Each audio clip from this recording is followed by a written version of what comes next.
As the deadline approaches, the mysteries they start to unfold, and we are at the second last day of the grind. Welcome, ladies and gentlemen, to BGIS The Grind, where I'm going to be your host, Castro Necro, and John alongside with me on the panel is going to be Super Johnny. Johnny, second last day of the grind is already over here, and even today we're going to be having some mammoths hitting off against each other.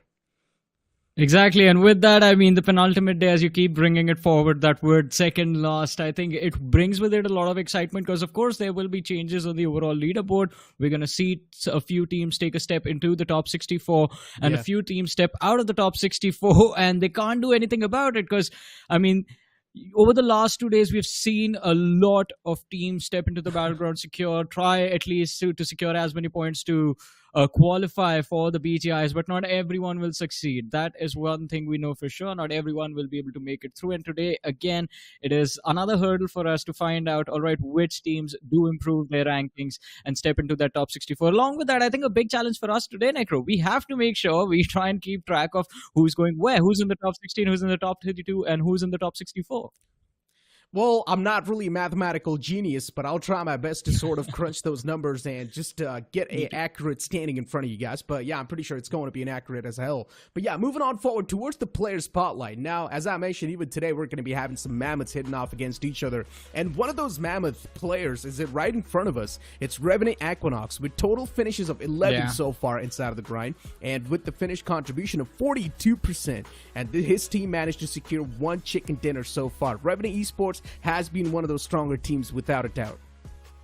Yeah, of course, in their group, they are the strongest. If you just talk about the points they have been able to secure in the first 3 games, 41 points in the first 3 matches on that opening day for Revenant Esports. And today, I think they will also be hopeful to replicate the same performance, bring a similar amount of numbers on the board, and then step into the top 16 because the doors for Revenant are quite wide open. 41 points, we talked about it. They need about 70 to be inside the top 16. That means 29 points, just 29 points in the 3 matches. Revenant, they can easily get it done.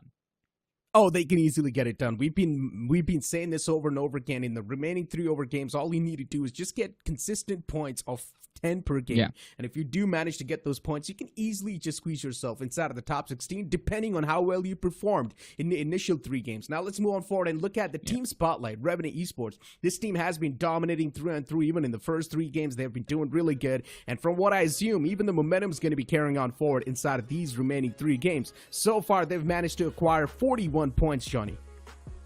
Yeah, 41 points on the board, 26 for finishes, 15 for placement.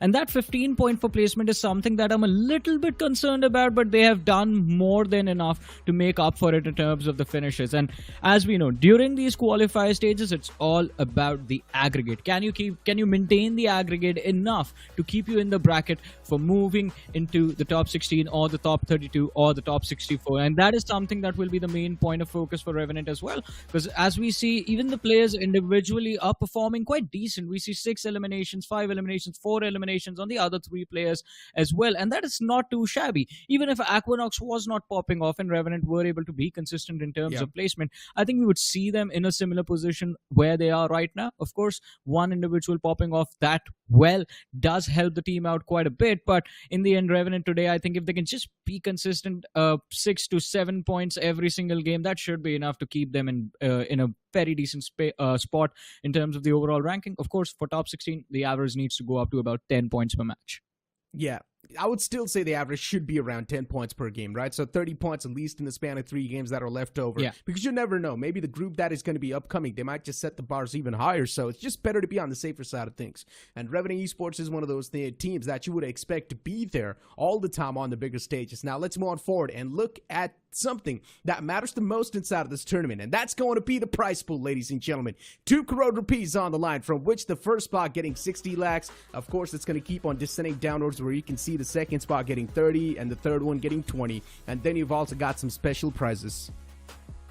Of course, and you talk about the special prizes given out to those special individuals who make big achievements happen during the BGIS. MVP walking away with 2.5 lakhs, most finishes with 1 lakh, lone survivor with 1 lakh, and of course the man going on rampage in the BGIS itself will get a lakh in the bag as well. Of course, teams focused on the prize money distributed for the teams. You win the tournament, you walk away with 60 lakh rupees, the lion's share of that 2 crore prize pool that is there for the BGIS, ladies and gentlemen. And every year we come on this stage, we are there on this platform, we have the same thing to say, and for a very strong reason as well. This is the biggest opportunity for any player on that grassroots level, an opportunity to break into the pro circuit, make a name for yourself, and of course to make a bank while doing so. But it's not going to be an easy journey. We keep talking about the format. Let's go over it once again for the second last time, at least in the grind, ladies and gentlemen. We started the grind with 256 teams at the beginning of day one. All 256 are still present, but only the top 64 will get to move forward. How that happens is, well, the teams were divided into 16 groups. Every single group played 3 matches within the first 2 weeks, after which there was a little bit of a reshuffle between the 256 teams. And from here on out, I'm going to let Necro dictate the entire journey of what has happened from Group 3, from Week 3 to Week 4. And after the regroup, once again, the teams had a chance to play another 3 games, which they are currently playing, and some of the teams have already done playing. And then after this, the goal is to set yourself inside of the top 64 in the overall standings. Now, if you do manage to place yourself inside of the top 64, you will be directly moving on towards the BGIS main event. But still, in the top 64 itself, if you've got a really good standing, for example, if you manage to place yourself anywhere between 1st to 16, you will be moving on towards the BGIS round 4. If you manage to place yourself anywhere between 17 to 32, you'll be moving on towards BGIS round 3. But if you manage to push yourself anywhere in the latter half of the board, then you will be qualified to the round 2. In general, the better the standings, the better the head start you will be having for the main tournament. That means you can pretty much be relaxing in the backlines, taking down all the notes and doing your research, and just be more prepared compared to the other teams. Of course, and a lot of these big names do rely on that research that you were just talking about, because at the end of the day, you have to focus on points in every single game. And of course, with the new point structure as well, we keep talking about it from week 1 till week 4, how the play style of a lot of these teams have changed. We see that 10 points for the chicken dinner, 6 points for finishing second, 5 points for finishing third, and of course, the suffocating position that you have to be in if you are anywhere in the bottom 8 of that ranking, 9 to 16, you get no points for placement. And that has been a challenge that the teams have tried to overcome over the last few weeks, especially, 1 point for finish. That single point has been prioritized so much. We see such frag heavy games from a lot of these big names, but of course, all of those frags, all of those finishes tend to happen during the last 2 stages of the match. Even yesterday, Necro, we were noticing quite a slow pace in all of the 6 games that we witnessed. Every single time it would be an eerie set of calmness inside of the map up until the 4th, sometimes even the 5th stage of the game. Talk about frag-heavy games. Global Esports is a prime example of that, right? With the way they were just dominating the lobby, and Beast 2 just popping off on the board really helped the Global Esports team to sort of keep themselves somewhere in a good spot in the overall standings. Now, once again, if you do keep on moving forward, we're going to be having much more interesting stuff being revealed in front of us, and that one of those things is going to be Group 13, which is going to be playing the first 3 games today itself. A reunion, Bot Army, Risen X, then you've also got ZENG Esports, Revenant Esports, the talk of the town. Of course, Revenant, as you mentioned, another frag-heavy team, 26 finishes secured in the first 3 days. Along with them, I think AUTOBOTZ Esports is also another team we need to keep our eyes locked on, because during their opening week, they were also able to accumulate 25 eliminations on the scoreboard, along with 12 points for placement. So even this is a team that can put up big numbers on the board. But if you talk about expectations that have not been met, I think somewhere along the lines, Necro, we see that NAMELESS official. We remember that from the last BGIS, and of course we expected big things this time around, but unfortunately the story isn't the same. Hey, you never know. Maybe the latter half of the board, this team is still sort of planning some better stuff, and maybe they're planning to do a comeback in the leftover 3 games that they're going to be playing today. So anything can happen. All you can do is fingers crossed. But yeah, moving on forward towards Group 14, Velocity Gaming, a returning name. In the first 3 games, Velocity Gaming never struggling quite a lot. Enigma rising once again back inside of the game. Team VIXXEN, you've got Telugu, LEVI, Rip MIZO. Rip MIZO is one of those teams that really did impress us when it comes to their performance. Team IFLICKS, this team is always been there on the board, performing really good, and then nothing taken away from HYDRAS as well. This is another one of those known teams. Moving on forward towards today's schedule, ladies and gentlemen, as I mentioned, Group 13 is going to be the one to kick things off with Erangel, Miramar, and Sanhok, and then Group 14 will be continuing it with Erangel, Miramar, and Sanhok once again. Of course, and with the first 3 games, I guess the pace, the momentum of the day will be set. And considering we do have a lot of teams that are desperate for points right now in this opening Group 13, I expect a little bit more aggression that we witnessed in the matches yesterday, especially from the likes of ZENG Esports. I mean, they will look to secure as many finishes as possible today, considering they just have that 1 placement point to work with, but 9 eliminations in the 3 matches that they played. So an average of 3 eliminations per game, which can work out quite nicely if they were able to survive in the top 4, in the top 3, but that hasn't really happened. So I think that is something that Genji might have worked upon, and maybe they today show up with a little bit of a switch in their game plan. But I mean, door has been left open, wide open for the team of TCW as well. So I mean, that is another team that I'm keeping an eye out on. I mean, there's a lot of teams in general where we had a lot of expectations from this team and they were not able to perform. Another one of those teams is also Brawlers. This is one of the OG organizations that's out there, and it's still Brawlers. They have been struggling through and through. They've got some of the most OG players. They pack a lot of punch and experience. But ladies and gentlemen, for now, let's move on forward and look at this companion promo that we've got lined up for you guys.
If I could, I would have gotten that set myself, but unfortunately, I'm not that lucky. I keep on mentioning it every day, and I think so you guys also should move on forward and try your luck. Maybe you can be one of those lucky people to actually get your hands on that X-Suit and also that companion. But yeah, Johnny, moving on forward with the conversation that we're having, right? Revenant Esports is going to be there. You've also got Team Brawlers returning back inside of the action.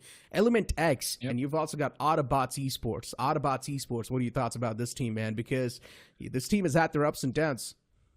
I mean, I've already spoken about them. A lot of expectation. Another frag-heavy team just like Revenant Esports. So today we can expect them to bounce back. Plus, they've already set themselves up for success quite nicely, right? They have 37 points on the board. They just need a few more to break inside that top 64. And I think for AUTOBOTZ, if they play decently, top 32 is not going to be a challenge. If they play very well today, then maybe we can find them sitting in the top 16 by the end of the day as well. You never know. They've set themselves up for success, so they don't really have to work as hard as everyone else, but they definitely need to put in the work if they want to keep the dream for BGIS alive.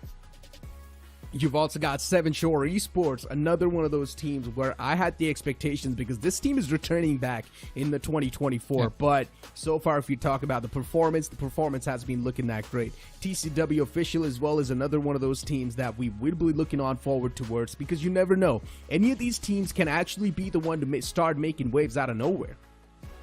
Yeah, and again, another name that I would like to add to the list has to be LUNATIC Esports. Yes, they might have been in the middle of the pack as of now, but they have 11 eliminations on the board, 5 points for placement, so they're sitting at a grand total of 16 points on the overall leaderboard, but top 64. It's not too far away from where they are as well. And even they will keep their eyes pinned on that target. So you have to keep into account as to what is doable for the teams, what is achievable, and what is beyond their reach as well. You set the goal, a realistic goal, and I think if the team tries to break into the top 64, they try their level best, I don't think it's going to be too difficult of a challenge. Even if they put up like 8 to 9 points on average in every single matchup, I think that should be enough to at least keep them in the top top 64 at the end of today. Maybe tomorrow things might change, but at least for a little while, they will be hopeful that, all right, we are going to the round 2 of BGIS.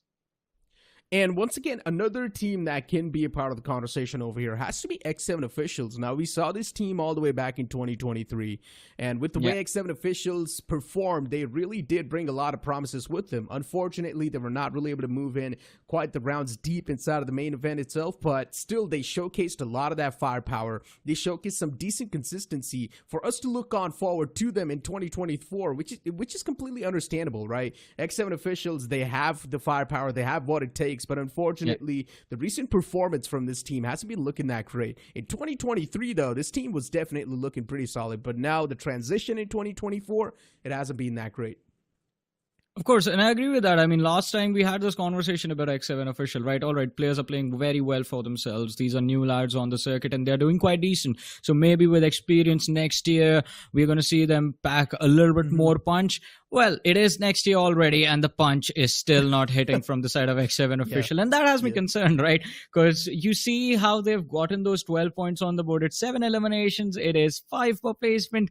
Yes, it is a balanced approach that might have worked out for you during the previous stage point structure, but not this time. This time, you will have to pick up those arms and go at it with the rest of the teams. There is no way of avoiding getting into conflicts and still moving forward in this tournament. It is just going to be too difficult for a lot of these sports to handle it that way. I mean, once again, there's a chance this team can also pull off the God's Reign. I mean, they have done it already because God's Reign in the first 3 games that we saw, they were just not able to perform at all. I understand X7 is not one of those teams that has got as much experience as the players of God's Reign, but still, you never know. Let's be honest, they have got the firepower. We have seen them perform all the way back in 2023, so I genuinely think so. X7, there's a chance they can actually pull off a new strat off the book and just start performing out and over. I'm just trying to be a little bit of a guy with a lot of hopes, okay? But let's move on forward guy with a lot of hopes. First game. Let's move on with the first game of Erangel, ladies and gentlemen. The plane flat path starting all the way from Sosnovka military base towards Zarki. Now, this plane flat path, once again, is towards the extreme left. If the teams do want to move in towards the right side, the struggles will be there.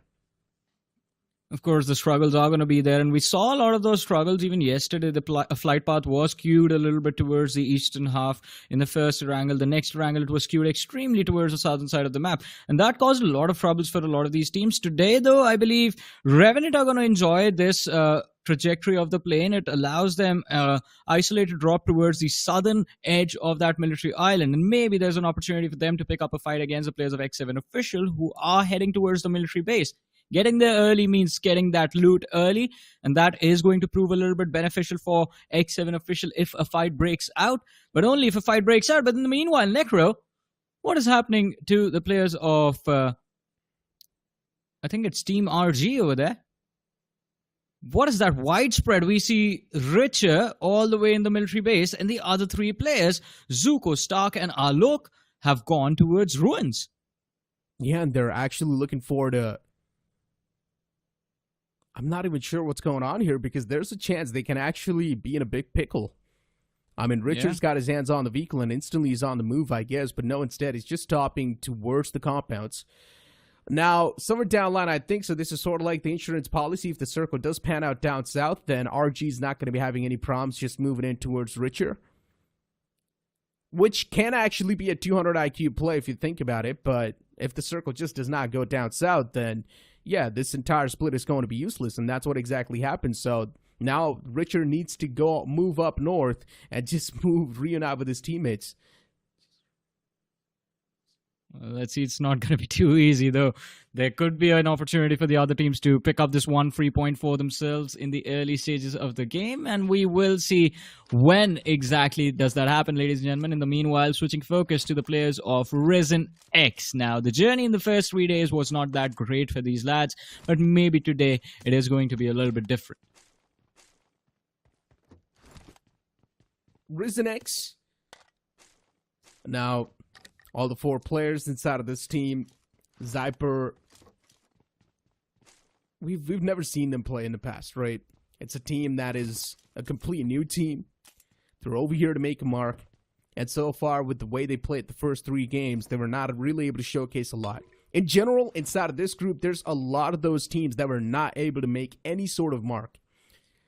So there's a chance, I'm being hopeful, at least one of these names, one of these unknown names, that would just start to perform insanely well in these leftover 3 games, because at this point in time, you might as well start playing in a way that you've got nothing to lose. And that way you can let loose of all the tension that you're having, all the pressure that you're feeling inside of the lobbies, and you can just start to perform a little bit more freely. And we've seen a prime example of that yesterday as well, where Team Empire started to perform so well in that game of Sanhok. Of course, and I think it is, again, a question of when do you start to perform? Is it when your back is against the wall and you have no room for error remaining, or when you're still in a much more comfortable position, allowed to make a few mistakes and still have an opportunity to recover later on? Now, for a team like RNT, we were having this discussion earlier on in the day, Necro. They have already put in a lot of work, 41 points on the board, so they are pretty much already in a safe position, quite close to the top 64.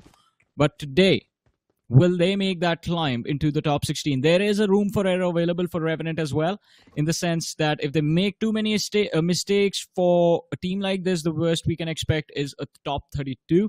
And from where they are, even getting into the top 32 with a few mistakes, with a match dropped here and there, it's not going to be too difficult. They need to win one game and their job is done. In the meanwhile, though, now there's a clash happening. REXA Gaming going at it against Risen X. Interesting. This is quite a weird fight, in my opinion. The way these teams are trying to challenge the fight, it seems like it's quite an advanced fight. But generally speaking, this early inside of the game, you cannot really go for the advanced fight. And this is one of the main reasons. I mean, the stances the teams were taking, it felt like a mid-game fight, but it's still the early game fight. And considering it's the early game fight, you're not going to be equipped with the suitable amount of weaponry. And this is a prime example of that. Richard, with only a DP-28 in his hands. But still, considering the fact that Risen have already lost out on 2 of their own players, they should just back away from this entire fight and just try and focus on the safety a little bit more. The man's pulled out a DBS in the hands. And from what I know, okay, his position should be compromised. Or maybe it's not. The man's just letting the opponents completely leave the surrounding area. So yeah, for now, Team RG is doing pretty good. Richards managed to reunite with his teammates, so once again, things are back on the equal stances, but then OK is able to find the first knockout. That's going to be the first blow dealt to the players of RG, and Nezuko now just trying to back away towards the teammate, trying to get the resurrection back up on the fallen player. It will be a tough one to squeeze in, though. A UMP-45 in that far away of a range, it will be a tough one to connect those shots, and especially with the ARs in the front. Yeah, you will be taking a lot of damage compared to the amount of damage you will be outputting. And once again, now is also getting pushed up by the players of RG, so I highly doubt there's going to be a lot of room for error for this man. But he's got his hands on the DBS, so still things can be pulled back, but it's not going to matter. Alok is much quicker on the trigger. I mean, it was a good opening found by the players of Risen X, but now they can't really do anything about it. As you mentioned, the setup from both these teams was a little too complex for the early stages, considering no one's going to be maxed out on armor, helmets, throwables, healing utility, not complete loots on either of these squads. And yet, both of them were spread all over the place.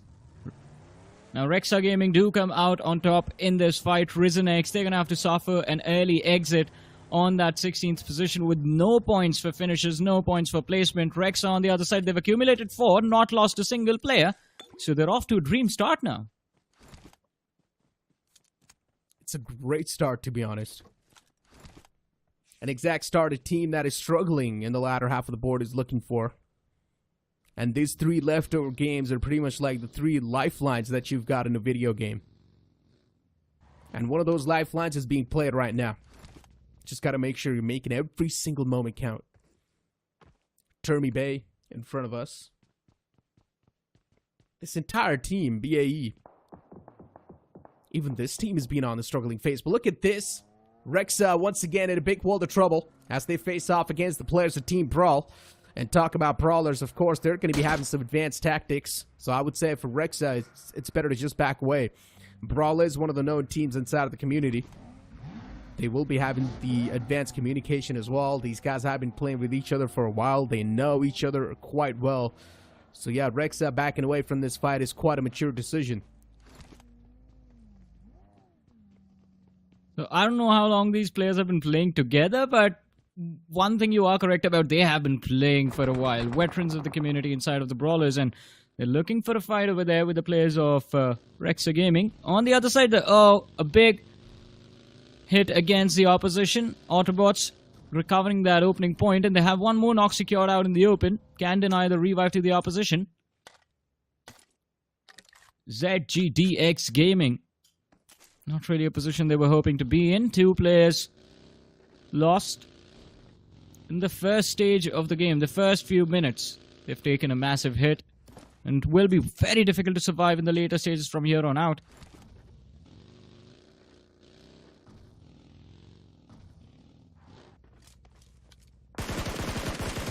Skrillex and Rico. These 2 players from the side of AUTOBOTZ, they've always been the man of the hour. With the way Rico has been able to put on aggression inside of some of the fights that we've seen in the past, and then Skrillex as well, able to back him up perfectly.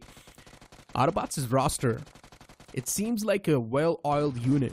Let's hope that it just keeps on functioning that way. We're not going to be seeing any rusty moves in between. But yeah, talk about this fight, as I mentioned, it was a little bit too advanced, considering it was just the opening hour of the game. Or the opening minute of the game, if you'd like to call it. And yeah, that's why the players did not really have the suitable weaponry, the armor, the utilities, as you mentioned. Even the med packs were not there, and that's what you clearly saw the struggle set in as well. So yeah. I mean, one thing I would like to say about that fight was it felt like, now that we look at the replay, it felt like Viper had an opportunity to trade out his teammate. They could have brought it down to a 2v2, because where Nezuko was going on a revive behind that car, that was there was a line of fire available to Viper as well. Although it was the other lad from the side of REXA Gaming who went for the play, secured that one knock, tried to go for a second as well, but there was no follow-up from his teammate, and he got pushed upon, got isolated, picked off, and then the last guy, Viper, was also hunted down. But again, just the first game messed up from the side of REXA Gaming.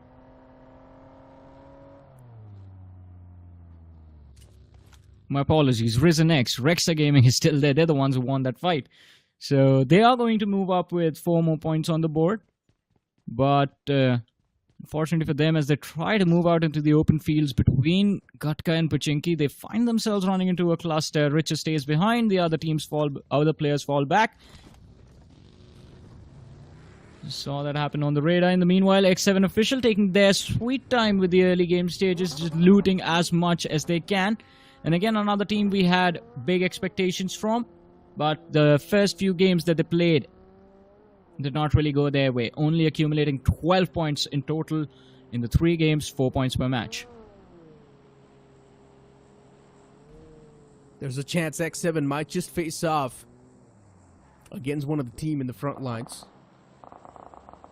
EM is right there, but instead it's going to be the players of Revenant Esports actually taking shots against him. First knockout and confirmation instantly flows up. Element in a big world of trouble. That's why you can see the players instantly just trying to back away, but it's Aquanox to kick things off. A while ago we did see the player spotlight, and Aquanox is over there on the board. He's been the man of the hour for this team. Genuinely speaking, you expect Fierce to be there, right? Considering Fierce used to be the man to lead the pack, also be in the front lines. Yeah. But this time, since we've seen the update coming in inside of the roster, it's been Aquanox.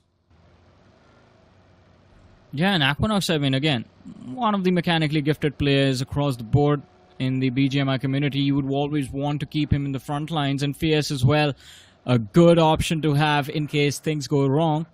The frontline firepower for Revenant looks quite solid, but recently had a conversation with Sensei, and his words were, this is the dream team that he's always wanted from the start.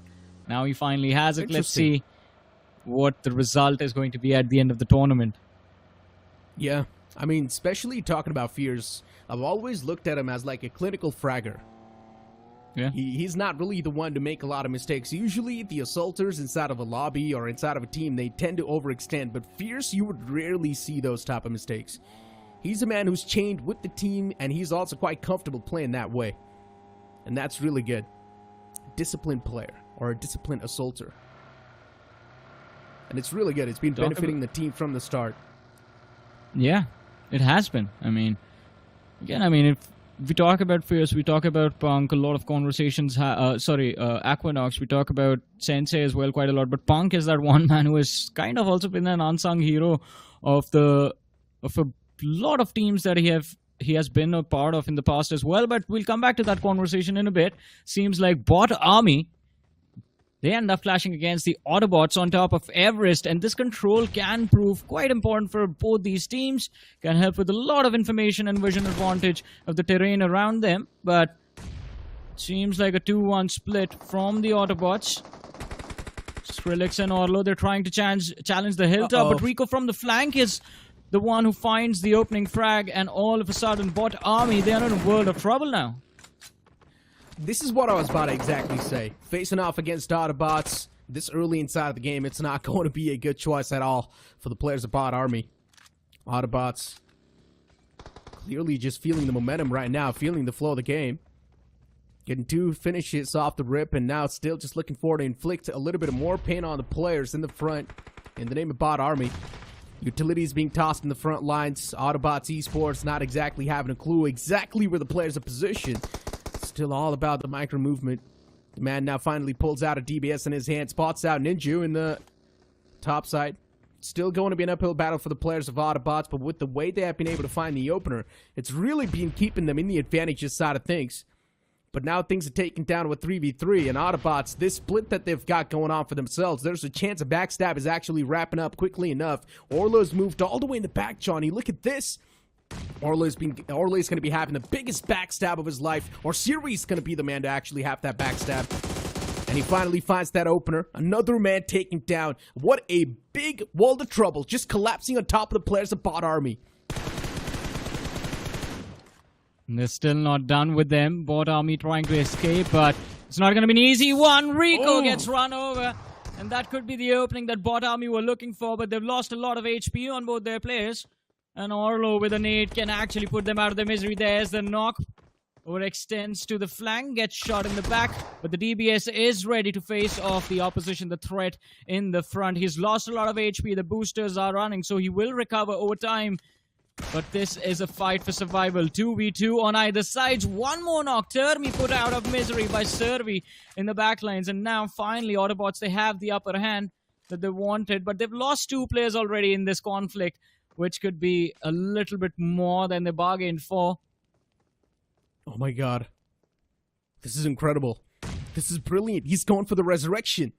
And that little bit of a time window that he found. And then instantly Bot Army 2 is starting to fall back. They do realize once again now the man advantage the opponent's had, it's being neutralized, but this nade's actually going to give the man advantage in the hands of Bot Army. Nicely done. The first nade finds the opener, and now the push is going to be coming in instantly. Sirvi, the man with the DBS in the hand, is stealing the back line. Sirvi's being able to make some big waves in this fight itself. Now once again just goes for the resurrection onto the fallen man. But the Molotov's going to be placed to perfection. Sirvi being forced out of his comfort zone. He's taken too much damage already, and he cannot stand a chance against Devotee. He saves the day for his team, and he will also get the resurrection back up on the fallen players. Somehow, Bot Army Esports, they're still alive with 3 men from that fight. There's no way. Sirvi was doing so much damage. What a save. What a save from Devotee over there. And not just Devotee, in fact. We have to give props to Outcast as well. He was the one who held on in that 1v2 initially, brought Devotee back, and then re-engaged against the surviving players off the side of Autobots. And they messed up. They did not finish off Termi, who I believe was the one providing all the information to his teammates on the other side. They should have secured that finish point as quickly as they could. Did not happen, and our Bot Army, they get those 4 points. They get to move forward from Everest, but they will have to take a long rotation if they want to make it towards the fields of Gatka. Luckily for them, though, every single team is already eyeing out for the center, so the edges have been left completely empty. Meanwhile, towards the center, Revenant Esports have the location of the players of REXA Gaming. Shots fired from Fierce. Some damage dished out, not enough for the knock. Some nice taps on the opponent's goal.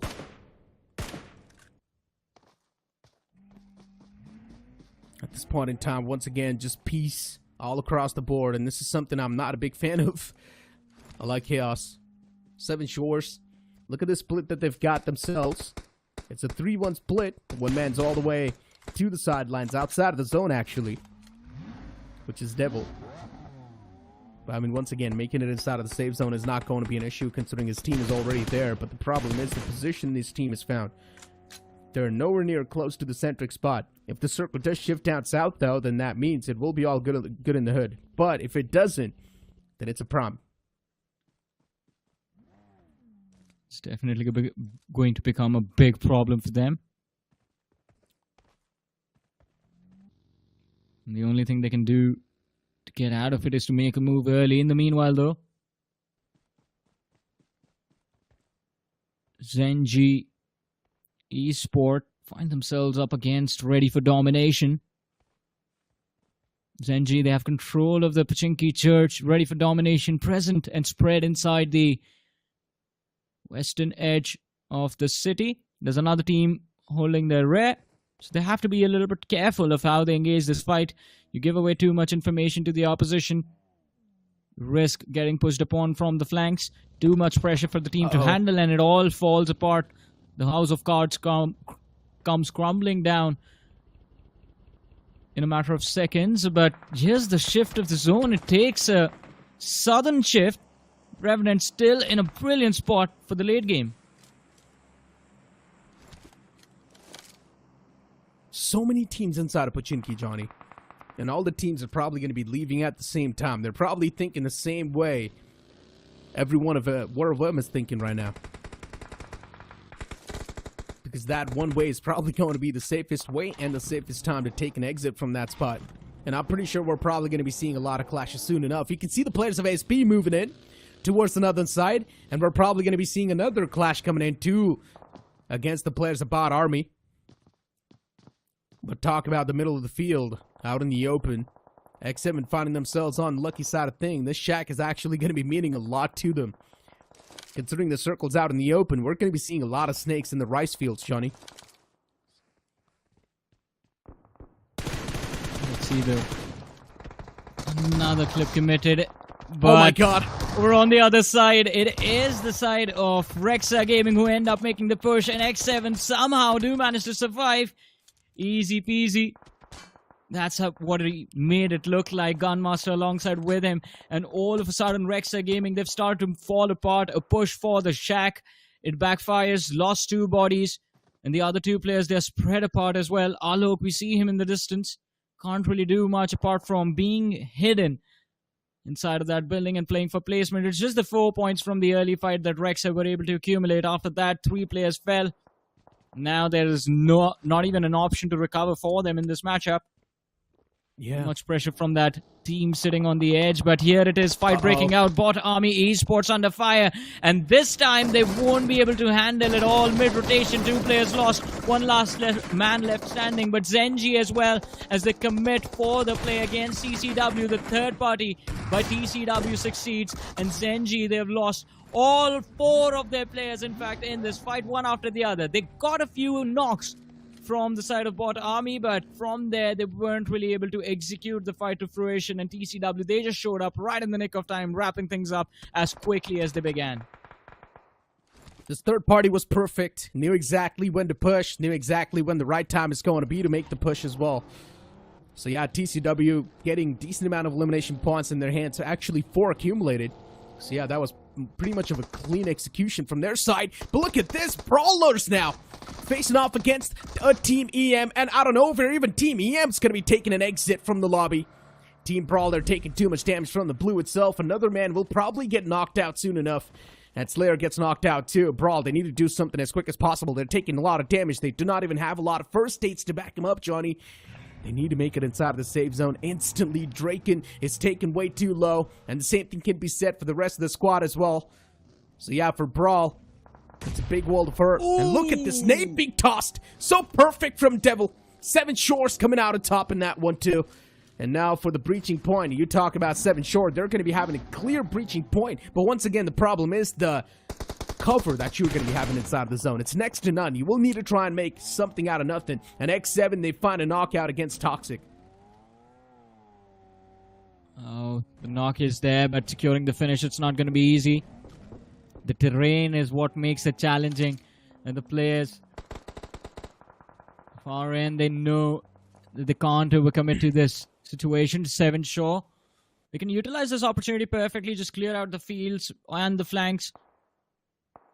RN right next to them will be there to protect them at least for the next 5 minutes also inside the game. But Revenant, for the first time at least in this matchup, they find themselves outside the circle, and it's going to be difficult to move in considering it's an open field up ahead.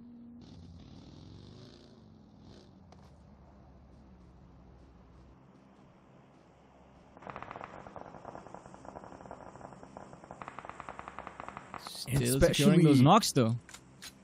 Yeah, look at LNC. Top G on the left. I mean, the way LNC's doing for themselves too, yeah. They're quite shattered. And quite scattered too at the same time, genuinely speaking, because look at the split they have. Wipers all the way out in the open. And it's all thanks to the circle. When the circle's out in the open, it's panic just setting all across the board, because at that point in time, the best friend is going to be the thrown button. And that's what every single team presses. What a perfect nade that was. Cooked to perfection. Jax OP finds the knock. Once again, he's found that trail, and all he needs to do is find the remaining players with that squad as well. 7 Shores. Some precise shooting from Jax. Impressive stuff from TCW. And Devil is barely surviving on a sliver of HP. Those hit markers that Jax found really gave him the confidence that was needed to take that fight. And now look at this, Devotee as well, getting pushed up close and personal by Jax. He's got the MP45 to back him up, and the hip fire on this gun is insane. And eventually he's also going to find that nail in the coffin. But still, the HP was gone, and just a shot was enough to put him on his knees. Guru falls as well. And I think this might be the calling for TCW to head back into the lobby. Their position has been compromised, and I think they might be done for as well. 8 teams still surviving in this matchup. We have Revenant still in this fight with all 4 of their players, and they were the ones dishing out the damage to the lads of TCW on the flank. Here's a brilliant position to work with. They have the northeastern edge of this field under their control. And it's going to be the side of Hail India under fire from Revenant Esports. 1 man knocked out, 1 hiding behind the haystacks trying to go for a revive. And X7 as well out in the open field with their belly on the floor. But if this goes on, Revenant, I'm a little bit concerned, Necro. They might run out of ammunition. Look at Aquinox, already quite low on that Scar L of his. Yeah. Still, it's a big might, though. I mean, look at the points board, too, right? The elimination points the team have acquired so far. In Revenant Esports, they've got 7. Some impressive stats. Considering the zone's out in the open too, right now squeezing any type of elimination points is going to be even tougher, because to do so, you would need to expose yourself as well. And that's when even the advantage can actually get the maximum. But once again, talk about X7 right now in the prime spot, hands down. They've got the only cover available inside of the zone. All the 4 players just sticking to each other. I'm not sure how good of a strat that's going to be, because one single nade and then it's going to be a complete points package being delivered to that team. That's tossing the nade. Aquinox taking the shots on the team on the left. Hale taking too much damage. And Nodi's going to get knocked out. X7 getting pushed on by the entirety of 7 Shores. And this fight is getting a little bit too dicey. As X7, even they're dealing a lot of damage against the players of 7 Shore. All the 3 players, they get knocked out. X7 down to a 2-man squad, and it's all down to Toxic now. The man pulls out a DBS in his hands, and 7 Shores, they're in a big world of trouble themselves, as there's too many utilities being tossed at the same time, and Toxic is still trying to dodge all the bullets, even from the back and even from the front. And I don't know who took all of those finishes. They were getting stolen from left, right, and center. Look at that. Revenant picking up so many finishes from that brawl that just happened in the middle of the zone. TCW, 1 last man left standing. Revenant still with all 4. We still have the presence of REXA Gaming in this game, as well as Alok has somehow managed to survive. Not anymore. Gets spotted out, gets picked off. And I think Revenant, their eyes are set on this chicken dinner, Necro. There are a lot of bodies remaining in this map. There are a lot of finishes available for them to take. In fact, 4 more, 3 from the side of Reunion, and they're already putting in that hard work getting those knocks. Look at them on the move. One knock secured by Sensei in the backlines, and Aquanox along with Punk. They don't second guess their IGL. Instantly on the move. Punk charges in. The slam is going to be good. The first fit.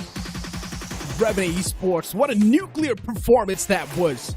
And in the final few moments, it did not even make sense to hold back or overthink any of the situation because they had the most amount of man advantage.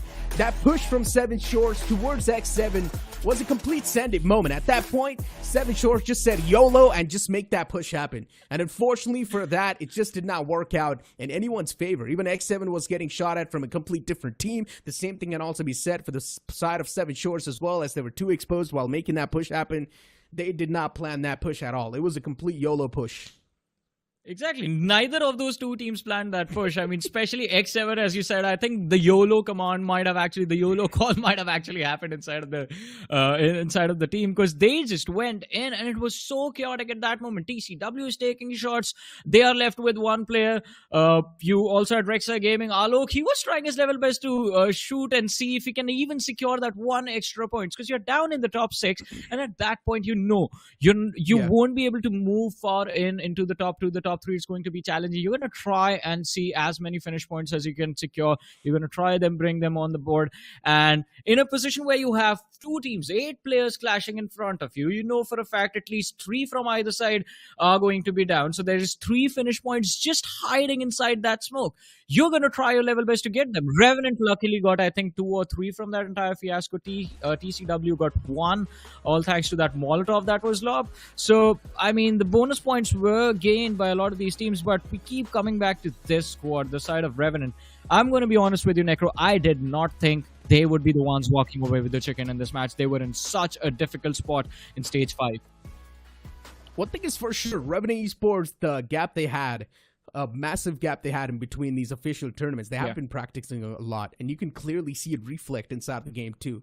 20 elimination points in that game is insane, and Revenant Esports, they're not just being consistent, they're being much more than that. But I just hope that they're not revealing everything outside of their scrapbook, right? Because if once that thing is done, then all the other teams are going to be doing the research around that, and then probably in the future you will be countered, considering Milta these days will be one of the most hot spots when we move on forward towards the grand finals, assuming there will be a lot of known teams, and inside of the known teams, Milta will be a hot spot. So yeah, for Revenant Esports, there will be a lot to watch out. Yeah, there's definitely going to be a lot to watch out, as you mentioned. I mean, right now, I think they've kept the game plan simple, because we don't really see a lot of rotations being revealed, or rotation strategies, or even formations in fights being revealed.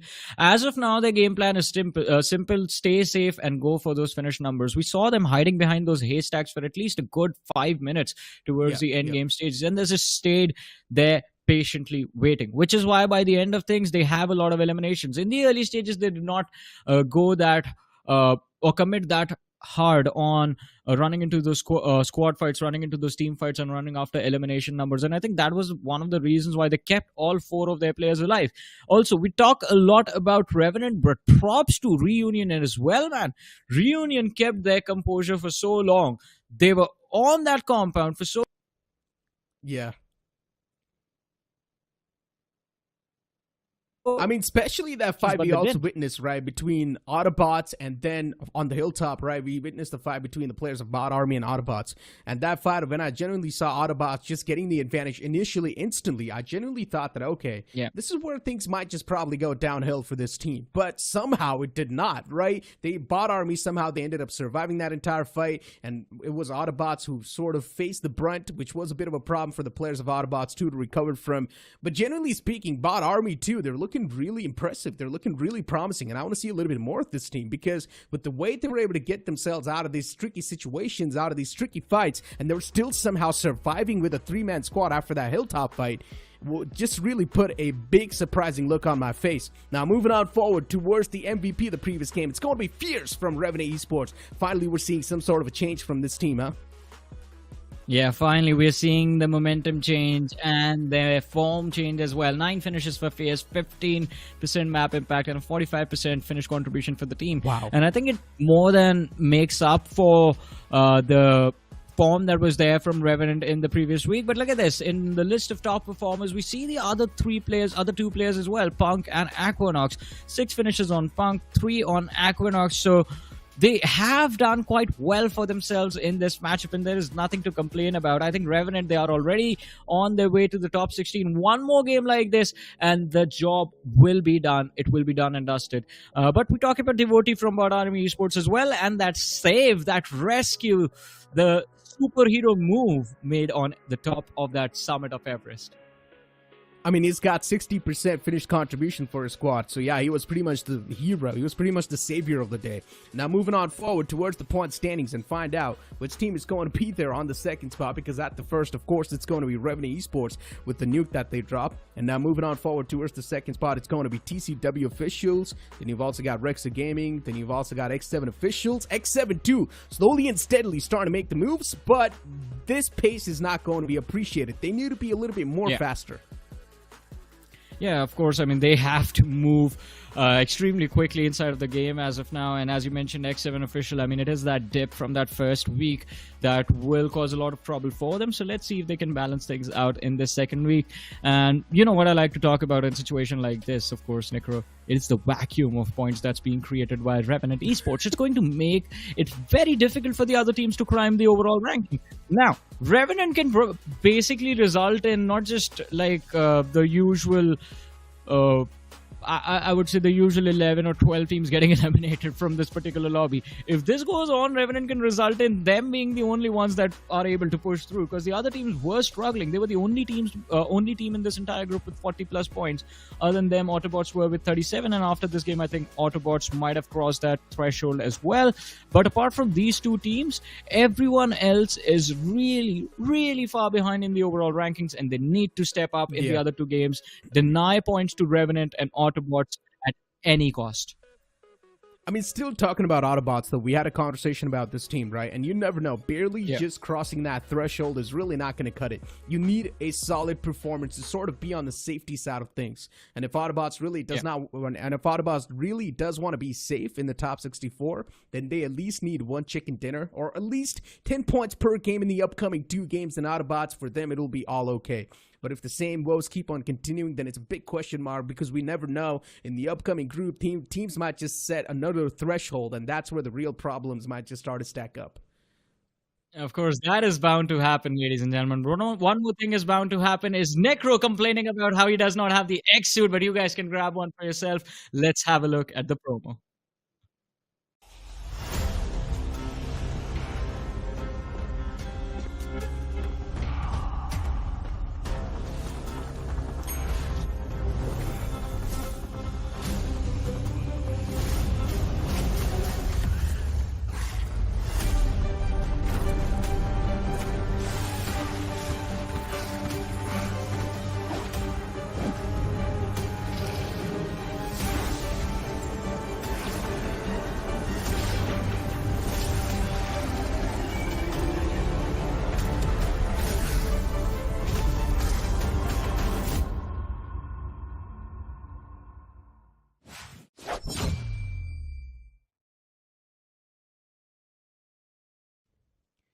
Hey, you guys saw it right there. First spin of the day at only 10 UC. So why not? Just give it a shot. Maybe if you've got 10 UC lying around, just give it a shot. Maybe you can be the one to get your hands on that, because I'm the unlucky one. But yeah, moving on forward with this conversation once again, Johnny. We know the upcoming map now is going to be Miramar. And this is where Revenant Esports will start to hit once again. So my question mark still remains, man. If Revenant Esports is the only team that's going to keep on dominating on this map, when are the other teams going to wake up? When are the Brawlers going to wake up? When are Autobots going to wake up? When are X7 Officials going to wake up? There's so many question marks. I want these teams to pop off, but unfortunately in these groups, the teams, they haven't just been doing that well, man. Yeah, I mean, they've been not allowed to do well. That is what I want to say. It's just a few change of words, because Revenant Esports seem to want everything for themselves. I know it doesn't seem fair, but it is a challenge after all. And for the other 15 teams in this particular group, the name of the challenge is Revenant Esports. But ladies and gentlemen, as these teams figure out how to deal with Revenant in the map of Miramar, Universe, have you figured out what they can do to actually secure a few points for themselves? Because it seems like whenever you run into Revenant, you just only face death. There is, of course, a big problem with this team, right? And the fact of the matter is that they're really good at almost every range of duels that they go into. They've got people like, Sensei and Fierce, who are very good at giving long range damage. They've got Punk, who's ready to always charge into a team. So it is obviously difficult. I think trying to maybe find them in a third party, if at all you're lucky, but you got to keep tabs on them. And keeping tabs on Revenant means you're practically welcoming a duel on yourself, because they're not going to let go of any team that easily, right? But there is a point that I did want to bring up about, similarities that we saw in the last game. And there were two in particular. One, of course, was that Everest fight between Autobots and Bot Army that you guys were talking about. And the other was X7 versus REXA, which is a little bit later in the game. Now, these are four teams, the duels that went on, two very similarly placed, of course, Autobots and Bot Army, who were currently in the 20s and 30s, trying to, figure out their jump to that next stage of the BGIS, right? Whereas X7 and REXA, they're trying to enter that 64th spot. They're trying to get into the top 64. So those two duels, I believe, were really important for the teams, because Revenant, of course, this game kind of propels them to, probably the top 5, if at all, if any case, because this is just one game where they've secured 30, right? So maybe they would be, and it's very clear that they're into the top 16. But I'm more interested and more about finding out what's going to happen with these middle order teams that are there in this group right now. Bot Army being one of them, who had a great duel. That was an amazing fight, especially Outcast really impressed me. But I was concerned about the fact that instantly after that, they got taken out. And they ended up with only 5 finished points. And on the other side, we've got another team that entered the top 3, Johnny. It was a Reunion, which you mentioned, right? But only 1 finish point towards that end. 5 placement points, sure, you can go a long way. But if you really want to get up there, when you started off today with 8 points, those 5 finished points, those 5 placement points kind of mean nothing, don't they? Yeah. That is true. I mean, they just don't cut it. I mean, you need those double digits in every single game, and even then it is going to be a challenge for a team like Reunion. And I'm really glad that you brought all of these things up, because that sort of drives the discussion into what needs to be done in the very next game from these teams.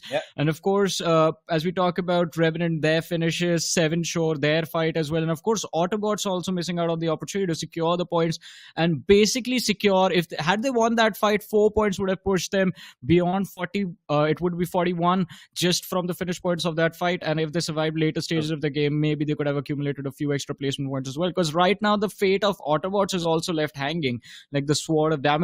And along with them, Seven Shore, desperate for points. I mean, they are starting off way in the back. So they, at this point, have nothing to lose. But I think, again, from what me and Necro were discussing, the expectations are set from how this team used to play in the past. And I think for the next 2 games, let's see where the storyline leads us and how the team is going to perform. Although, along with these lads, I think Element X is that one team where we saw them try at least to make a few moves. They ran into one fight and then lost too many bodies over there. Couldn't really make anything happen.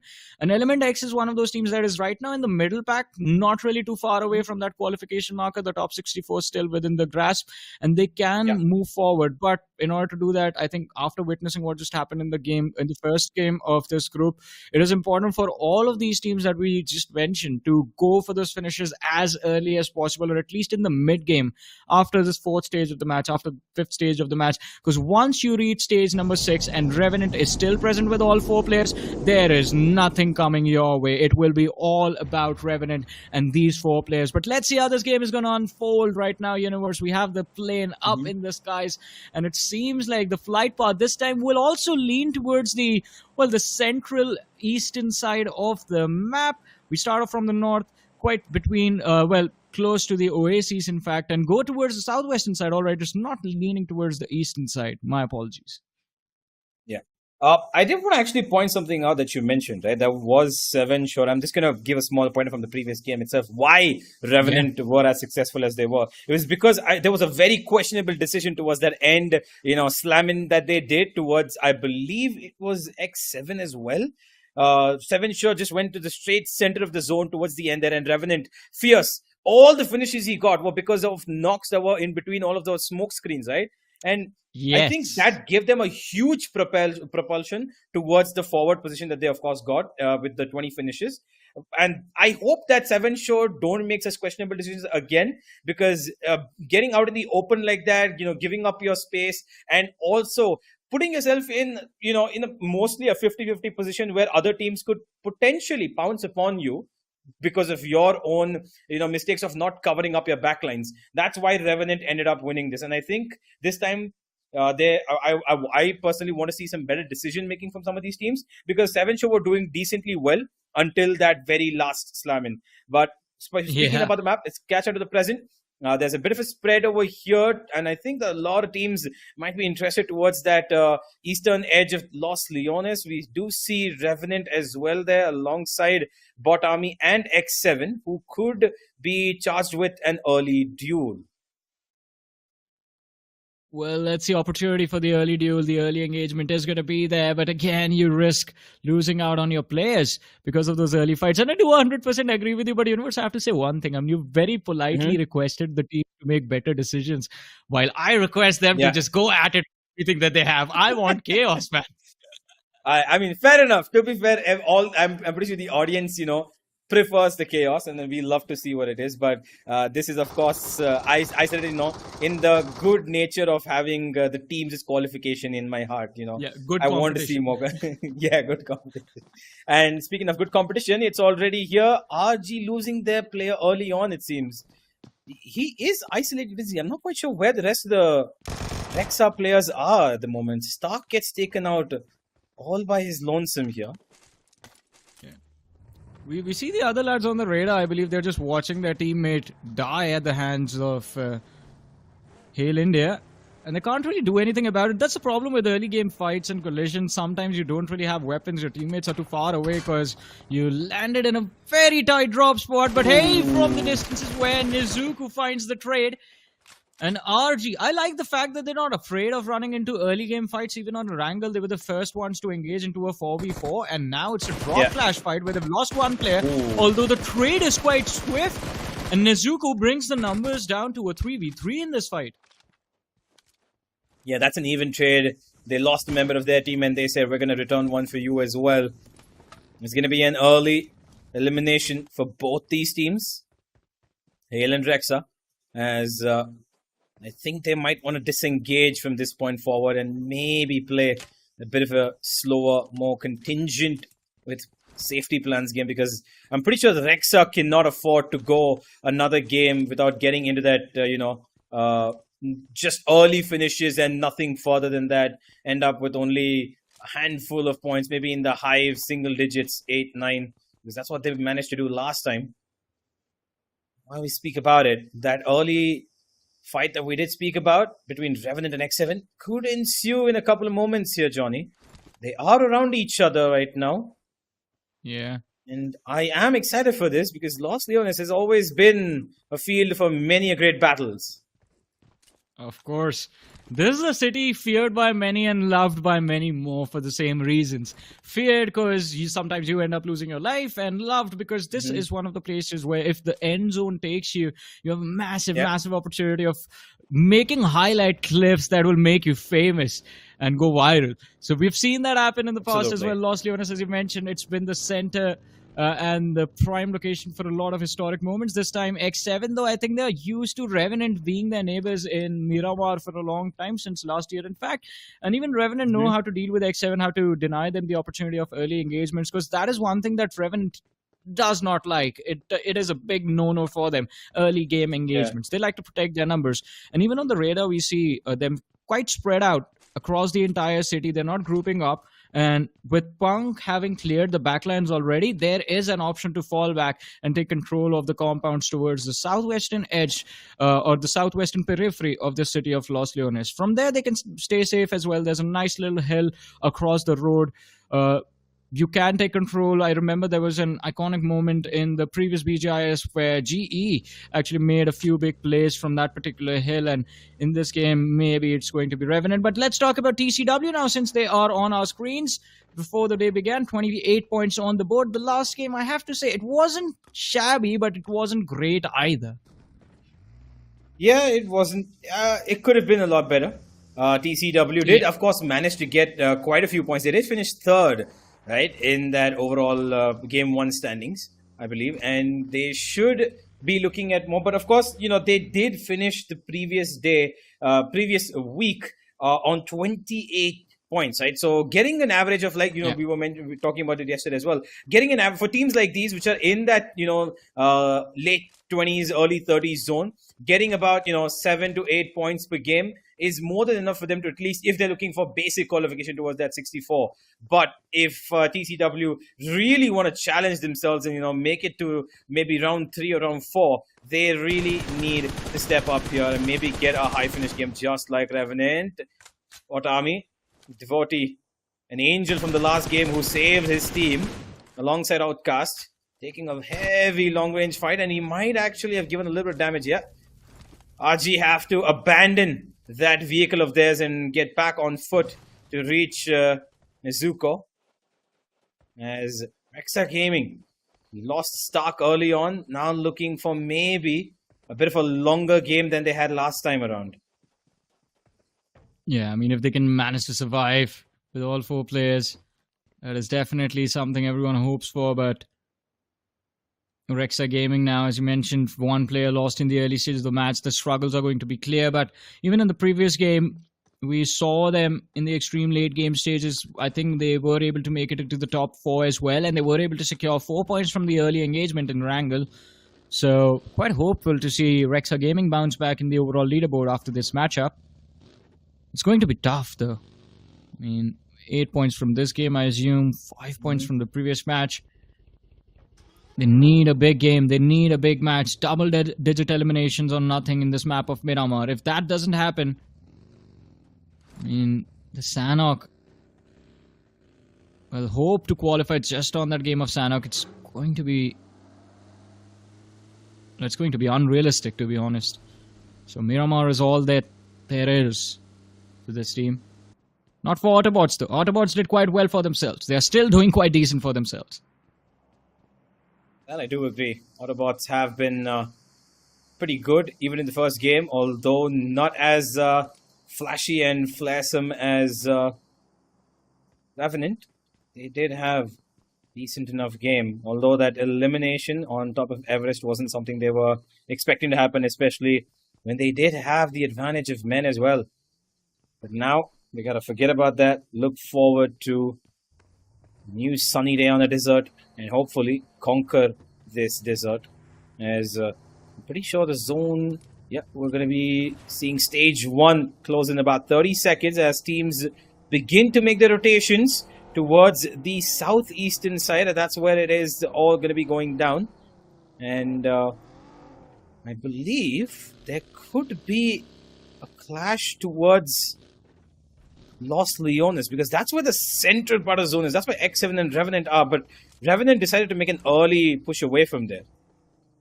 And for the moment, there are teams that are trying to maybe get into that central position of Los Leones to maybe get some early covers, some early buildings into their control, so that they can maybe perch up those snipers if at all possible and cause some damage from distance. That is always what you're hoping for in Miramar, to cause a lot of damage from a decent amount of distance on the opposition before they either slam in, force them into an awkward cover position so that they get taken out either by yourself or by some other team around them. You would always want to make sure that by the time the opposition closes in, they are already at almost half HP or 30 HP remaining on their health bar. Look at this, though, interesting development. As we see LUNATIC Esports on our screens. Yep. Mid-rotation have been spotted out by the players from REXA Gaming. And they have another team right behind them. We saw REXA on the radar from the perspective of the players of LUNATIC, but right behind them are the players of EM.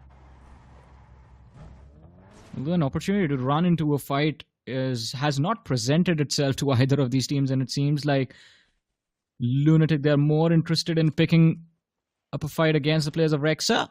It will be a high ground, low ground situation. REXA with concrete cover and the high ground, and LUNATIC out in the open on the low ground. But on the finish feed, it seemed like I saw Revenant kick things off. They've secured a knock against the players from Seven Shore. No, it's not Seven Shore, it's X7. Yep.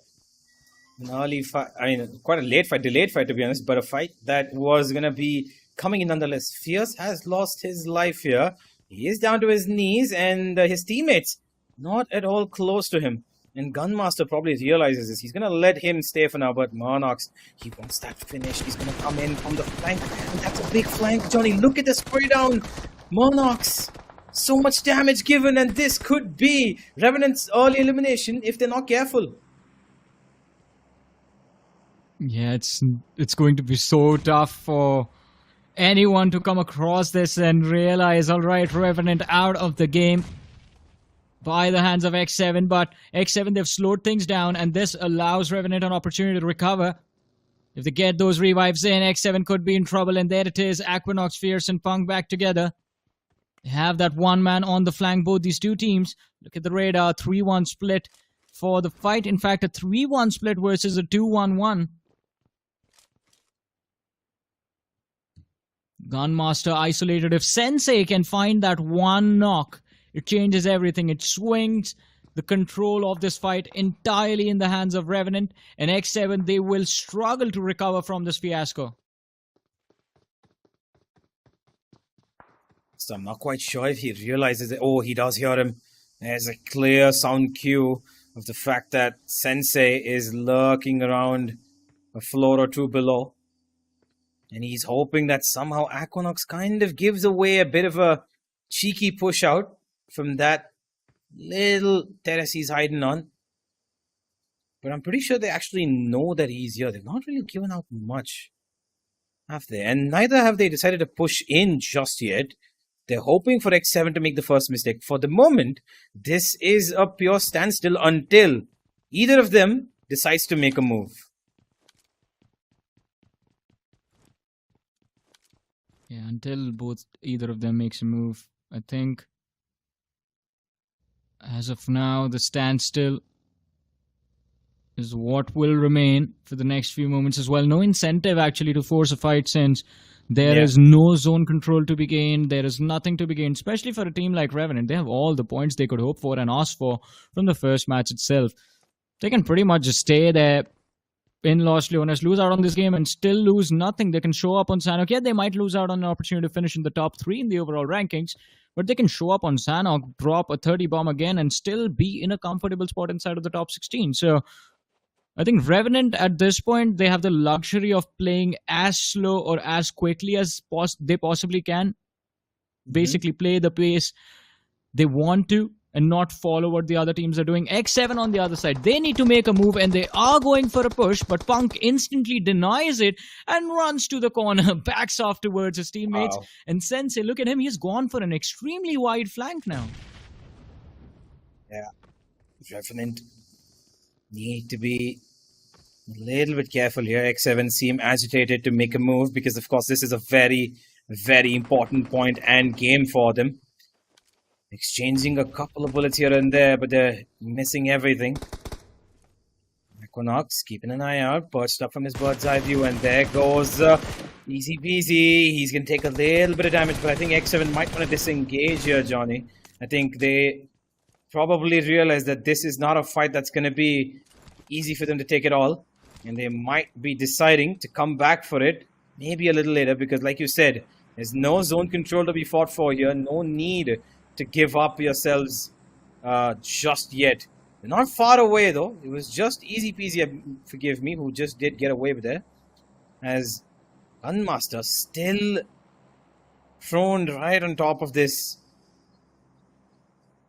building, and he's waiting for Revenant to make a move. This is quite... Oh wait, hold on. Something's happening. Oh, wow. Wow, wow. Ouch. As you said, something was happening and even Fierce felt it happen. The nade lock perfectly around the corner secures the opening knock for Revenant, and the second one is there as well. X7, it turns out this push on a team like Revenant Esports was a big mistake, and it's hunting season for Aquanox. Secures the finish, Fierce gets his 2. And now X7, they are down to their last man, and he is hiding on top of this broken building. Sensei, right on top of your head is where Gunmaster is at. Can't go anywhere. Now he has to stay hidden.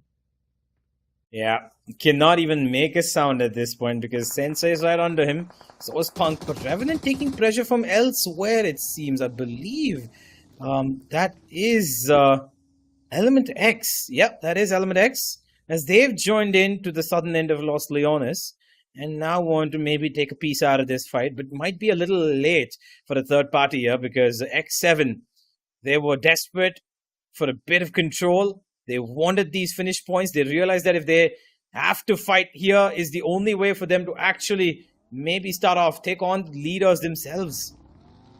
But what's happened is that Gunmaster's been left lying alone on top of a broken building with a broken heart as well.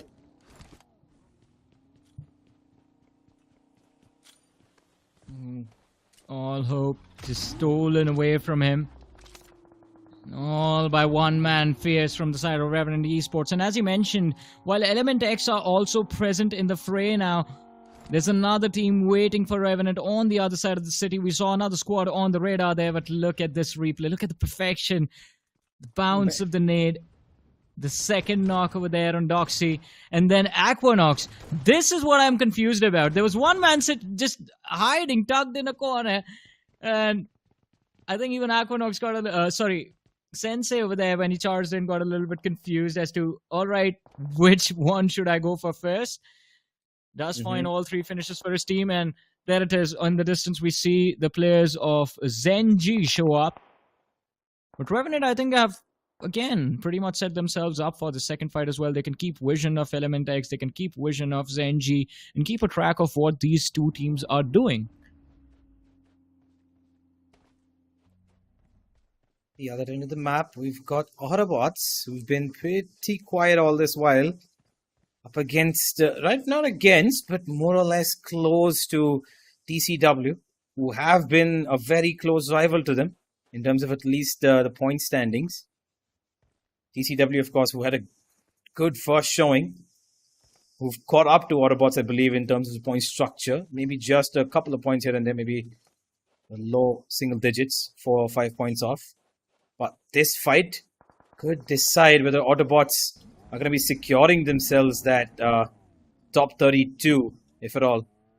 Because I'm pretty sure, like you and Necro were saying it as well, that AUTOBOTZ might need one chicken dinner to actually draw them, a safety net that they could potentially say, all right, you know what? Now, even if we go 0 on the final map, it's going to be no problem for us. Yeah, I mean, one big game and their job is done. They had 37 points at the start of the day. I think just 20 more from the 3 matches would have helped them move into side of the top 32 quite easily. It's not that difficult for a team like AUTOBOTZ. And that is why I was a little bit surprised with the result that we witnessed on Erangel, because that should have never happened. In the meanwhile, though, one thing has happened, and that is the circle. It seems like Universe, it's taking us back to the city of Los Leones. And Revenant, they are going to be quite happy with that, but more happiness for Bot Army in this game. They're looking at their second finish right now in this matchup. There's the nade, looks good, and the finish is going to be secured by Devotee. LNC, though, under heavy fire. Can't really do anything about it. Lunatic Esports on the verge of getting wiped out. Last man left standing, hiding behind the ridge. And he's still going to stay hidden. Ninju, though, runs out into the open, secures that finish point for his team, and denies Lunatic the opportunity to recover. Lunatic do have one last member left, and that's Ryan. He's right ahead of Devotee, but I'm not quite sure if Devotee actually knows that he's below that ridge there. Just sitting, waiting for his opportunity. He hears him circling around with his vehicle. But Ryan needs to be aware of what his positioning could help him like. He is, of course, the last man standing. And by the way, Lunatic no finishes this game at all. They're looking up to Ryan to maybe get just the one.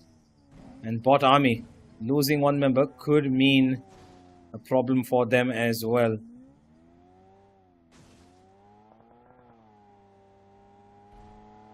A lot of problems for a lot of these teams. They're about to reveal themselves to all of these squads. The shift of the zone in a few moments will result in a cluster running towards that city, and anyone holding compounds towards the periphery will have a very fun time inside of this match. Oh no, Ryan. His position is compromised.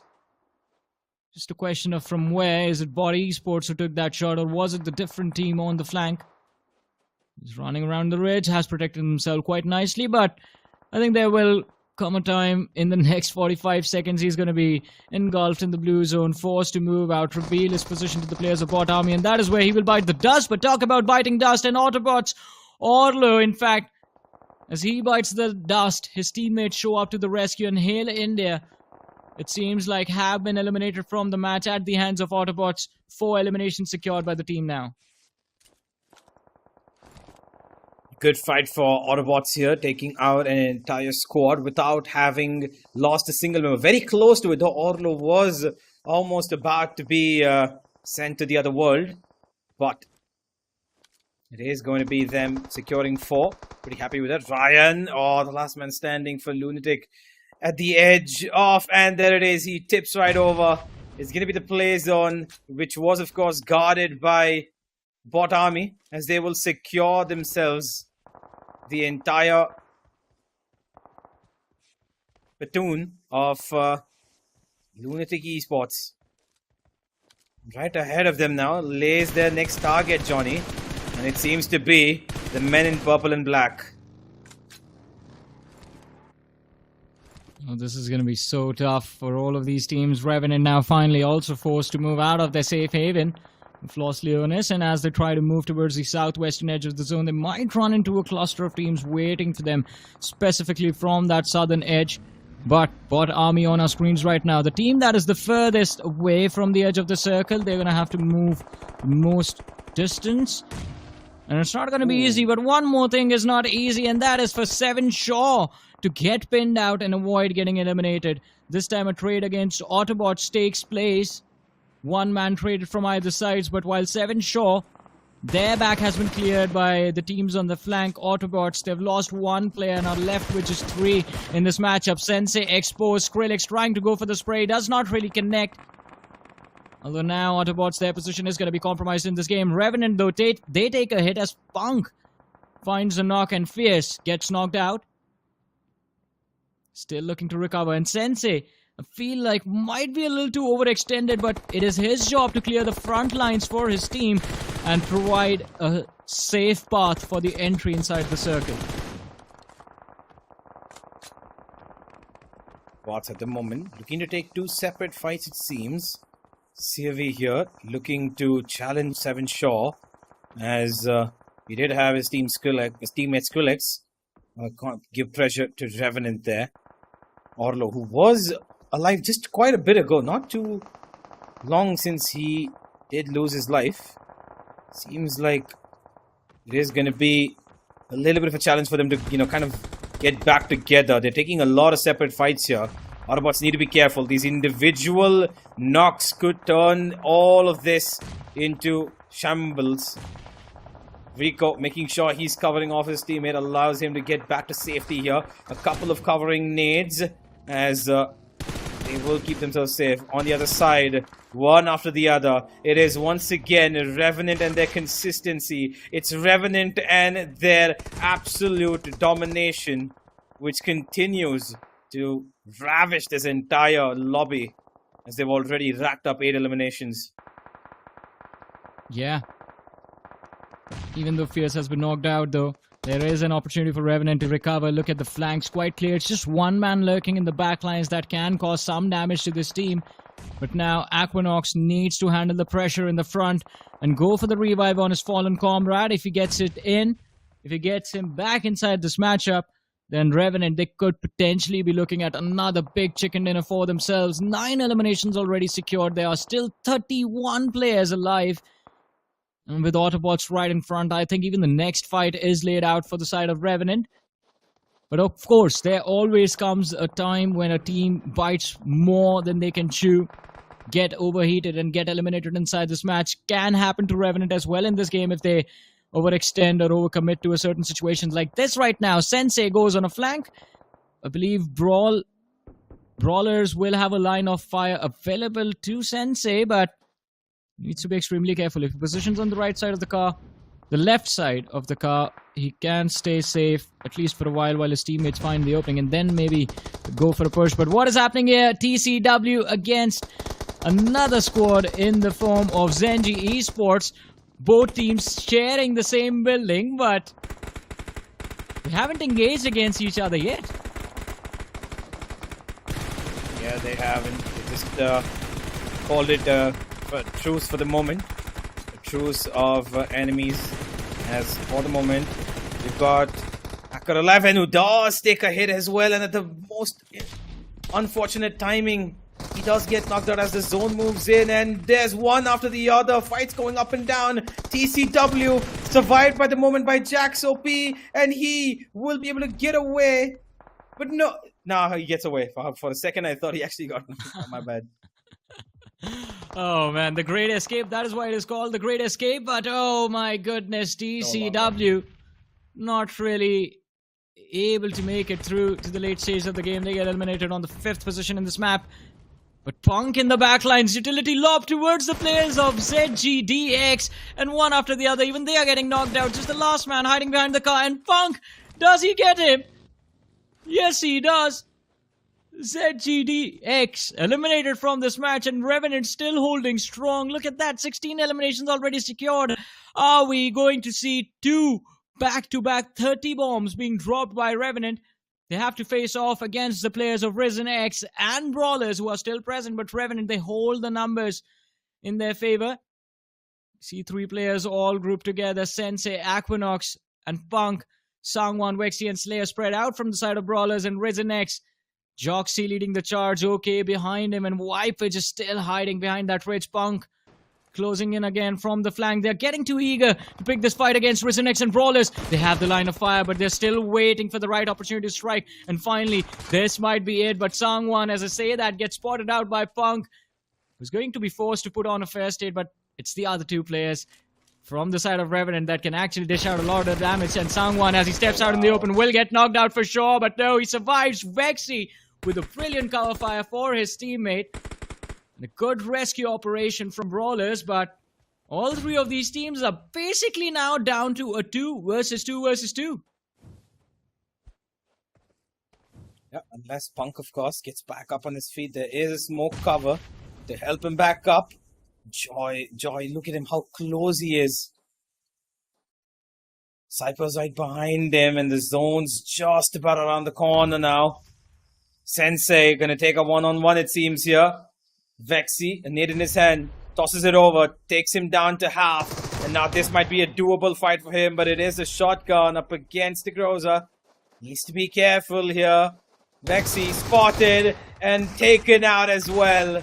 Sensei supported by Aquinox, and that's Revenant once again jump right on top of things.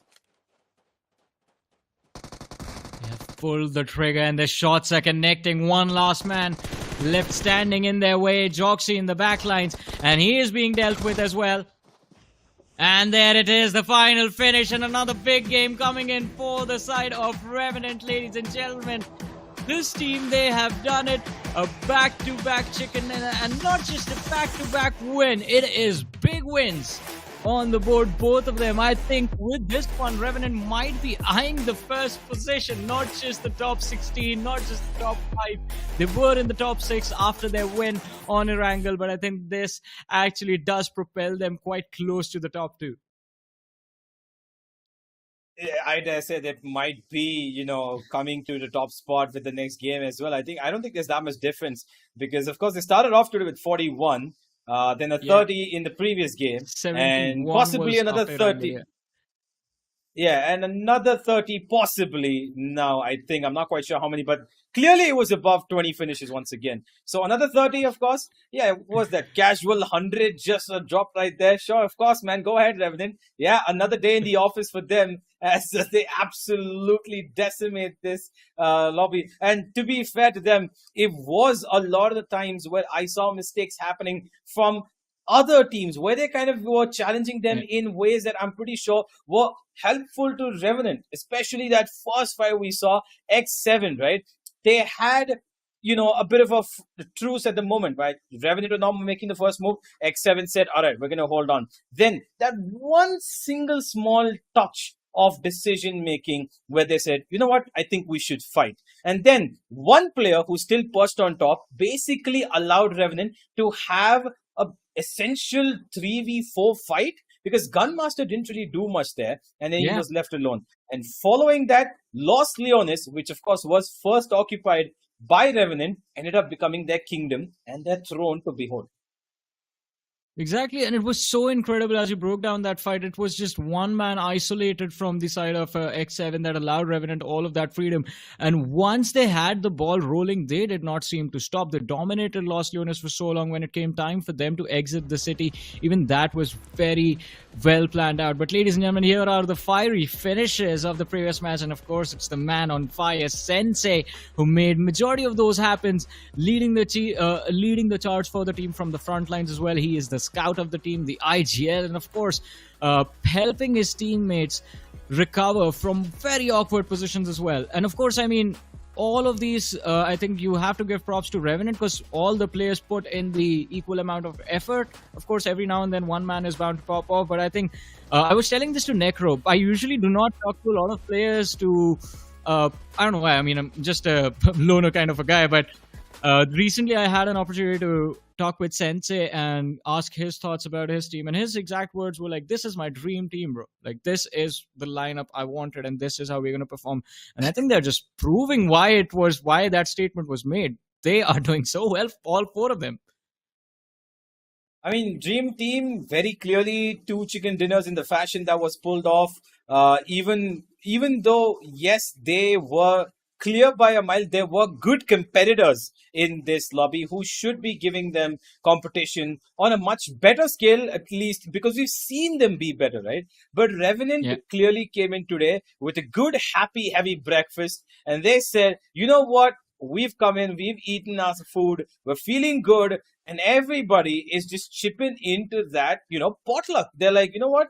Everybody's got a piece of the pie here. And Punk especially, who actually started off with no finishes. His teammates were taking on almost everything. I think he finished off as the top finisher for the team towards the end. I believe it was Sensei. Not quite sure. But Punk, that triple finish that he got, right? I believe it was against, I'm not quite sure which team it was. Behind the vehicle, he one single nade that took out 2 at a time, and then the Molotov finished it up as well. But it was amazing from Punk as well to finish it off towards the end of the game there. I'm not quite sure if he's the MVP though, but let's have a look at who it is. Of course, it has to be somebody from Revenant, man. I mean, Sensei, I'm pretty sure it has to. Is it Sensei? It should be Sensei, right? It is either Sensei or Punk. It is Punk. Yeah, you got it right the first time, Universe. 7 finishes for Punk, 12% map impact, and 31% finish contribution. And of course, I mean, as you so rightfully said, it was that fight towards the end where there were like 3 or 4 players pinned out behind a car. They were trying to survive, and Punk just committed for that fight, ignoring the players of Brawlers on his left flank. And he did get knocked out because of that, but it was a swift recovery from Revenant because they were prepared for even that third party. But let's have a look at the top performers. Punk followed by Aquanox, Sensei, and Fierce. Hey, if the entire team is there, what can you do against them, man? I mean, it's such a difficult position to be in. So again, 20 plus eliminations, as you pointed out, of course, secured quite easily. They made it look so easy, this team. 22 eliminations, 32-point matchup. All right, so 103 points. Is my maths correct, Universe? Yeah. I think you're close enough. Yeah, I'm not that good at math myself, so 103. You're number one on the leaderboard now. It sounds like a Revenant number, right? 103 points. Yeah, it kind of sounds like a Revenant number. And by the way, they are not done yet, right? They've got another game to go, and who knows what that's gonna end up like. But hey, ladies and gentlemen, just for our sake, just because we know Revenant's up there, let's have a look at the point standing, shall we? To see where the rest of the competition stands as well, because I think we've been glazing them for, of course, their performance deservedly. But we've got the rest of the teams here lined up, and that gap, Johnny, between 1 and 2, and then followed up, is absolutely insane. Yeah, I mean, it is insane, and it looks insane right now, right? This is the match ranking. They have 30 points from the previous game as well. That is a total tally of 62 points already just for Revenant. And Universe, this brings me back to the conversation we were having at the start of the game.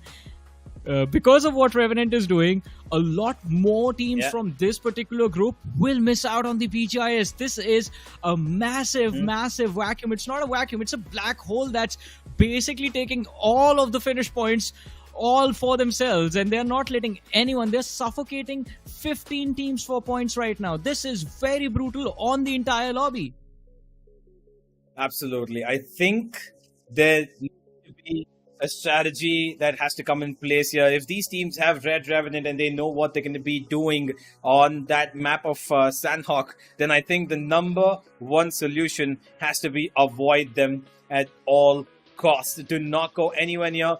Try to target teams that you can take a fair fight upon, maybe even an advantageous fight upon, because if they are continuing the way they are, there's going to be a lot of teams, like you mentioned, in this group that will miss out on that, will miss out that main event, and that's going to be quite a detriment to be a position in, because if one single team takes out the chances of so many altogether, it kind of shows that these guys are not here to mess around, man. They're not here for they're not here for basic qualification. They've got the clearly they've got the blood of wolves in them that propels them. You know what? No matter what it is, we're gonna fight till the end, and we're gonna fight to win. Of course, and I think this is just incredible what they have been able to accomplish in just 2 matches. You pointed out they have one more match left, and I forgot which map that was. Let me give you a little bit of a brief about Revenant and the history of Sanhok. Last BGIS, this was their best map. This is the map that helped them qualify for so many crucial stages when it mattered the most. This was their best performing map, and with the form the team is in, either Revenant are just going to go YOLO from the start, just throw the game completely, or they will just smash everyone around, just toy with them till the very end. But ladies and gentlemen, talking about toying around inside of the game, we do that as well, but new things help us do that even better. So let's have a look at this new promo. Right. Left. अरे यार military की तरफ ले left गाड़ी के पीछे चले गाड़ी के पीछे अरे यार राइट जल्दी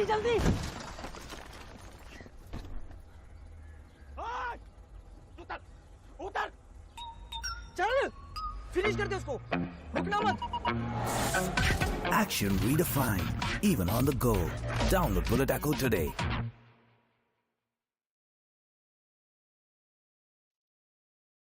And of course, you can toy around quite a lot in Bullet Echo as well. And Necro, while he complains a lot about that new Ignis X suit, I have to say, much easier to get that BGMI costume inside of Bullet Echo. All you have to do is log in and play for 10 days straight. And that is it. One game, 10 days each, you get that outfit, and it's very good.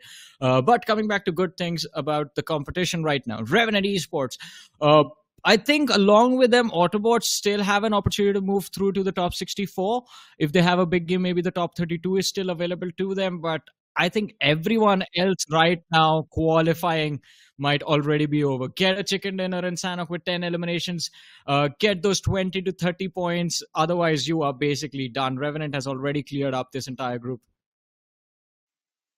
Yeah, I absolutely agree. And I think this is going to be the ultimate test for quite a few of these teams. Of course, AUTOBOTZ need a big game over here alongside TCW as well as Bot Army.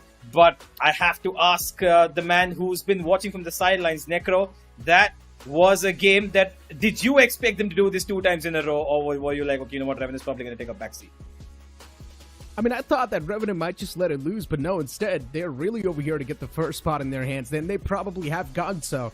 And at this point in time, it just does not really make a lot of sense to talk about Revenant Esports because this team is chilling at the top. Now, let's focus on some other teams like AUTOBOTZ, I would say. Let's focus on X7 Officials, teams that are still looking forward to sort of climb inside of that top 16. X7 Officials still looking forward to make it inside of the top 64, including the same thing can also be said for Brawlers, because Brawlers, they're waking up a little bit too late inside of the Battlegrounds. But if they do get a solid chicken dinner in this last game of Sanhok, there's a chance they can actually squeeze themselves in the top 64. Yeah, I agree as well. But there is going to be another fight, like Johnny just mentioned. This has been Revenant's go-to map, and they're gonna have a lot of more comfortability going into this, right? And especially given on the back of 2 chicken dinners with 30 bombs each, I think this is going to be, a landslide, if at all. We've seen a lot of trifectas, but you expect a trifecta of chicken dinners with 30 pounds, because I think that would be a one of a kind, qualification. Not just qualification, but actually straight to the top kind of finish.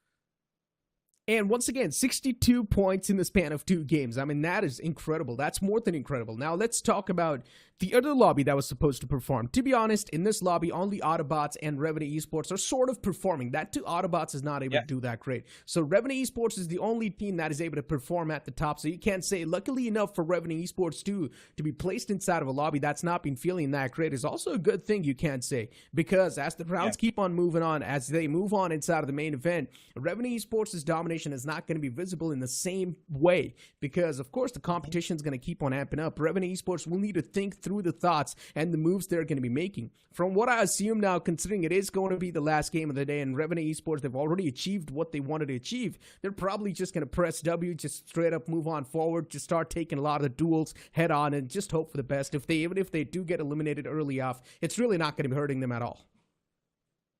I agree.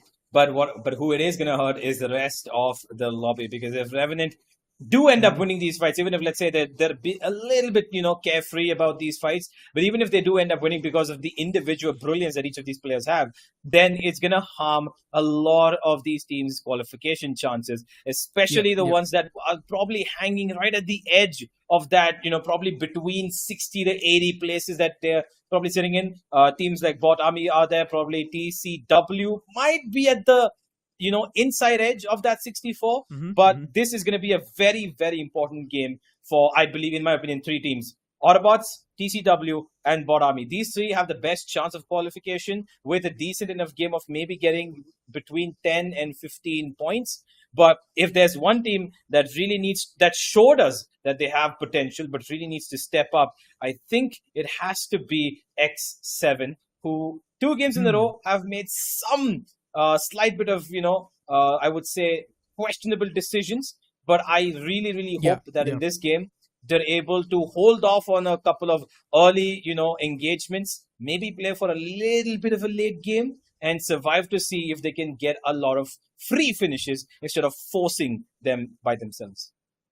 I mean, X7, the first game was okay. Of course, it was not good at all, but still, I would say it's quite okay. The second game, they got 0 points. So that's a big red flag right there. And now moving on inside of the third game, once again, these guys are going to need a chicken dinner. If AUTOBOTZ, they want to move inside of the top 16, they need a chicken dinner with a lot of points. Then moving on forward towards Bot Army, if they still want to squeeze themselves in a better spot in the standings, then even they need a chicken dinner. The same thing can also be said for X7. If they want to move inside of the top 64, they need a chicken dinner. Even Brawlers, slowly and steadily, they're getting the consistent 8-9 points, but really that's not enough. They at least need more than 30 points now in the last game, which is highly unlikely considering the stats and the past we have been looking at of Brawlers. So once again, at this point in time, there's a lot of hopes, but somewhere down the line, we know the hopes are also going to be shattered for these teams as the Sanhok keeps on moving up. And if Revenant Esports just keep on dominating through these teams, then it's a big problem. Because as I mentioned, Revenant Esports, they're going to be on a complete aggressive footing. Yeah, most certainly. And Revenant, of course, are looking to probably, at this point, just get some stat, padding for their individual players. You know what? We've got up to the top 5, most likely. We're probably in that, top position in the overall standings as well. Might as well put our players there in the, top performers as well, go around grabbing a couple of MVPs for the rest of the players, because we did see Punk get one. We saw Fierce get one. Is it time for either Sensei to get it or not? We'll find out, ladies and gentlemen, as we head into the final game of this group, which is now going to be a huge, huge task for teams that are looking to qualify to that top 64, because Revenant are coming once again, and it's not going to be easy. Indeed, I mean, we've got the planned flat path in front of us, ladies and gentlemen, as this last game for this group begins in front of us. Starting all the way from Kampong towards Cow, or at least in between of Hutton and Cow. This planned flat path, once again, is a little bit tilted on one side, but considering it is the map of Sanhok, it's much more of a smaller map. Extending towards your favorite drop locations is not going to be an issue. We might see a drop collision towards Boot Camp. It has been happening. At this point, it's like a tradition on the map of Sanhok inside of the grind. Now, moving on towards Camp Charlie, there's 7 Shores and Revenant Esports moving moving into that same spot. But considering Seven Shores knows that it's Revenant Esports moving in towards Camp Charlie, and if they still decide to take this fight, it will be one of the most gutsy moves a team would try to pull off. We'll have to agree with that. Oh, Revenant early on against Seven Shore. The fight's going to be ensuing pretty quickly. I'm not sure the weaponry is supporting Seven Shore at the moment. And Devil, he's got no ammo. Fierce as well. They're going to get back. Oh, there's already the first knock. And that should be the first finish as well. Revenant, given this kind of momentum in the very first minute of the game, not going to be good for the rest of the lobby. And Seven Shore might be looking at their elimination from the whole event very, very much earlier on than they expected. Pretty much. Revenant Esports for now. Still just quite committed in taking this fight. The fact that Seven Shores actually went for a drop collision against Revenant Esports, as I mentioned, this team has got nerves of steel. At this point, Seven Shores just does not really care about the victory. Because Revenant Esports, one thing is for sure, yeah, they're inflicting a lot of pain and hurt, but they themselves are taking a lot of damage. Sensei's being knocked out, DBS up close and personal. Eventually, the last man as well instantly gets spotted out, and that's going to be it for the opponents. Revenant Esports, what a flawless victory that was in that fight. Really well done. And on the other side, we've got Brawlers, who already have suffered a knock against Ready for Domination. And this team's been quite invisible so far. Trying to get them all done. Slayer, I believe, will be revived. Yep, he's going to be back on his feet. But R4D, they're still constantly delivering that pressure. 2 knocks this time around. And I think Brawlers might be also looking at an early exit from the grind. Oh my god, what is going on? Awkward peaks from the side of Brawlers, Sangwan. And you will need to pay the price for that. Vector in the hands, but it's still not going to matter. One single shot from that DBS. A slap to the face. And the players are now dug deep in their graves. R40, great way to kick things off inside a boot camp. And as I mentioned, it's been happening all the times. In the boot camp, there's always been a drop collision.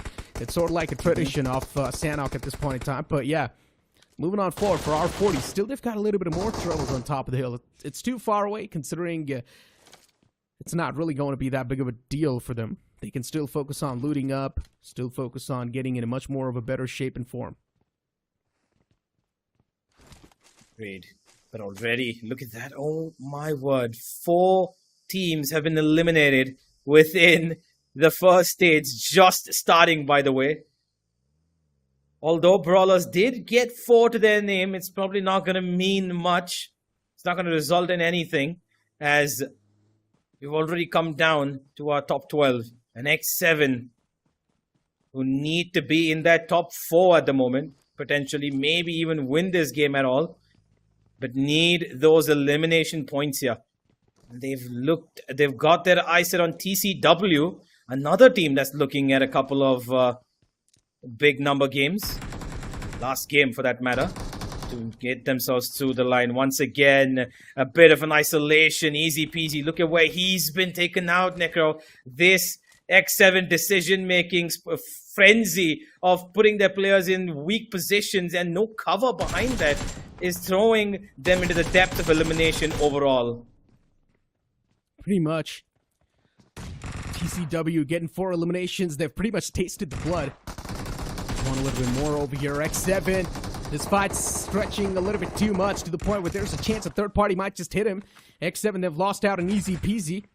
Man, that should have been the playmaker inside of the fight. Gunmaster, though, finds another one instantly. So the trades are happening back and forth.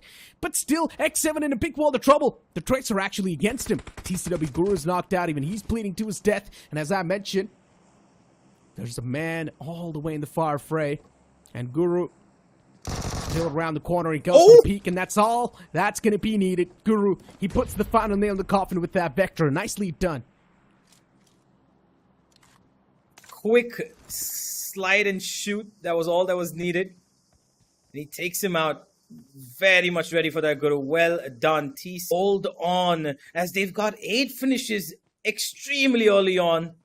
And this is really good for them. This is that big game that they were looking for. And they've already found the perfect start to it.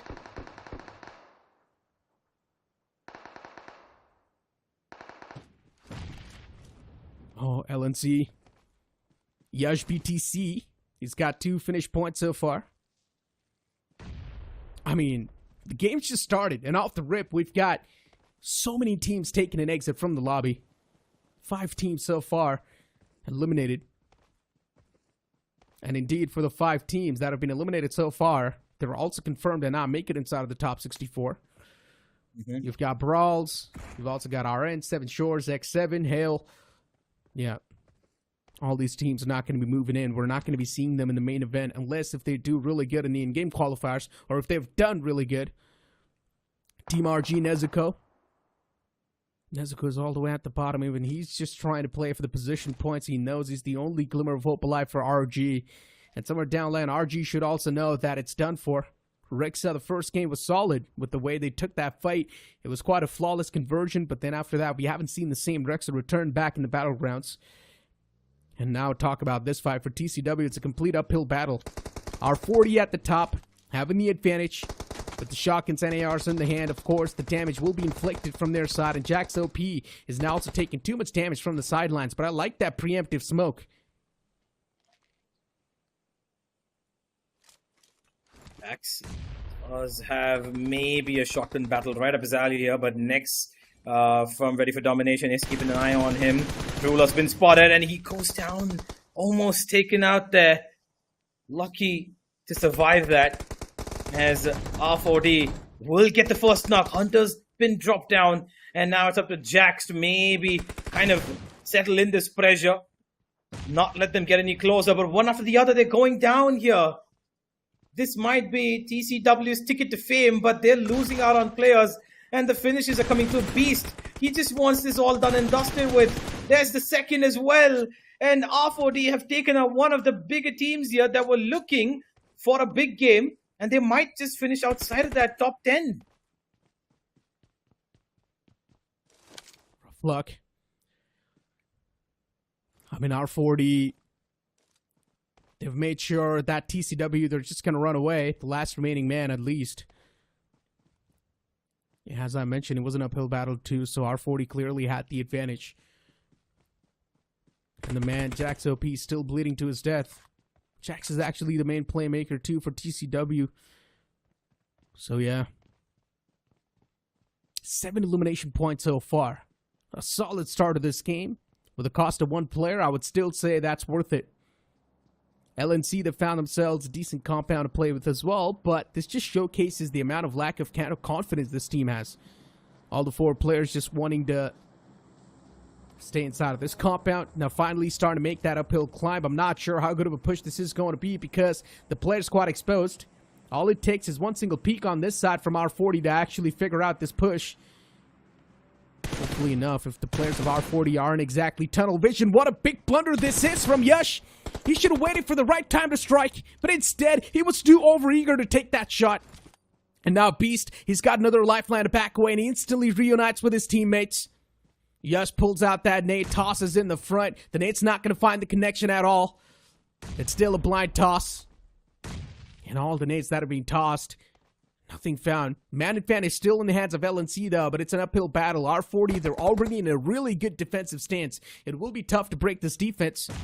Nade being tossed inside of the tower, does not find a connection at all. The cook was a little bit too much in that nade. That's why the timing was off in that one. And now finally Yash BTC makes that push happen. Goes for the shots through the grass. He spots him. Gruler taken down. Yash knows exactly where Nex is as well. And LNC, of course, on the path for redemption. They really want to make sure that this is going to be theirs. And LNC, Yash BTC in the front lines just leading the pack. Now finally backing away. And you've also seen Marsh with a DBS in his hands. He pre-fires that corner. Beast goes down. Now it's all down to Nex. He needs a little bit of help, he decides, and Ruler is going to be the one he calls out for with a little bit of safety around him. But LNC are crawling in slowly. Marsh did have a good shot there, but can he replicate it over here? Viper's on the big flank as well, and I don't think he's been spotted. Oh no, he has been spotted. Nex has got nothing but just his weapons now. No nades. Has to take the fight. Viper's coming in close, wait for the time. Not gonna be the best of fights for him. The DBS not doing the job. The connection's not there. And there comes the stab once again from the back.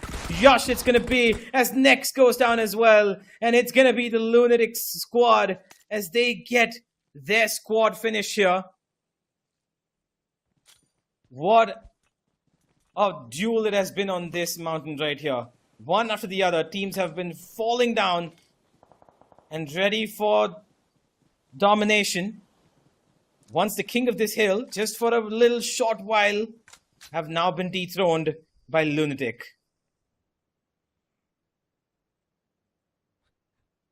I mean, only 9 teams remaining. And it's still the early phase of the game. Stage 3 hasn't even hit. And that's how aggressive this game's getting already. And you can clearly see, Universe, it's just a desperation sort of taking over these players. Everyone's desperate to get any sort of points in their hands. And element 2, the team in the yellow now starting to move in a little bit too close to the zone. At least to the centric spot of the zone. Hilltop of the boot camp is probably going to be the hot spot where LNC is currently. Risen X all the way towards boot camp, and when these teams got a little bit of split going on for themselves, VIXXEN knocked out. EM, rough luck for them. The man was in the front lines to try and scout out the crowds, but then ZGD, they welcome him with open arms.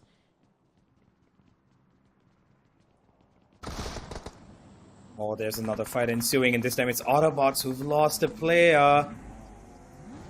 And it's once again against their arch-rivals Bot Army. A fight that ensued in the first map as well. These two teams have been at it. They've been at each other's throats for quite some time. And Tommy, what have you done? He ends up knocking himself out there. A little too harsh on Crash. But it's going to be Outcast to get a little bit of safety. For the moment, AUTOBOTZ have been left alone. As a devotee is going to devote himself to get that revive back. Tommy's going to be back on his feet as Orlo and Rico just crawl their way to Skrillex as quickly as they can. But Skrillex is having none of it. He wants to get away because he knows this is an unwinnable situation. He needs to stay alive and he needs to play for those position points because his team have got no finishes and their chances of getting a couple of more points from this game only rests upon him making it into that top 4, if that even is possible. Because this fight was a huge blunder, Necro. It indeed was. I mean, AUTOBOTZ, Skrillex. Inside of this one single compound. I'm not sure what just happened to AUTOBOTZ too. I mean, I expected AUTOBOTZ to dominate this lobby, but instead AUTOBOTZ is actually having a rough time. A really rough time. Yeah. First 3 games, AUTOBOTZ did such a solid job, and then the rest 3 games, AUTOBOTZ now a complete letdown. This is not a good momentum to move inside of the main event. It really isn't. It's just going to sting them even more. So let's help. Let's cross the fingers. And things will be for the best. Yeah, absolutely. And here's that fight from earlier on. TCW against R4D. The battle of the high ground here. One after the other. Once TCW lost 2 of their members, it was a complete pushdown. And it was Beast to make sure that the finishes came in first, and then the rest of the fights ensued. Give TCW no chance. And then came the backstab from LUNATIC Esports, who then said, nah, we're going to be the ones conquering this hill, and put their imprint of lunacy on it. I mean, this replay that we saw, or this replay that we're witnessing right now, I mean, with the way that fight initially started, is that the opponents pretty much had information on exactly where the Hilltop players were. They squeezed up, or they pretty much sneaked up. Still at the start, when you saw the initial engagement happen, things were messed up a little bit, because the man gave his intentions away, but still later on, the recovery was quite fine, considering the other player was able to get 2 knockouts instantly. So, once again, the recovery is what matters, even if you mess up. LNC for now, though. I mean, Yash BTC was the man who sort of recovered in that fight. But getting back to this entire circumstance that's currently happening, the man's all by himself, and now is also getting engulfed by 4 more other players. And yeah, it's not going to be standing a chance. LNC, currently, they're the king of the hill off this entire side. Yeah. I just had to look at the map as well. Every single team towards the western end of that circle as it made a sharp on the eastern end of the circle as the entire map circle made a sharp eastern curve. And now they are left to rotate. Revenant coming in from the southern entry point of that same zone as LUNATIC continue to be on top of things with all 4 members surviving on top of a great position here, contesting every fight that comes to them and also winning it all, leading the charts with 8 finish points. Bot Army, on the other hand, look to make a bit of a longer rotation, it seems. Don't want to get inside the water. They say no to it. As they actually have a pretty good positioning here, unless Aquanox planning to challenge them. I'm not quite sure if they know just yet. Outcast did have a bit of a peek-see towards this direction, but I think for the moment it's okay. They're not going to have too much trouble.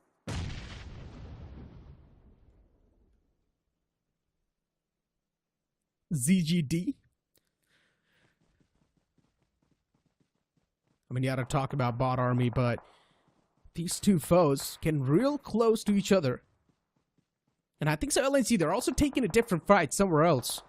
So I'm not sure what LNC is trying to do, but 2 different fights being challenged at the same time is just going to be attracting a lot of the bees to the suite. And for now, ZGDX, yeah, the fight finally escalates. And now the player's starting to scout out the compounds in the front. Dude, the man's all by himself with the DBS in the hand. He's trying his best to stop the flood, but eventually it does flood in.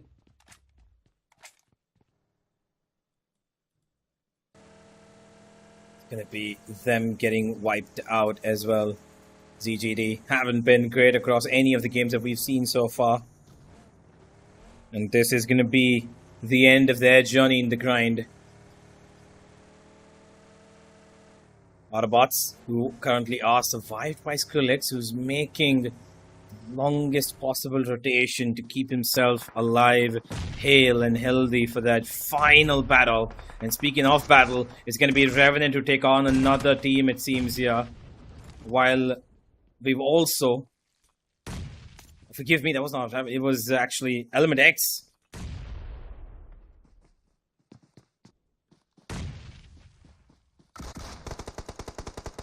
I mean, look at this fight that's currently happening.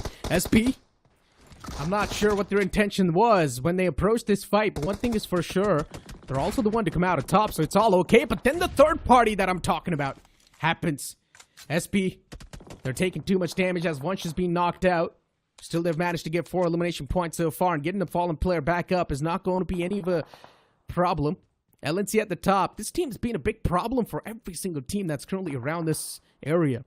Even you see Bot Army a little bit in the far fray, so soon enough, even Bot Army, if they do have the intentions of challenging the fight against the King of the Hills, they definitely can go for it. But this circle so far is panning out to be quite interesting, and I'm pretty sure it's probably going to be the hilltop end as well. So LNC, for them, the stars are aligned. It does seem like a date with destiny, but then you see the Devils approaching in the name of Revenant Esports. This will be a tough one to get out from. Yes, just went on a little bit of a small poke around, and he's circling around the hills here.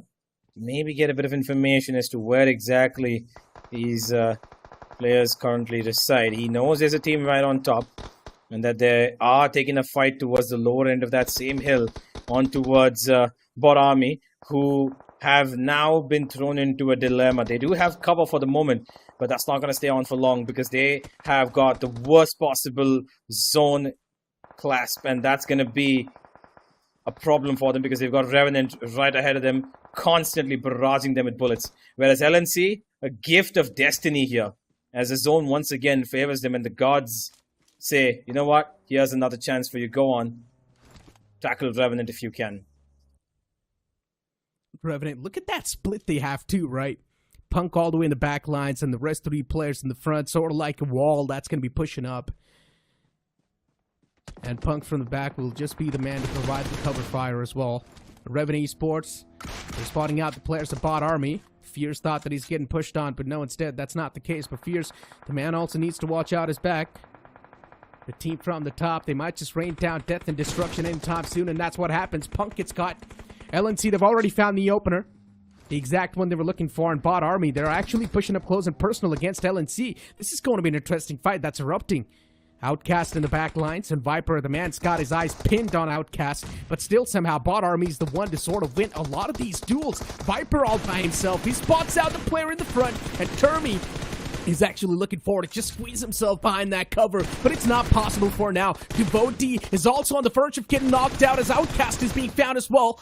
The thirst instantly comes into play, and Viper, he keeps on pushing up. Revenant Esports, they want a third party in this entire circumstance, but it will be a tough one to do so. Yeah, it is definitely going to be tough because they've already got two players getting away from all these knocks. Fierce will be brought back up to his feet, but Aquanox needs to be a little careful here. He is out in the open, and he's almost done and dusted. He has called back, and I think Revenant will be okay for the moment as SB come in for the fight from the other side. It's going to be Viper who takes out Sensei this time, and Aquanox has left the server. This is turning out to be a big lunatic game, it seems, as they constantly keep barraging that pressure on either side as well. Mr. Cute is around the corner. He also has been kind of poking LNC's back for time and time again, but they're not quite interested in him just yet. Viper, who has been their top performer right now, is still hungry for more frags, it seems, as once again now they're going to charge on to Revenant. LNC's map awareness, it's been phenomenal.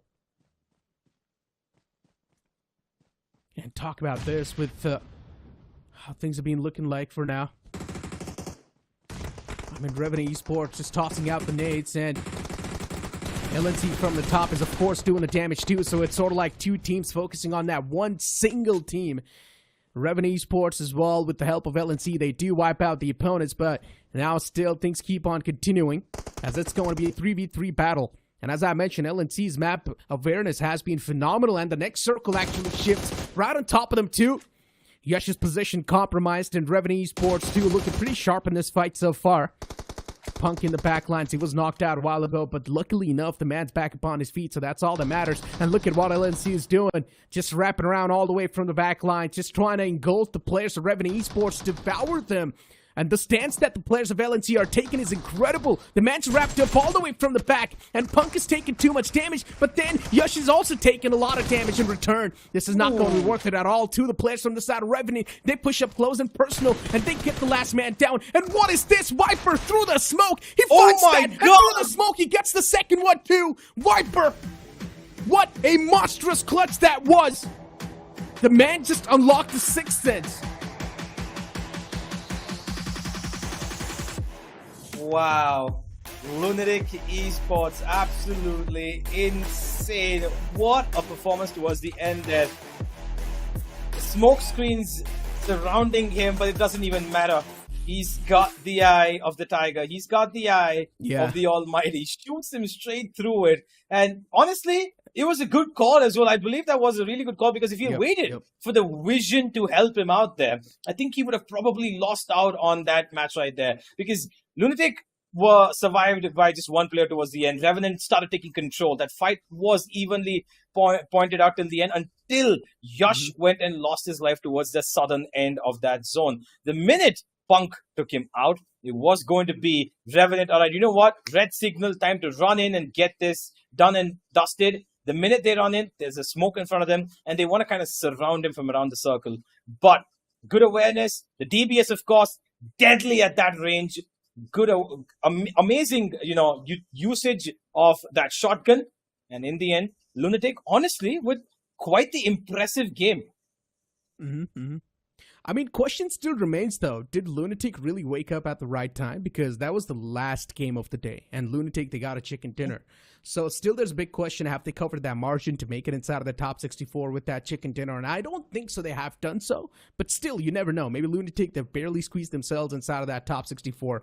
Now, once again, when we do know now there's going to be another group coming in, there's a chance there will be more teams squeezing themselves inside of that top 64. So the benchmark, the threshold will increase even more. So already the teams are inside of that are inside of the top 64 will be pushed out from that spot too. So a lot of possibilities are going to happen. There will be a lot of mysteries broken down after tomorrow when the overall standings will be announced. So in general, nothing can be said, at least for now, because of course my maths is not that good, and I'm pretty sure no one's that good to sort of count on the fly instantly and just give you the exact numbers on what exactly is going on in the overall standings. But with the way LNC was holding that hilltop was really impressive. They had the game sense of the gods. Yeah, absolutely. And let's have a look at some of these finishes that I'm pretty sure will be coming in. Here are the 5 finishes, ladies and gentlemen, which were flooded quite a bit by, of course, LNC's Viper, who was their top performer. And towards the end, he was absolutely amazing, firing on all cylinders, taking every single fight with utmost confidence and as well as utmost precision. And he led his team at a point of time where they needed that one single player to shine, to give them that bit of hope that, you know what, no matter what fight they take, they're going to be able to win it all. And of course, in the end, Viper was and had to be the hero for them with that DBS. He was the one who started it all off, and he is the one who finished it in the end. I mean, more than half of the elimination that Viper got was through the smoke or through some cover. I mean, the man had a 6-in, that's for sure. Viper, indeed, quite an insane game sense over there, and the entire team was able to perform quite on a good note. Now, moving on forward towards Revenant Esports, another solid game, honestly. Consistency on the board, nothing much can be said about that. Revenant Esports is going to be your second good performer. Bot Army, I had a lot of expectations from this last game, but then even Bot Army got absolutely dominated when they tried to breach inside the safe zone. It was an uphill battle against the players of LNC, and there were also Revenant Esports applying the pressure at the same time. So there's too many teams just trying to duke it out against you. Now let's move on forward for now and look at the MVP of the previous game. Has to be Viper, hands down. Yeah, absolutely. I think there's no other discussion around it. Viper, I believe, with 12 finishes and 70% contribution, and that clearly shows you what he does for his team in this game was worth quite a bit. Single-handedly delivering them a huge chunk of every single finish that they could find. I'm pretty sure the calls this time around for LUNATIC as well were just to not get the knocks and maybe hold on to, secure the entire team together, but to make sure if you've got a knock and you know that you can secure it, go ahead and finish it. Now let's see who's following up Viper, because this, of course, is a tough act to follow, but he does have a couple of members from this lobby who are going to be chipping into that top 5, and it is going to be Jax, Yash, Tommy, and Aquanox. None of them, of course, nearby to what Viper's been able to achieve this game, but overall, LNC have to be really happy with this game. Will they qualify, though? It's a hope in the air right now. They're going to have to just think, calculate, and honestly, wait for tomorrow. I mean, he's got the highest number of individual finishes so far inside of the grind in 2024, so you can't really complain about that performance. 12 finishes wrapped up with a map impact of 21%. Imagine, there's so many players playing inside of the map, and one single individual is able to make an impact of 21% throughout all those players. That is an outstanding performance. Now, moving on forward towards the point standings, of course, this was an insane, a lunatic game indeed from Revenant Esports, as they managed to secure 27 points. Revenant Esports with 13. Once again, consistency continuing. ZENG, we saw them in the final few moments. Bot Army Esports, as I mentioned, we even saw them too. Unfortunately, Bot Army wasn't able to get a lot done.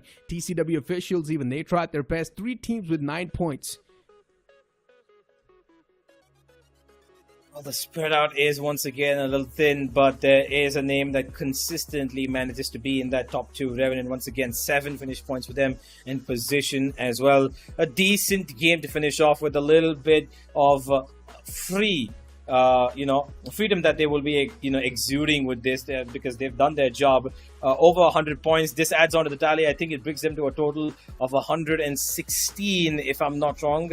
At least around that mark, as far as I can make out the math. But LUNATIC, with 27 to their name, they're going to have a boost, a jump from where, of course, they started today before coming into this matchup was 16 points. The previous 2 games, not really that good for them, a couple of points only.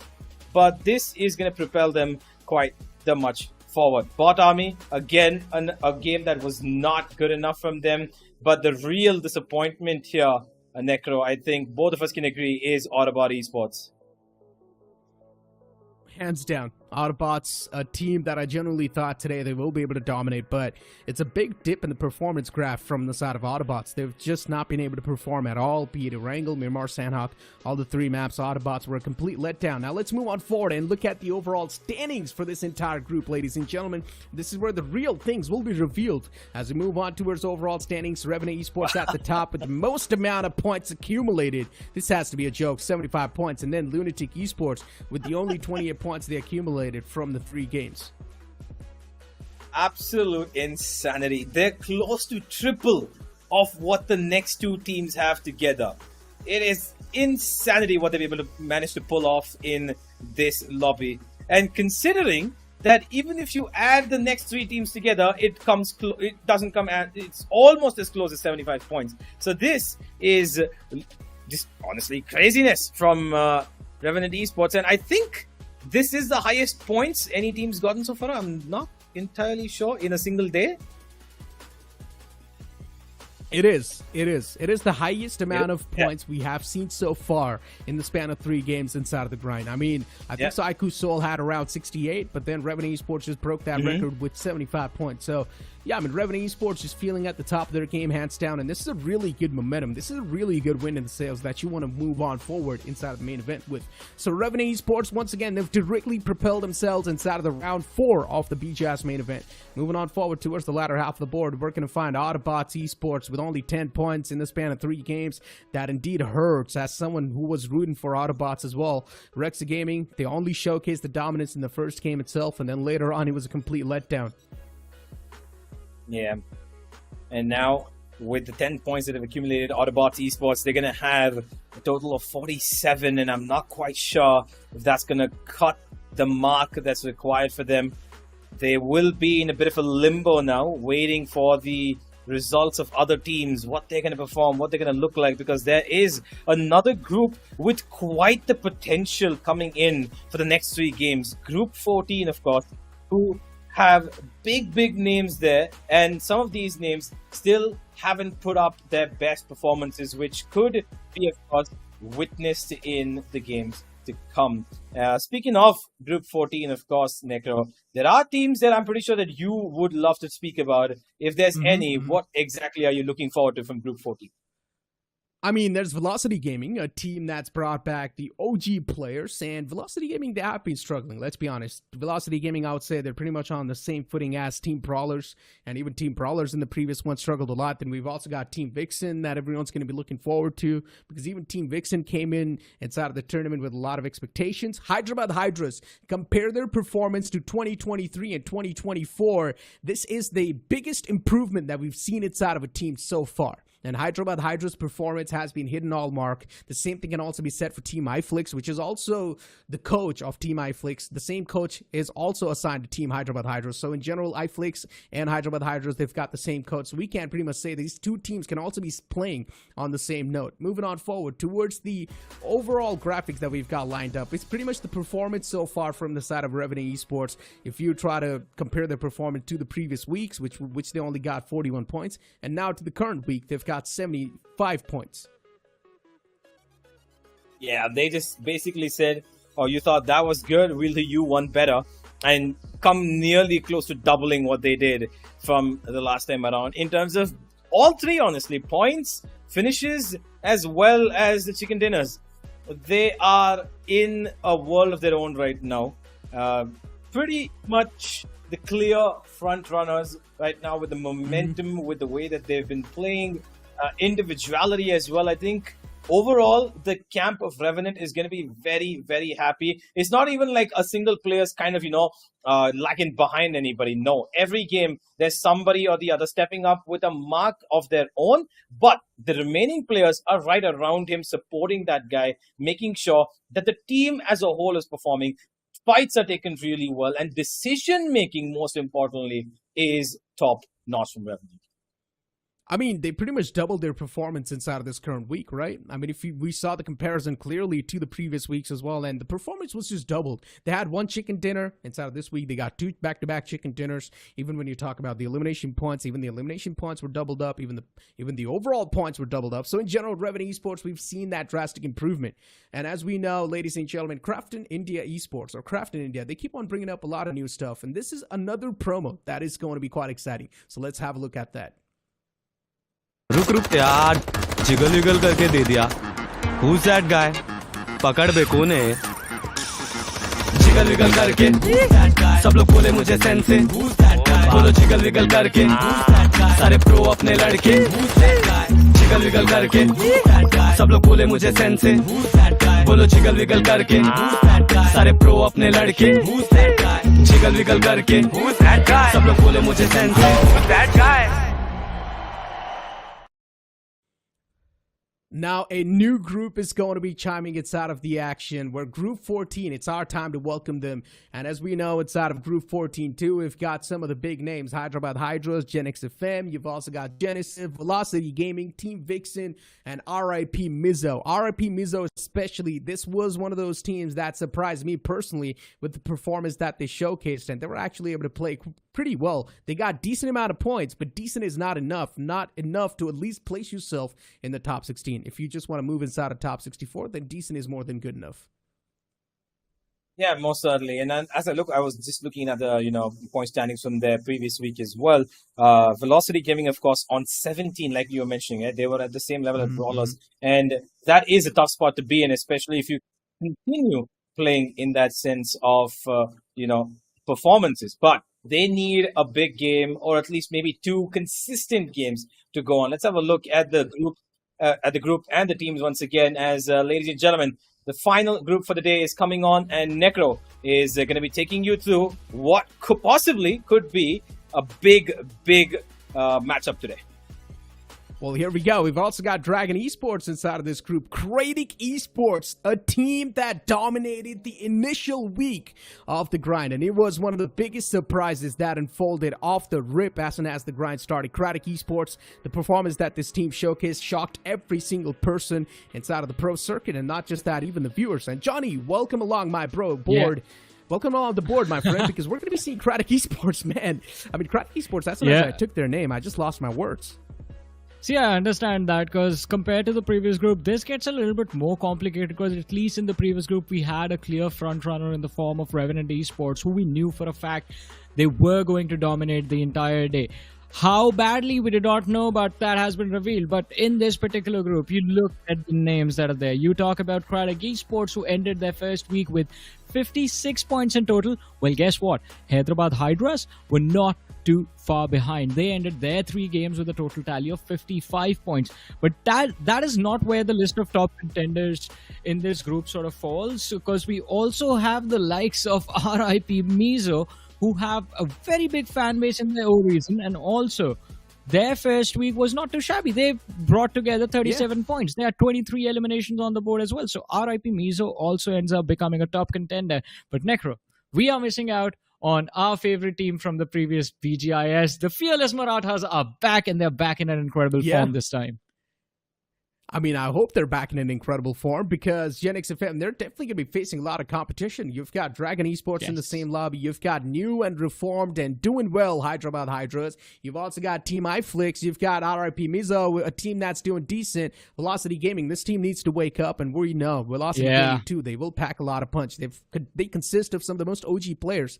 Yeah, they have been struggling. That's a whole other story, but still, it is Velocity Gaming at the end of the day. And even Genesis Esports, this is another old name inside of the community. This group consists of a lot of the known names, and let's just hope with our fingers crossed that these teams are going to be able to perform well too. Exactly. Some of the biggest underdog teams are here in this group. Some of the well-known tier 1 teams are also present.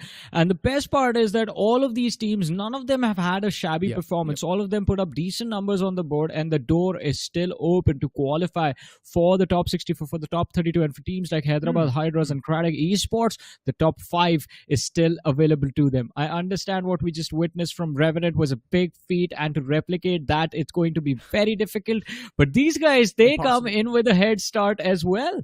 I mean, Revenant started with 41. Hyderabad Hydra starts with 55 points, and CRATIC starts with 56. So the gap till the end goal, it's not that big. Maybe they can make it happen. It's quite rare, but let's see. I mean, quite excited to witness these 16 teams.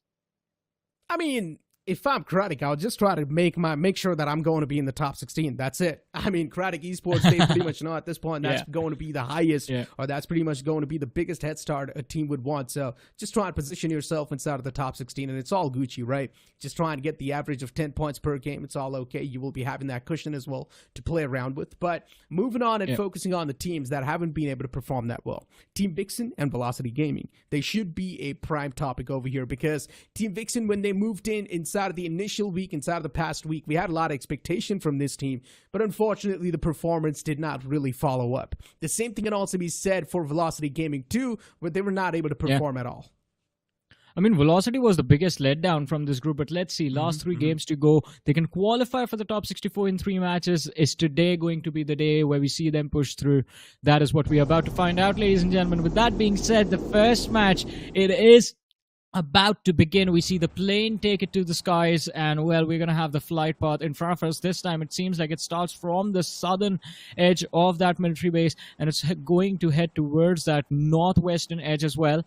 So towards the northern Georgia Pole City. Quite decent flight path, I have to say. The only problem is going to be for any team looking to head towards Yasnaya or maybe Severny, but even then rotation options are going to be available from the roads just south of Pachinki, or maybe you can drop to the southern compounds of Everest, pick up a few vehicles from there, and then rotate towards the eastern half of the map. What do you think, Necro? I mean, this plane flight path is decent, as you mentioned. It's not too bad. It's not too good. It really comes down to the way you want to play it. Once again, it's not too brutal as well, because you are always going to be having that secondary way out of this plane flight path. And if you do want to move in towards Yasna Poliana, as you mentioned, you would need to drop down on a temporary drop location, get your basic loot up, and then move in towards Yasna Poliana. Now, the real point of concern for me is definitely going to be Team VIXXEN, because Team VIXXEN, they're in a big drop collision against one of the teams on the southern side. And if Team VIXXEN gets eliminated off the rip, it's a big red flag. And the team right above them is also CRATIC Esports. So probably there's a chance we might see that third party coming in. Before now, it's NRG against the players of Team VIXXEN, and VIXXEN himself is in a big world of trouble. VIXXEN trying to eject out of this entire tricky spot she's found himself in. And still, she's now starting to get surrounded by the entire team of NRG. The players are all around the board, all across the board, if we'd like to call them. She runs out of bullets inside of the VSS, goes for the fresh magazine, but she's getting pushed on, barrel stuffed, and nothing much can be done inside of this situation. Still gets the first knockout, but she's not going to be able to get a lot done. Valiant effort though from VIXXEN. NRG, they've taken a hit as well. One of the men was knocked out, but VIXXEN now, no opportunity to follow up. And NRG, they settle for this one early finish of the game. Still a long way to go from here on out for NRG, NIGMA Rising Esports as well. But what is happening over here? Dragon Esports stuck in the middle of nowhere. They do not have any weapons, and they were about to get run over, but they ran around circles. And now Jim Jam is here for the rescue as well. Oh boy, that had to be scary. Yeah, well, I guess the planned flight path was a little bit brutal for this team, huh? Away from their drop location, that's why Dragon Esports just dropped out in the open. They went for the contention to the vehicle. And yeah, the two players, they could have almost been knocked out. They're lucky not to. Aim God, he gets his hands on the monster truck too, so it's all good in the hood for now. Dragon Esports towards the southern side. Even the circle is quite basic, right? It's quite a standard circle. It's also favoring the plane fly path. So for Genesis, it's all okay considering they dropped inside of Gatka. For GENxFM, towards Yasna Poliana Apartments. Or towards the George Pole Apartments, my bad. They were also in a bit of a drop collision against the players of VLT. But I highly doubt VLT would want to go for this collision. because they would just try to back away. It's not that worth it. Yeah, especially considering VLT aren't doing that well in the overall leaderboard as well. Just playing safe in the first game is what they're hoping for. Oh, in the meanwhile, Team VIXXEN, things drove from bad to worse. They are spotted out in the open. One more knocked out. The trade is there. Spool gets taken out from the side of NRG, but Snake Eyes, good follow-up from him. 2 more players lost by the VIXXENs. Spool, easy revive. And NRG, they are, again, having a great start to this name, The Hunt. Yeah. It's proving to be successful. I mean, the team's having a hunting party. They're having a great time in hunting down the entirety of Team VIXXEN. And this is exactly what I was talking about, Johnny, when I mentioned Team VIXXEN. It was indeed a big sign of worry, and once again, the worry just keeps on continuing. Now it's all down to Nikki OP. And I highly doubt she's going to be able to get a lot done. Unless somehow she's able to survive till the final top 3, then maybe you can still expect 7 or 8 points. But until then, Nikki will need to play super safe, super quiet. Yeah. Such a tough spot to be in. Just play for survival. But There we go. Nikki is being hunted right now. Trust and Sammy already underway, and the chase is on. If Nikki stops, that could be the last stop inside of the game. Spotted. Gets spotted out. Sammy now exactly knows where they have to go. Nikki, no other options, needs to take the fight inside of these compounds and stops the vehicle on the other Bad side. move. But Trust and Sammy, they wrap up on the other side. It can be a bad move, but if she isolates the fight, maybe she can clutch this out. Oh, no. Yeah. Just completely overwhelmed, Johnny. Too many players at the same time just peeking out. I mean, NRG, they took that fight perfectly. Both the players peeked out at the same time, so Nikki couldn't really do a lot. But VIXXEN just being hunted down off the rip. Yeah, really bad start for VIXXEN. For NRG, though, I mean, it's a date with destiny. Every single player got 1 elimination point in their hand, so that's, of course, going to be a massive confidence uplifter. And this is how the entire fight started off. And then NRG, as soon as they got the first few elimination points, they just had the confidence that they can easily wipe out this team as well.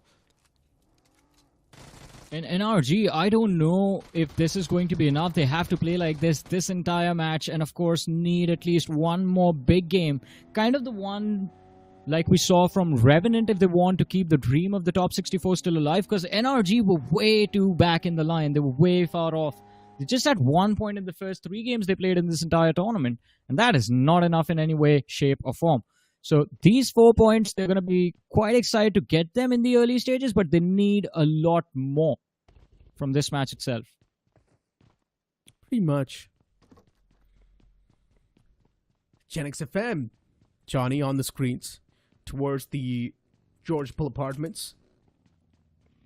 And as I mentioned, VLT, which is Velocity Gaming, they would not really want to go for this fight. It's too risky. It's not that worth it. And that's what they exactly do. They try to move away.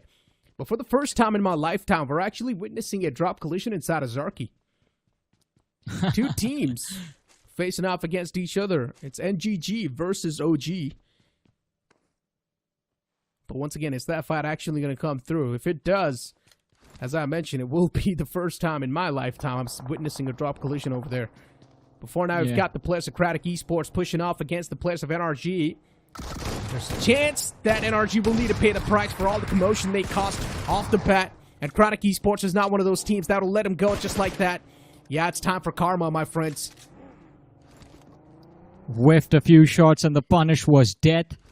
CRATIC Esports, of course, the top performers from their group, and in fact one of the top performers of the entire tournament, with how they began their journey. Again, starting off with 56 points on the board, 1 more added to the total tally after that pick from the side of NRG. But as you said, Necro, they've made a lot of commotion, the players of NRG, and they need to be extremely careful after the loss of Pool as well.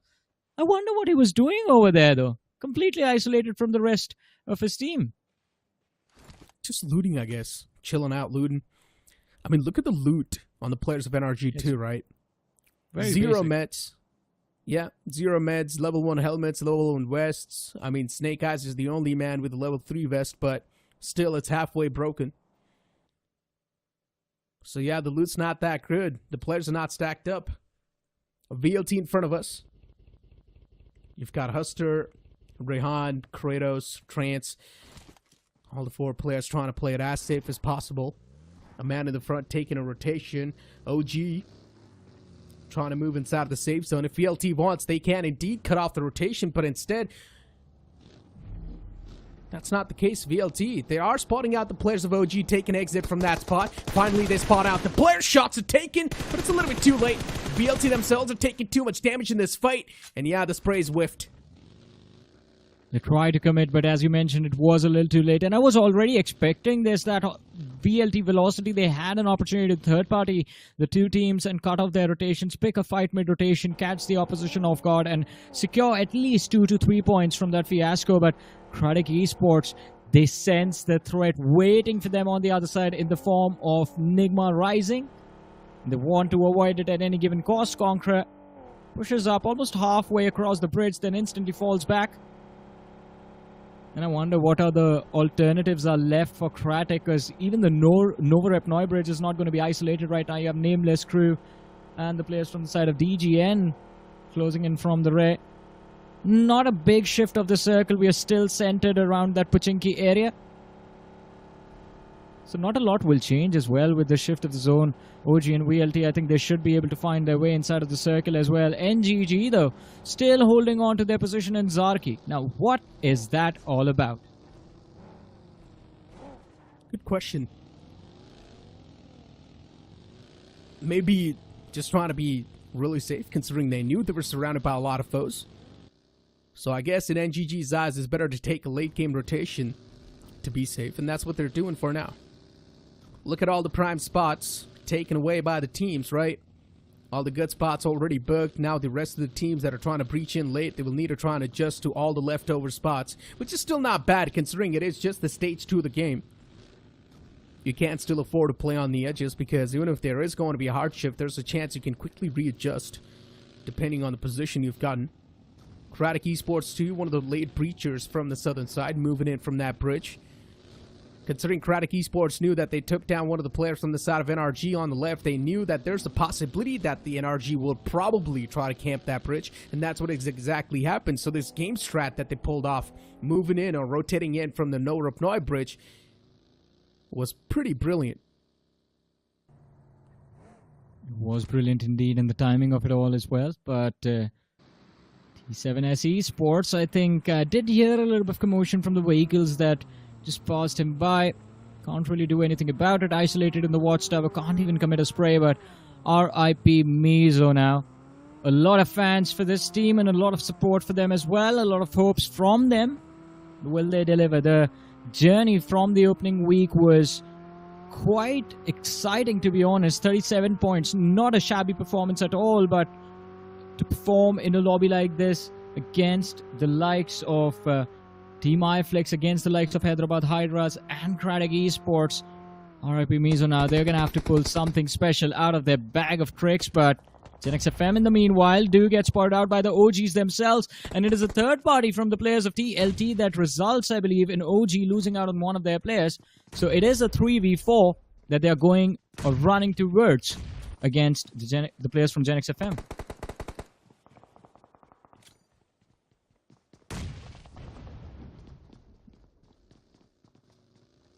And the nades, utility exchanged from either side. Reckless, extremely low and kind of overextended. Was a little bit reckless, gets knocked out by Wanted. And the other 2 players in the back lines, can they do something to stop the execution at the hands of GENxFM? The answer is going to be a simple no, as Mohit falls to that nade, and Wanted now leading the charge with the DBS. Not a lot Sandhu can do as well, and GENxFM, they wrap things up very quickly against the opposition. A good kickoff. And GENxFM, even they're getting shot at from somewhere else, a little bit far away. GENxFM just taking the shots. I'm not even sure why is he taking shots there. There's no one over there. Yeah, a gyro from Genesis. Taking shots against the players of VLT, which are taking quite the late game rotation. Good shot though. Trance chipped up a little bit. The chip is not enough to get the man knocked out, but still, it's more than good enough to inflict that pain and also that terror.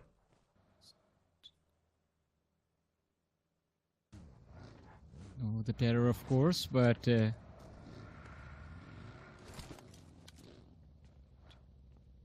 now as the bodies start to fade from the map, I think again a lot of these names will get a little bit more desperate for those points, finish points.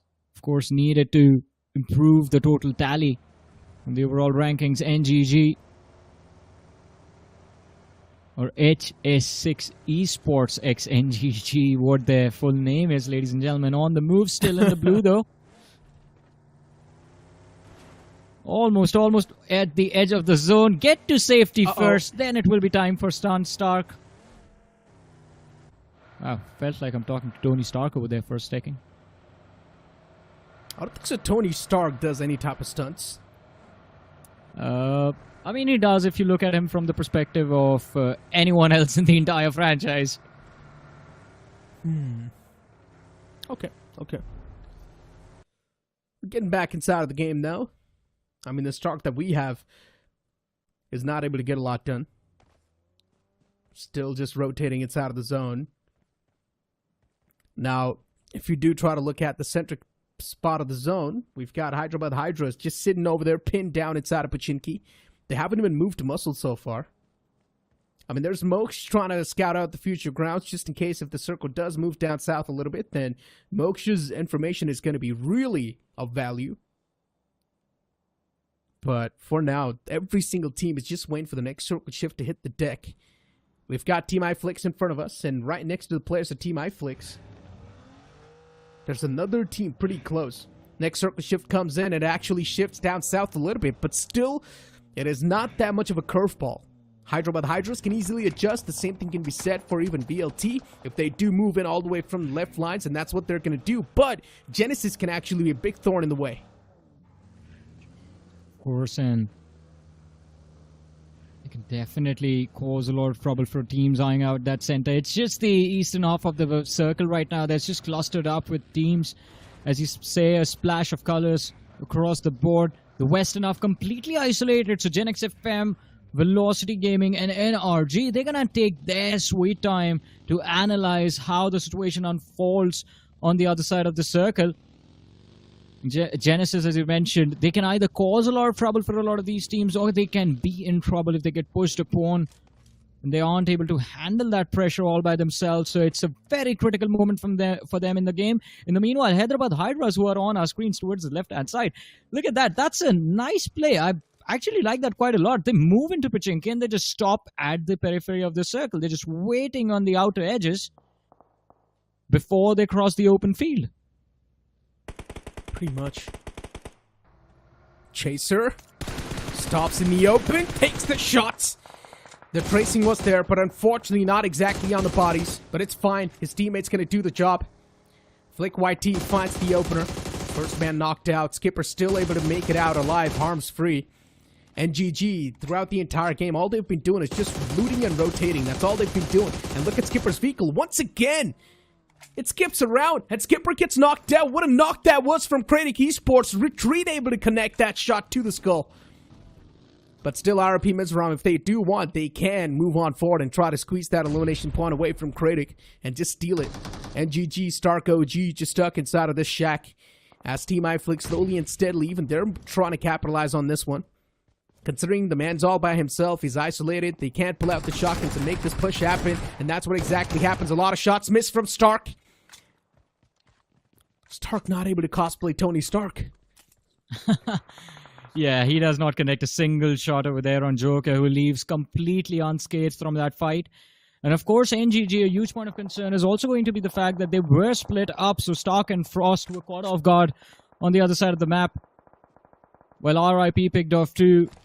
IFLICKS got 1, and it was the lads, I believe, from the side of Dragon Esports who closed in from the rear and were able to pick up 1 point for themselves. But RIP MIZO now switching targets. It's CRATIC Esports who are in the center of this focus fire. Retreat still left standing inside that shack, and Chaser, before he leaves, Molotov is perfect. Retreat not allowed to retreat at all.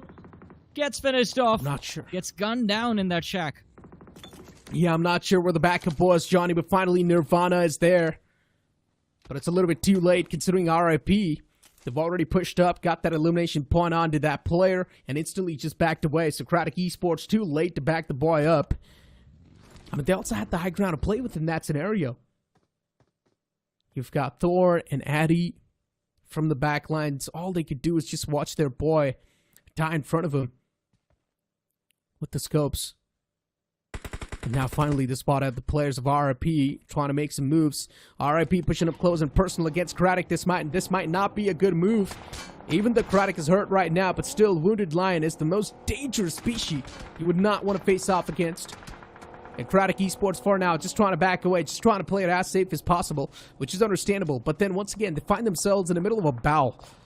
And Johnny, you know, I'm not a big fan of these battles too, because one single nade and it's going to land right in the center. Yeah, no one is, man. Me neither. I mean, you peek from any ridge, you don't really know where the opposition is looking at your direction from, and there's a very high possibility of you getting caught off guard, getting shot in the face, getting taken out, and utility, as you mentioned, I mean, it's a very easy job for teams to lob utility in situations like this in that bowl. But RIP MIZO now, under fire from the players of IFLICKS. Chaser almost getting knocked out. Look at his helmet. It's gone, but he still managed to survive. And Team IFLICKS, will they be able to reset as Gil on that rooftop has taken a massive, massive hit on his body. Still left standing though. Octavius knocked out. Team IFLICKS, they're looking for a revive, but do they have time? Because RIP MIZO, they are here and ready for the slam already. Oh my god, they already got the confirmation, my friend. The man who was knocked out is not going to be having a chance to get back up on his feet, so Dr. Octavius taken out. And now you've also got RIP Lord wanting to push up close and personal, get the confirmations a little bit more, as Joker Top G is also quite low. But Joker Top G patches himself back up onto HP. So Lord right now tossing out the smokes in the front to push up close and personal a little bit more. But there's a constant barrage of utilities on RIP. All they wanted was a little bit of a share inside of this compound, which they will get easily. But once again, the compound is not inside of the zone anymore. They need to make it in the safe zone. And the breaching point that RIP Mizoram is looking forward to get is the same one as the players of IFLICKS are looking forward to get to. And what a return knock that was. Instantly finds out kill. Chaser, nicely done. And this knock is also going to be finding so much time for the players of RIP to reposition. Of course, it brings the numbers in their favor. It's a 4v2 now for the next few moments. And Joker as well. He's been pushed back into a corner. Can't really be a part of the action anymore. But from the staircase is where the threat is coming from. But RIP MIZO did not care. The charge is good. And Flick White, he is the man kicking things off. The opening knock secure. Two more players on the front door. Nirvan, he gets knocked out. And the rest of the players from the side of RIP, they go pouring in. But IFLICKS, they're still standing still in this fight. And Doom, he equalizes it all with the DBS. Brings the numbers back to a 2v2. My goodness, what a blunder from RIP MIZO. One of the most scrappy compound fights I've witnessed so far, Johnny. What was exactly going on? We saw so much hesitation, then we saw so much commitment. We saw them both at the same time. The players themselves were confused if they want to make the push or not. And now finally Doomy's the one to get the final nail in the coffin, but at the cost of what? Losing out on 3 players. Team IFLICKS, I mean, in general, RIP Mizoram, they were so indecisive in that overall circumstance, in that overall scenario. That's why it cost them their life. They wanted to commit, but at the same time, they wanted to back off. And then the next instance, they wanted to commit once again. So the indecisive nature just kicked in. Wasn't just the indecisive nature. I think it was the push that got delayed. And I think the amount of utility both the teams exchanged in the earlier stages of the fight as well, because they had nothing left to charge upon the first floor of that building. And the push had to be made completely dry without any Molotovs to dish out initial damage to the players, with no nades to prep them up. And that sort of, that plan, that poor execution backfired. But look at where Doom is. I'm going to come back to the zone. Look at where Doom sort of went after that fight reset. He just ran between the players of TLT and CRATIC. And of course, both these teams would have heard all of that noise. But CRATIC now, with a push of their own, and it's going to be the side of Dragon Esports that is under fire from CRATIC. A few seconds, they're done and dusted. 2 points secured by Thor and Addy. But as you were talking about the zone, I think that Pochinki rotation from Hyderabad HYDRAS actually paid off quite nicely for them now. This is their game. I'm already saying it. It's their game. If they lose this game, it's their fault. They've got the best positioning they can ask for. They've got the high ground to play with. Also a lot of cover to play around with. Intel, no problems. Even that's going to be there. It's like every single thing is just favoring them in this game. If they still somehow do end up losing the game, though, then it's a big problem. It's a big question mark, and they need to start questioning themselves. A VLT so far, they've got all the 4 players alive too, so for a VLT to pull off a clean rotation will be even tougher. Because Hyderabad Hydras at the top, they're definitely going to be scouting out the sidelines, and VLT, they will need to move out in the open, try and make something out of nothing. That's going to be the game plan. NRG Trust OP, his position's compromised too. You can see Kratos just trying to scope in that same spot. And that's what VLT's game plan's going to be too, to straight up ram the vehicles on that compound. Trust OP's position's compromised, and as I mentioned this, the same thing happens. VLT, they ram their vehicles in this compound, but they're catching too much hurt, even from the sidelines by other teams. And that's why they cannot completely focus on this fight. Instead, they still need to divert their attention somewhere else. Hustler, his teammates knocked out. The man who was backing him up. Trance is knocked out. And look at Trust OP. He finally makes the push happen. VLT in a big state of discomfort. What is going on? Big question marks all across the board as even the wall of death engulfs him. And Hustler now is trying to take an exit from that compound, but it's a little bit too late because even from the top, it's the players of Hyderabad Hydras just raining down death and destruction. Hyderabad Hydras, all the stars align. Even the next circle actually shifts sort of closer to them. It's not going to be tough at all to rotate from that high ground at all. So for Hyderabad Hydras, everything is aligned. Well, it's the monsters from Olympus that have shown up in this map. 5 eliminations already secured. They are in the top 7 as well. And Velocity Gaming, that move from Kratos, man! It could have made him look like such a hero if Velocity had survived for long in this game. But as soon as he came, he was put down on his knees. Hustler, the last man left standing for his side, was also picked off. TLT under fire, it seems like, as Levi has been knocked out. And Reaper falls as well, so Telugu, Levi and team, they're down to their last man. And Hyderabad Hydra, they'd be very happy to pick these points up. There's no threat from any direction upon them as of now, though, but I think all of that is going to change. Hyderabad Hydras in the next few moments will become a little too exposed from the flanks, and specifically from the other hill where the players of Genesis are. I mean, as you mentioned, the players are right there. Apologies. Yeah, GENxFM on the opposite hilltop. Even they've got the high ground to play with, and that's why you can see the players of Hyderabad Hydras instantly rotating inside of the zone. I mentioned this. Hyderabad Hydras, they're not going to be having any trouble rotating in the zone. The circle is sort of favoring them too. But my questions still remain with VLT. Why did they not use any smokes? If they would have used the smokes, this would have been an easy exit from that tricky spot. All they needed was one single utility to back them up. Before now, I'm going to hold on to that thought as GENxFM, they push up against their opponents. What a great dodge that was. Dodges the vehicle completely. Still the man is driving around in the back lines. Wanted needs to patch himself up, and he would do so instantly. But still the man's taken down way too low. Eventually Wanted gets ran over by Cleto.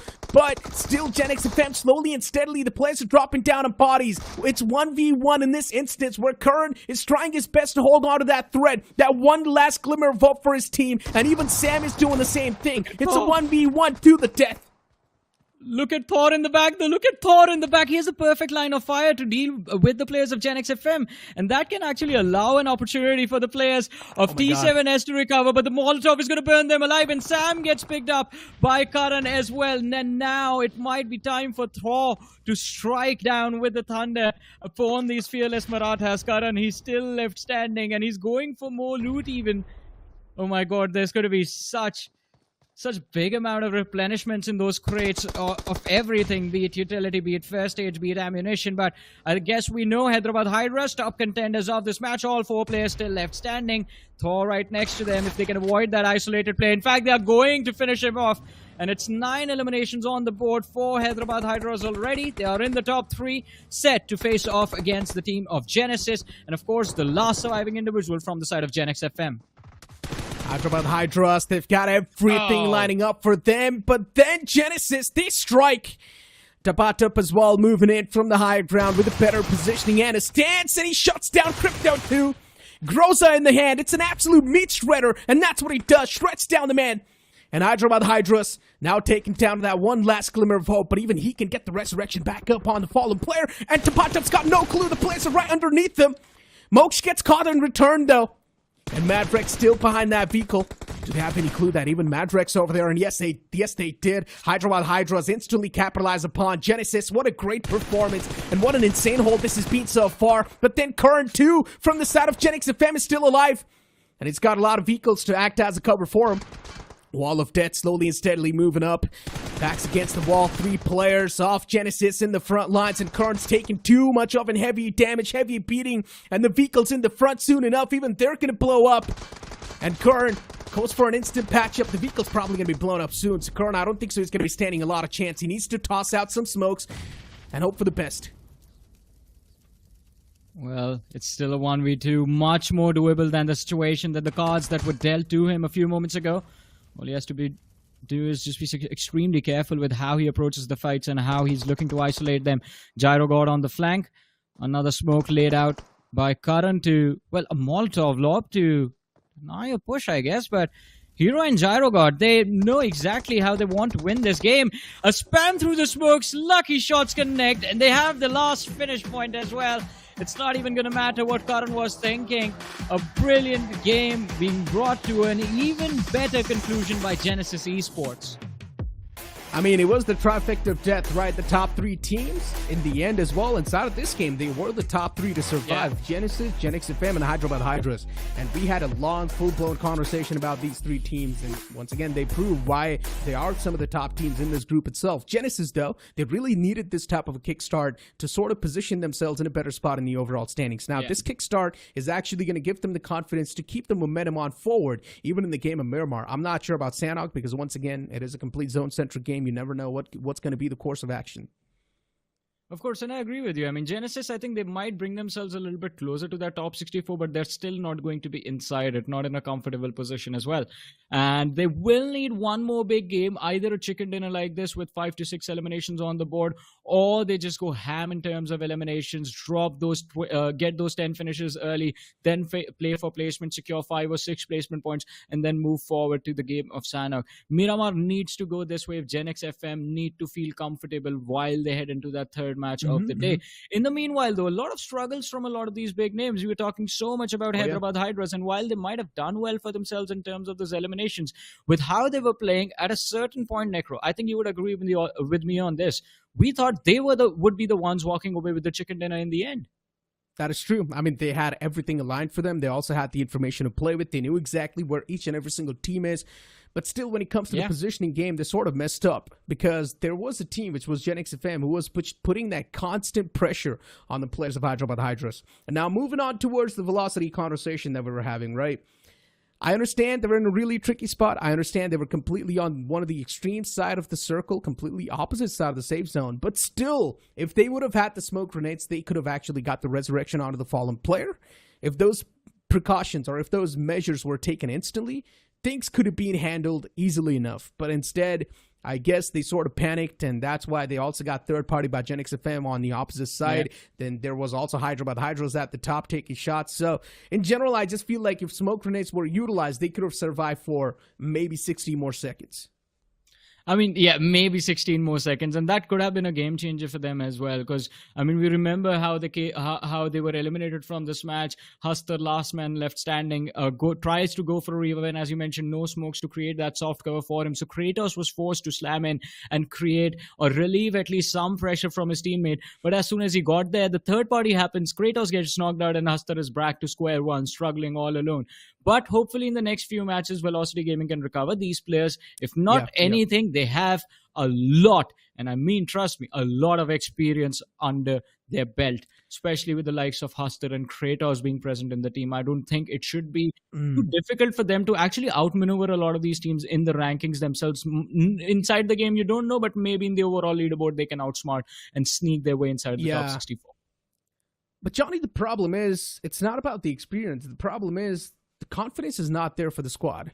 The experience is there, but that experience is not bringing in that confidence inside of the firefights, and I genuinely think so. The experience should also act as a confidence, but unfortunately, it's not the same thing for Brawlers 2 that we witnessed, and it's not the same thing for VLT 2 that we're witnessing right now. They really need to start taking the fights quite confidently. They need to approach the fights head on, because that instance where Velocity Gaming was completely stuck on the opposite side of the safe zone, they only had two options. Either they ram into that compound, or either they straight up go for a head-on-head collision against GENxFM, which would have been, once again, a 50-50 odd of them coming out on top, but at least you might as well grab onto something than just completely messing things up, right? Moving on forward towards the MVP of the previous game, it's going to be Chaser from the side of RP Miramar with map impact of 7% and the finish contribution of 57%. Chaser, of course, was there in the elimination feed over and over again. Yeah, he was there in the finish feed the whole time. 4 eliminations, and of course I don't think it's just him. I think his entire team played extremely well in this game. RIP MIZO, they were very aggressive. They needed to be aggressive as well.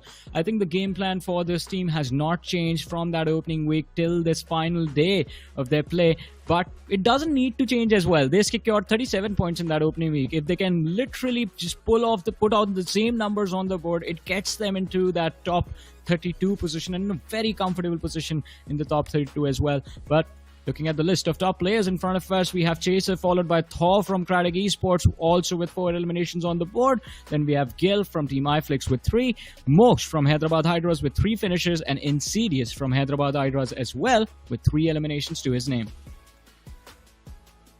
Moving on forward towards the point standings, my friend, this is where things are going to be a little bit more cleared up. Genesis Esports, even though they got the chicken dinner, still only 17 points. HYDRABAD HYDRAS not that far behind. Once again, consistency being maintained. All you need is 10 points per game for even HYDRABAD HYDRAS, and maybe they can squeeze themselves in the top 16 too.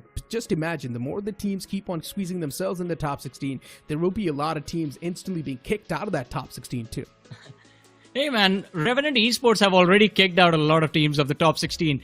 Let me correct myself, out of the top 64. So I think they have pretty much cleared up a few more options or slots for these teams to secure for themselves. Now it is down to what can they actually accomplish when they are playing. So CRATIC Esports, I think they might have slowed down a bit, and there is definitely no need to slow down. Them and HYDRABAD HYDRAS, the push needs to continue. HYDRABAD HYDRAS doing a little bit better than CRATIC in the overall rankings now after this game, but it's good to see GENxFM also maintain their composure and maintain a steady pace across from that opening day till now. So these 4 teams' expectations were there from the start of the day as well. They have been performing. I think one of kind of a letdown for me right now is the side of RIP MIZO, because they have no placement points. But why am I complaining? They had a grand total of 14 placement points in 3 matches in that opening week, and yet they had 23 eliminations. So they're still focused on that elimination number, which it seems like if it works out in the end, what can I say about it? I mean, it works out, right?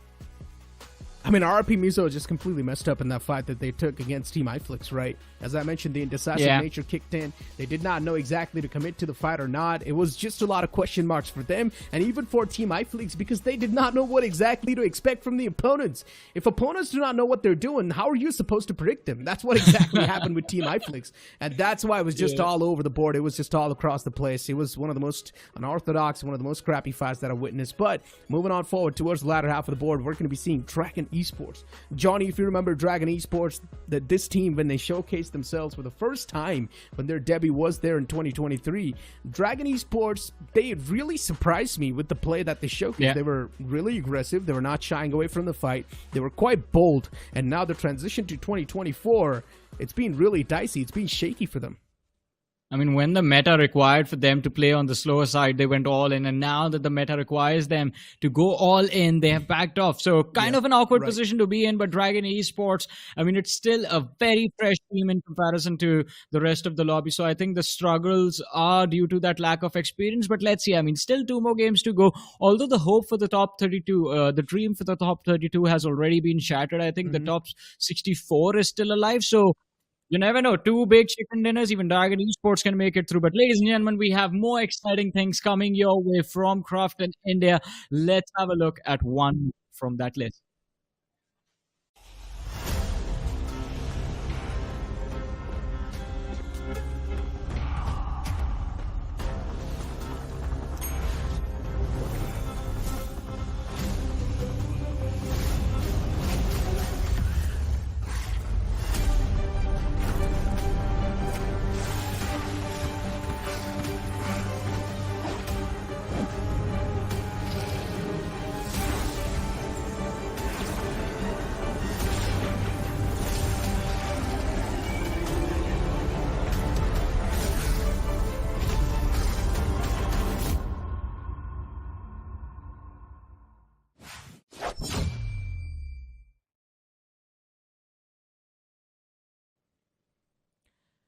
I mean, people say patience is usually the key to success, but for me, when I keep on trying to showcase my patience for this X suit, I'm just not getting it, man. At this point, I'm just running out of patience, Johnny, and I'm just about to give up, man. I'm not able to get my hands onto this one. I'm unlucky. It's okay. But I hope you guys do get man. your hands on this.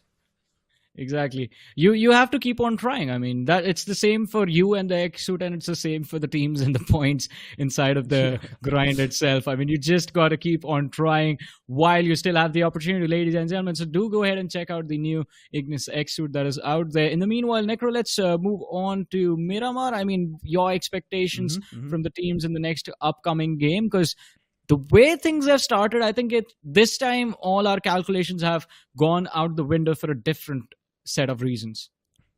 Okay, so from what I know, right, Hyderabad HYDRAS' coach, which is of course IFLICKS, he himself used to be a really good player on the map of Miramar, okay? So I'm assuming, I think so Hyderabad HYDRAS will probably be pretty comfortable on the map of Miramar too. So there's a chance they can actually be the one to get the chicken dinner, but I'm still rooting for CRATIC Esports, because why not?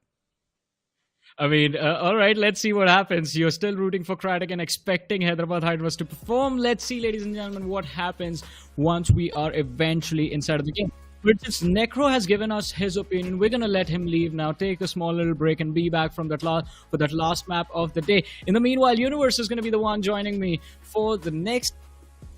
Universe, I hope, I wonder, first of all, do you agree with what Necro said? He's rooting for Hyderabad HYDRAS and CRATIC. He expects these two teams to perform really well in this upcoming map. What are your thoughts? I mean, I'm pretty sure that these two teams will look for another, consistent game. Hyderabad, of course, the HYDRAS did really well. Decently according to the standards of keeping consistency on the marks. They got 15 points in the last game. CRATIC, of course, a slight bit of a disappointment there, but they did have an early fight take them out, and which was unfortunate for them. And unfortunately, they had to stick to kind of being the survivors rather than taking on the fights and being dominative like they were in the previous week, right? Where they were quite literally roaming around their lobby, getting as much value out of it as possible. But now we've seen the rise of Genesis Esports, who were at the bottom of my list, and I think a lot of people's list as well, because they were on 16 points, which is, I would say, the bare minimum that you could scrape through to as a half performance from 1 week, and then you bring out the other half from the next week. And I think that second half has already been conquered by 50% by the game that they just displayed. Now, all they need is to maintain that top 4 positionality and keep getting those finish points, at least 5 to 7 with a couple of finish points, maintaining a healthy mix of 10, maybe 8 to 12 points, I think is the good range for them at this point, to crawl into that 40s zone, if at all they're lucky. But what we need to see right now is a jump up also from, I believe, Nameless Claw, who were in a good spot last week. Although, yes, they came in. They were among the teams that were on the higher end in terms of positioning, at least. But their finishes were not visible. But overall, Johnny, I wanted to ask you actually, RIP MIZO. There was a fight which I believe went on against IFLICKS team, which was detrimental to them. And I heard your reaction, both you and Negro. Talk me through your emotions when you saw that happening. Man, it was so awkward, to be honest, because initially when the fight began, RIP MIZO, they clearly had the upper hand. They had secured the opening knock. They had pinned Joker down. Gil was up on the rooftop, and he was extremely low. So he can't re-engage in the fight without risking getting knocked out again. And RIP MIZO, they made the only mistake that could have resulted in them being the ones getting wiped out, and that was committing too much utility too early into the situation. They're just charging onto that first floor completely dry, no utility utilized. So just that one small error in decision making, and I understand IFLICKS did not dominate that fight. They barely survived it as well. But it was RIP MIZO who was supposed to be the victors in that conflict. But let's see. I mean, another opportunity for RIP MIZO to get their revenge against the players of IFLICKS in this map. But I'm a little bit more concerned about the flight path this time. It starts from Porto Parasio, goes to Ladriela. It leans too heavily towards the southern half of the map. Yeah, I smell a lot of road trips coming in here. I can see most likely a lot of teams heading up towards the north of Impala, taking on, whatever they can find, a truck, a bus, start the party, move on to maybe Azahar, and maybe try and scout the northern region as much as they possibly can. But for the moment, there is not too much of that happening. I think we might just end up seeing quite the southern mix itself of fights. Yeah, I think we can. I think right off the bat, it is the city of Impala that I'm now focused on. My eyes are glued to that city because you have NGG, and then there's one more team headed in the same direction. I believe it is the players of NRG. So it is NGG H. Wait, I'm going to take that full name. All right, it is HS6 Esports x NGG going up against NIGMA Rising Esports in Impala.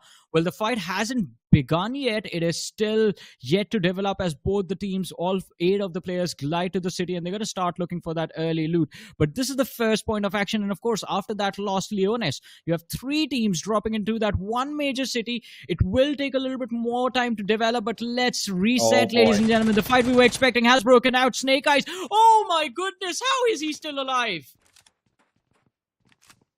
Gets away within the inch of his life. Sheds the skin just to protect himself, Snake Eyes there. Of course, if that is a throw to G.I. Joe, I do love me some Snake Eyes. He is one of the best assassins I've watched on that movie. But can he be similar here? A quiet assassin he was. And this time he gets away with just about enough HP to give himself another fighting chance. In GG. Need to be a little careful because Stark, look at him. Once again, he's alone here. Frost has already made his way all the way back. He's getting away. And Stark probably needs to maybe also take a back step to play this a little bit more safely. Sammy expected someone to be inside that building, but there's no one there. His bolt action rifle is just pointed one precise location, just waiting for someone to peek. But Snake Eyes, gets shot in the back yet again. The HP bar is going to be a little bit too low while he goes for the push. And of course, risking getting knocked out. He still finds that opening for his team. Although the trade comes in, Trust now secures the elimination before going for a revive, and it is a back and forth between these two lineups, NRG and NGG. Although the trades, it seems like, are in the favor of NGG. NRG, 2 players knocked out, looking to recover, and NGG looking for the push on that second floor. But Trust is still lurking, looking to go for a revive on Snake Eyes. Yeah.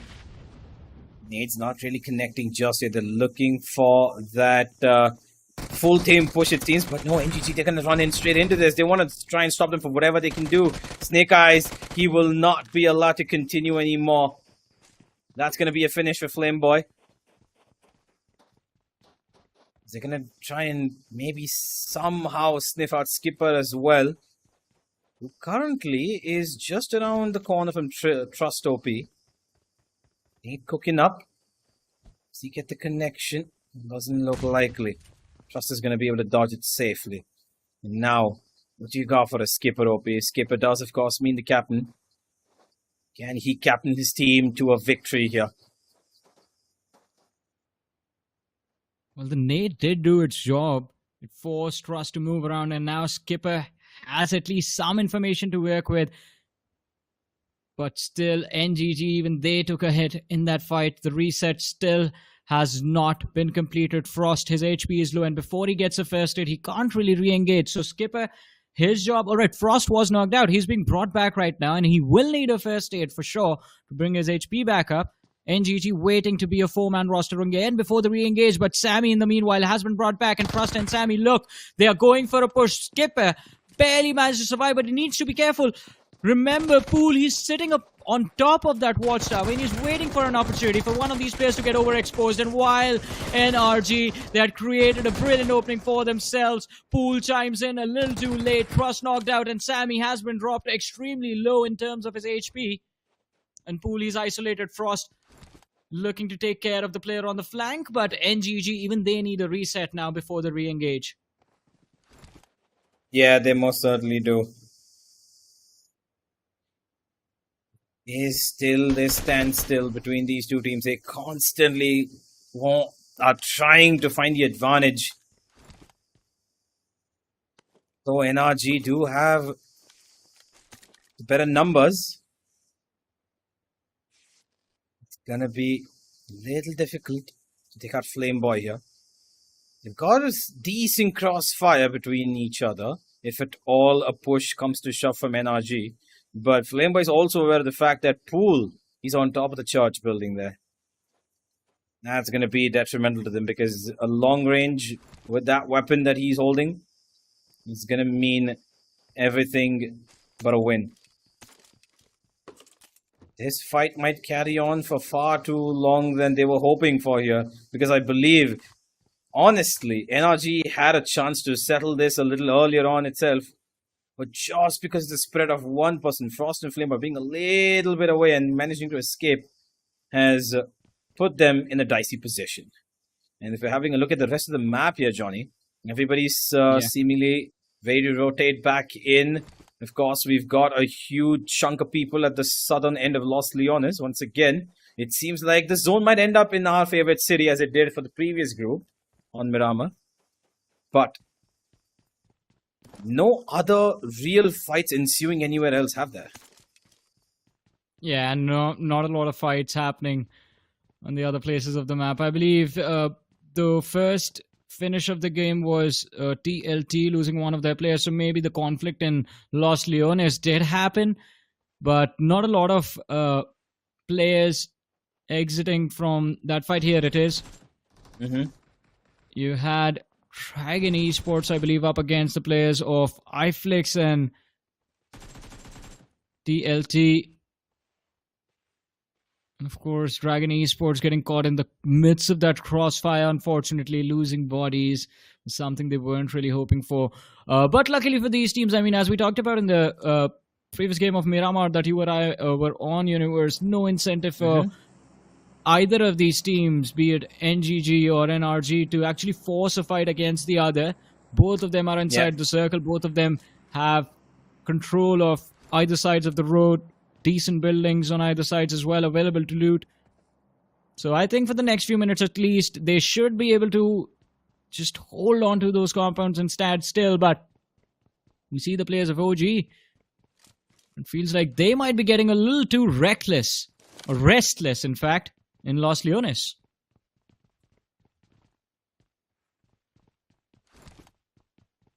Hold on for the moment. There is no team that's anywhere close to them at the moment, at least not in the nearest vicinity.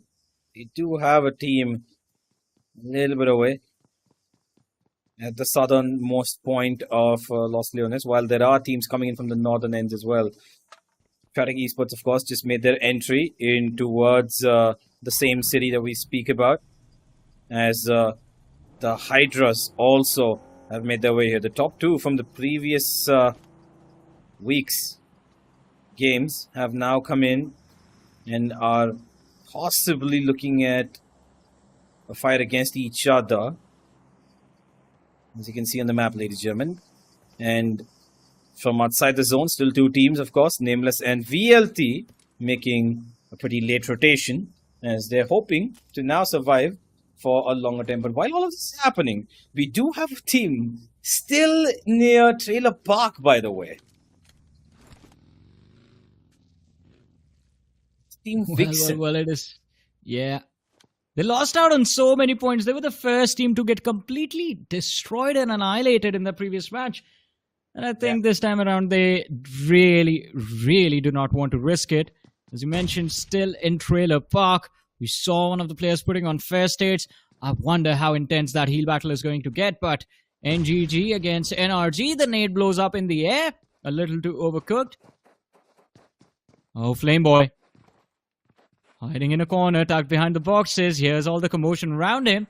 He is panicking, trying to understand where the players from NRG are going. And look at him. He's still behind the enemy lines. The backs of the players of NRG, they're going to be completely exposed. Trust OP is going to be the first casualty. And now Flameboy, his position is revealed. Compromised, needs to be aware of how deep Pool went with that push. But he's still right next door. And Flameboy, it seems like, has an inkling of information about the opposition. 2v2 for the next few moments, but NRG, they're going for a revive. Oh, there is Paul gives up his position. Now he's trying to use that SMG to its best. Pulls out the AK, goes in for a better fight, but it's not going to work for him. Flameboy, though, gets taken out as it's going to be Trust, supported by Sammy. And that's going to be the end of that fight. A long-lasting fight there in Impala. And it ends with HS6 getting impaled to the ground.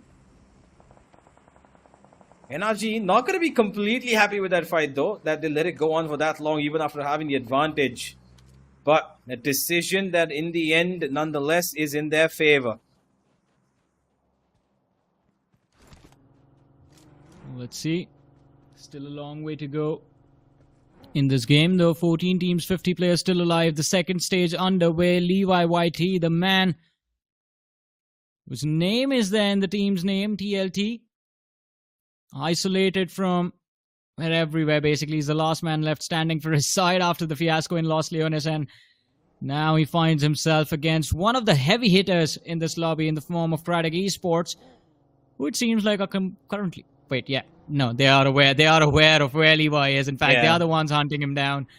And slowly and steadily, they're going to just suffocate him for position for information, force him to stay in the corner. And if they see just a pixel of his body, and he's going to greet his teammates back in the lobby and say, "What's up?"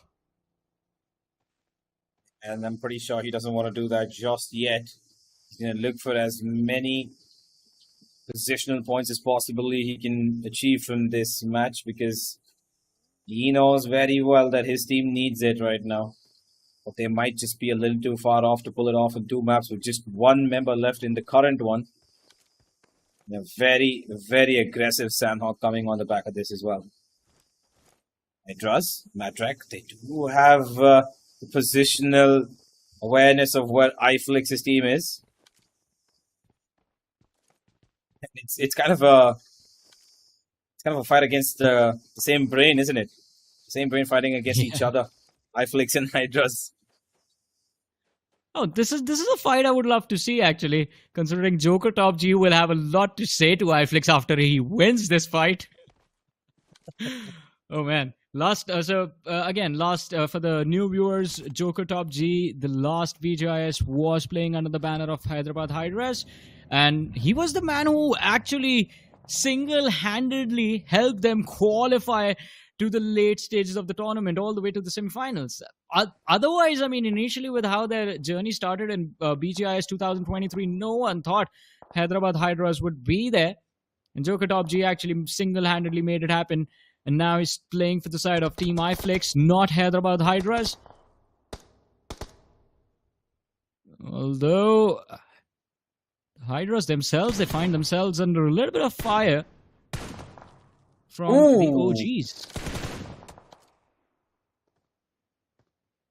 That's a knock and a half, as they're going to be silenced for a bit. And they say, all right, hold on. We know how to hit the same shots that you do. And they say, we're not going to give this up just yet. Have a look at the map once again. A lot of that constriction coming down towards that southern part of Los Leones. Not particularly in the city just yet, depending on how the zone likes to travel.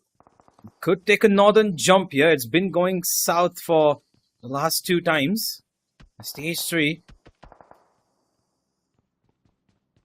Hoping to see a bit of that Los Leones action once again. But look at this. I think VLT might be, at the moment, looking at Team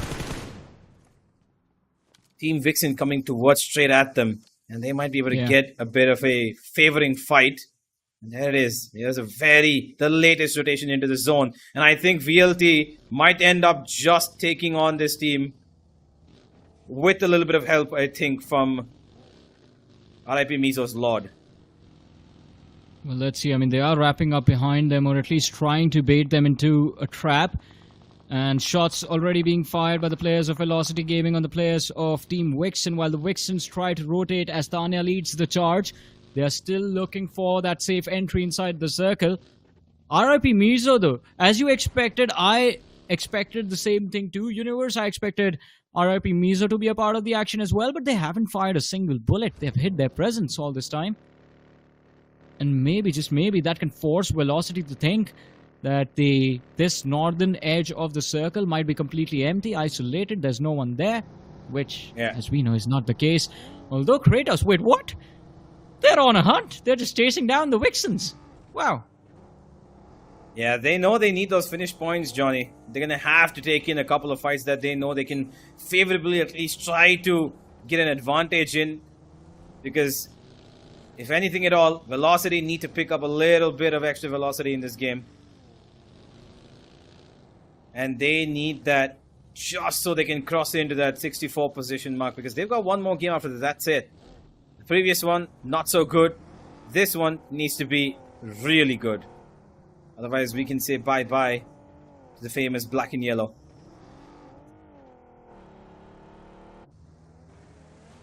Still on the move, Velocity, but how far will they be able to go? A big question. Last game opportunity was there for them to actually secure a lot of points for themselves, but again, one botched fight and it all just went down the drain. Nameless crew on our screens now up against, but at least they find themselves against the players of Genesis, who are a little distracted by T7S. As we saw Hero again and again, just trying to see if he can at least gain a little bit of vision of the opposition. The line of fire he's looking for not available to him. Genesis, as I said, they need to be careful. Back also exposed. Nameless crew looking for an opportunity to strike.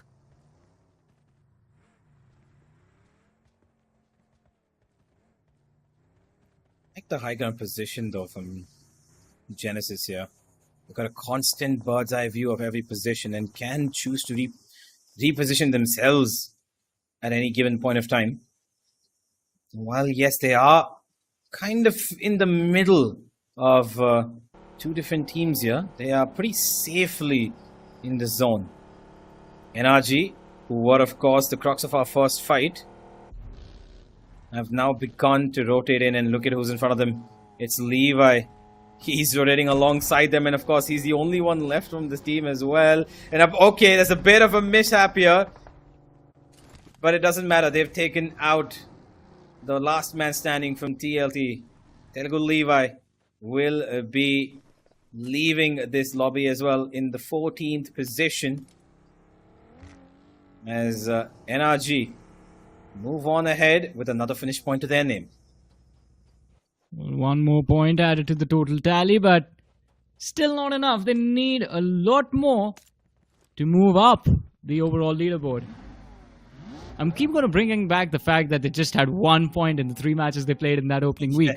Because, yeah, no matter what you do now, it is going to be tough to qualify. They basically need to win all 3 games if they want to move to the round 2, in fact, of BGIS. The zone, Johnny, not being kind to any of those southern teams. Look at that shift from the southwestern to the top basic northeastern point completely. And it's just a lot of rotational fights at this point that's going to occur in front of us. And there it is. The first one has already begun. Hiro trying to get a touch of damage onto the T7 squad.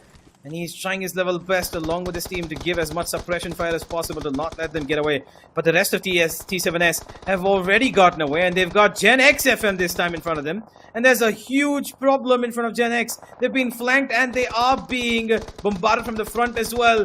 Then JD Gaming just trying to get away as much as he can. Joins Spider Shot, but he gets taken out of the process.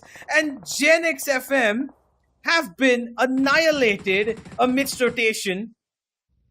And this is a huge, huge tumble from what we saw from them in the previous week. Yeah, definitely. And I think this is a big point of concern for GenxFM as well. A panic rotation from both these two teams, T7S and GenxFM, just lands them in the center of the bullseye, in the center of the, well, quite close to the center of the zone, where it seems like they've made themselves the big targets in this circle right now. Shots coming in from everywhere. We saw one of the players from the side of GenxFM fall down to RIP MIZO. IFLICKS was able to secure one of the picks from the side of T7S. HYDRABAD HYDRAS are waiting for them on the other side of that road as well. So it's a tough fight for T7S, the players of GenxFM. And wait, did I just see Genesis on the finish feed as well? Where are these guys showing up from now? Yeah, Genesis have been consistently giving in a bit of damage, but it's only...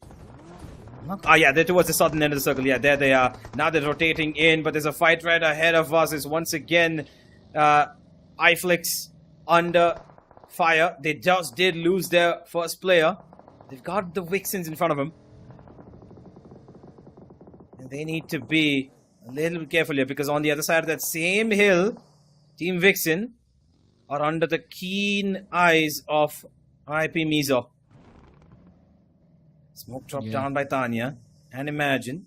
Just to lay out a little bit more room to work with. But this could prove to be a detriment. Because if the side of Team IFLICKS decide to move in, that smoke could actually do them better and a lot more harm to Team VIXXEN. Oh, but talk about harm, and it seems like a lot of harm has been done to the players of VLT by Nameless crew.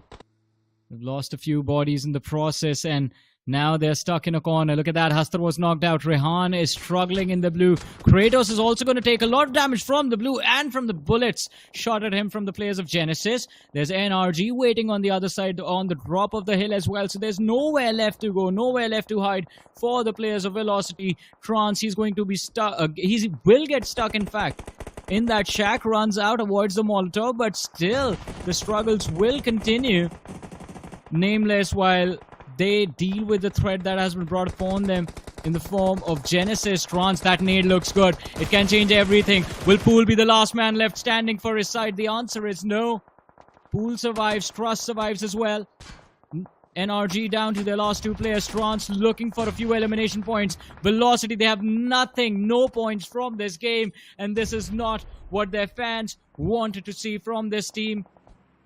Still, hope remains in the form of Trance, but not a lot of it, to be honest. It's just one man against two from the side of NRG. They're holding the white flank. There is on the radar, if you look at it, the entire squad of Genesis waiting to pounce and strike on whoever remains from this fiasco, from this trifecta of death. Yeah, they are getting up pretty close. While all of this is happening, teams are being eliminated across the board from other parts of the map right now. But it is still Trance who's trying to keep it alive for Velocity Gaming here. NRG once again in a long-lasting fight, and these guys have shown resilience to be able to fight out these kind of situations, to be taking knocks and still stand back up. And Pool here slowly closing in towards Trance, and I'm not quite sure he expects this flank to come in.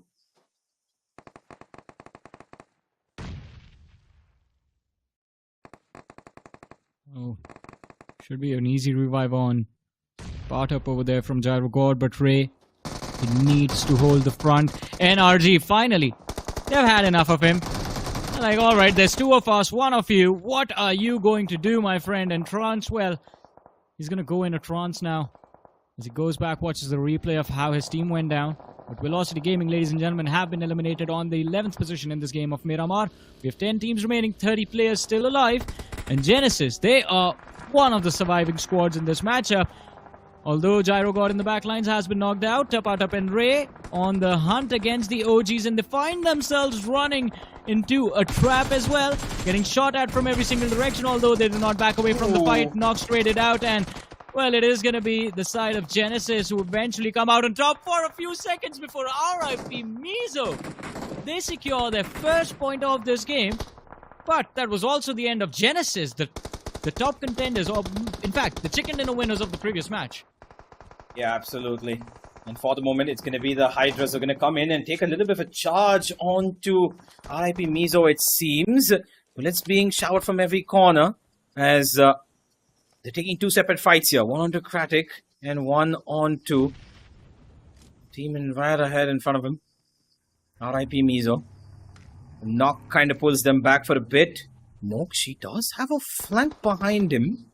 Outside the zone, I believe, was I just saw. I'm not quite sure what I spotted. Must have been just my eyes. But overall, Hyderabad HYDRAS right now. Oh yeah, there it is. That's what I saw.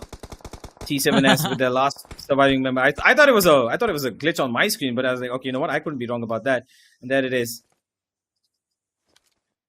I mean, it happens, man. Probably Addy from CRATIC Esports was also thinking the same thing. He's like, wait, what is that? Who is that? Is that a guy running around out in the open? Well, takes care of him very quickly. CRATIC Esports looking quite solid, in fact, right now. 3 players remaining for the side of CRATIC. You have 4 from Hyderabad HYDRAS and 4 remaining from the side of RRP MIZO. RRP MIZO have hidden their presence this entire game. To be honest, they did not have a lot of incentive to force the fight as well. But Hyderabad HYDRAS, I guess, also ignored RRP MIZO. They run into that bowl of death as it is about to turn into that in the next few moments of the zone again. Just moves in the smack center. And Hyderabad HYDRAS, look at that. Madrek knocked out. 3 players left standing in the backlines. And while they have denied the line of fire to CRATIC Esports, RIP MIZO will have full freedom in the fight against Hyderabad HYDRAS moving forward. Oh, this is such a difficult zone rotation for the Hydras. They're being stuck down with their vehicles at the moment, and every blast that comes through, every nade is giving them so much trouble. Look at that HP. They're being completely smashed in by 2 different teams here because CRATIC and RIP have clearly a friendship formed. They say, you know what? We're going to take out the Hydras first and then focus on each other, as this is the battle of the top 3, ladies and gentlemen. The top 3 of the group today were these 3 teams as we entered the day. Yeah, and all of them fighting it out for this chicken dinner on Miramar. 2 knocks secured by RP MIZO. They're looking for the 3rd, and Moksh, his position is compromised as well. The nade dishes out a lot of damage. He's down to around 20 HP. A shabby push from Hyderabad HYDRAS, and they get punished, but after this, RIP MIZO, they have to reset, refocus on CRATIC, but it's Addy from the backlines who secures the opening knock. The numbers advantage that they were able to protect from the start of the game till now can finally pay off for the side of RIP MIZO. But they have to be extremely quick with the revives. Flick YT being brought back into the game. But CRATIC, their formation now, this is quite interesting. They've kept retreat in the backlines close to the shack. And now he's finally forced to move out just because the blue zone is headed his way. Oh, if he can catch Moksh off guard, that just opens the floodgates for the side of RIP. They will know it's a 4v3 in their favor. He's been left to survive by himself for all this while. Now retreat might be in trouble here. He knows he's around that corner. Retreat needs to be a little careful. Does drop down another smoke on the other end. CRATIC taking pressure from RIP MIZO. Thor's gone down. Finishes are low on either side, but it's going to be RIP MIZO who have the advantage so far. Addy keeping things alive. It's going to be the end. It's going to be the one and last man standing. Moksh, 1 versus 3. Almost as 4 actually as it happens. Never mind, yeah, it's over. Yeah. And 1 single nade, and it's going to take care of that. Ladies and gentlemen, the chicken dinner going to RIP MIZO as they make a comeback. And this time, they say, we're going to take it all the way. And they take it all the way as well. The impressive winner chicken dinner. And a perfect strategy with an even better execution, in fact, I have to say. They kept their heads down up until the end game. We talked about it. It was 6 or 7 teams remaining when they got their first finish of the match. And from there on out, they were able to rack up a few more. They were more focused on survival this game. Because again, when we started the day, we were having this discussion that RIP MIZO, Hyderabad HYDRAS, and CRATIC, these 3 teams did not really they didn't require a lot to qualify in the top 64, in the top 32. Worst case scenario, top 64. They did not need a lot of points to move into the top 64. 32 and maybe the top 16 might have been a challenge. In order to get there, they need to perform really well, but since that did not happen in the first game, I think all of them have pretty much worked their way inside that top 64 as of now. We don't know what's going to happen tomorrow. I think we're going to talk about it again tomorrow, but as of now, they are quite safe.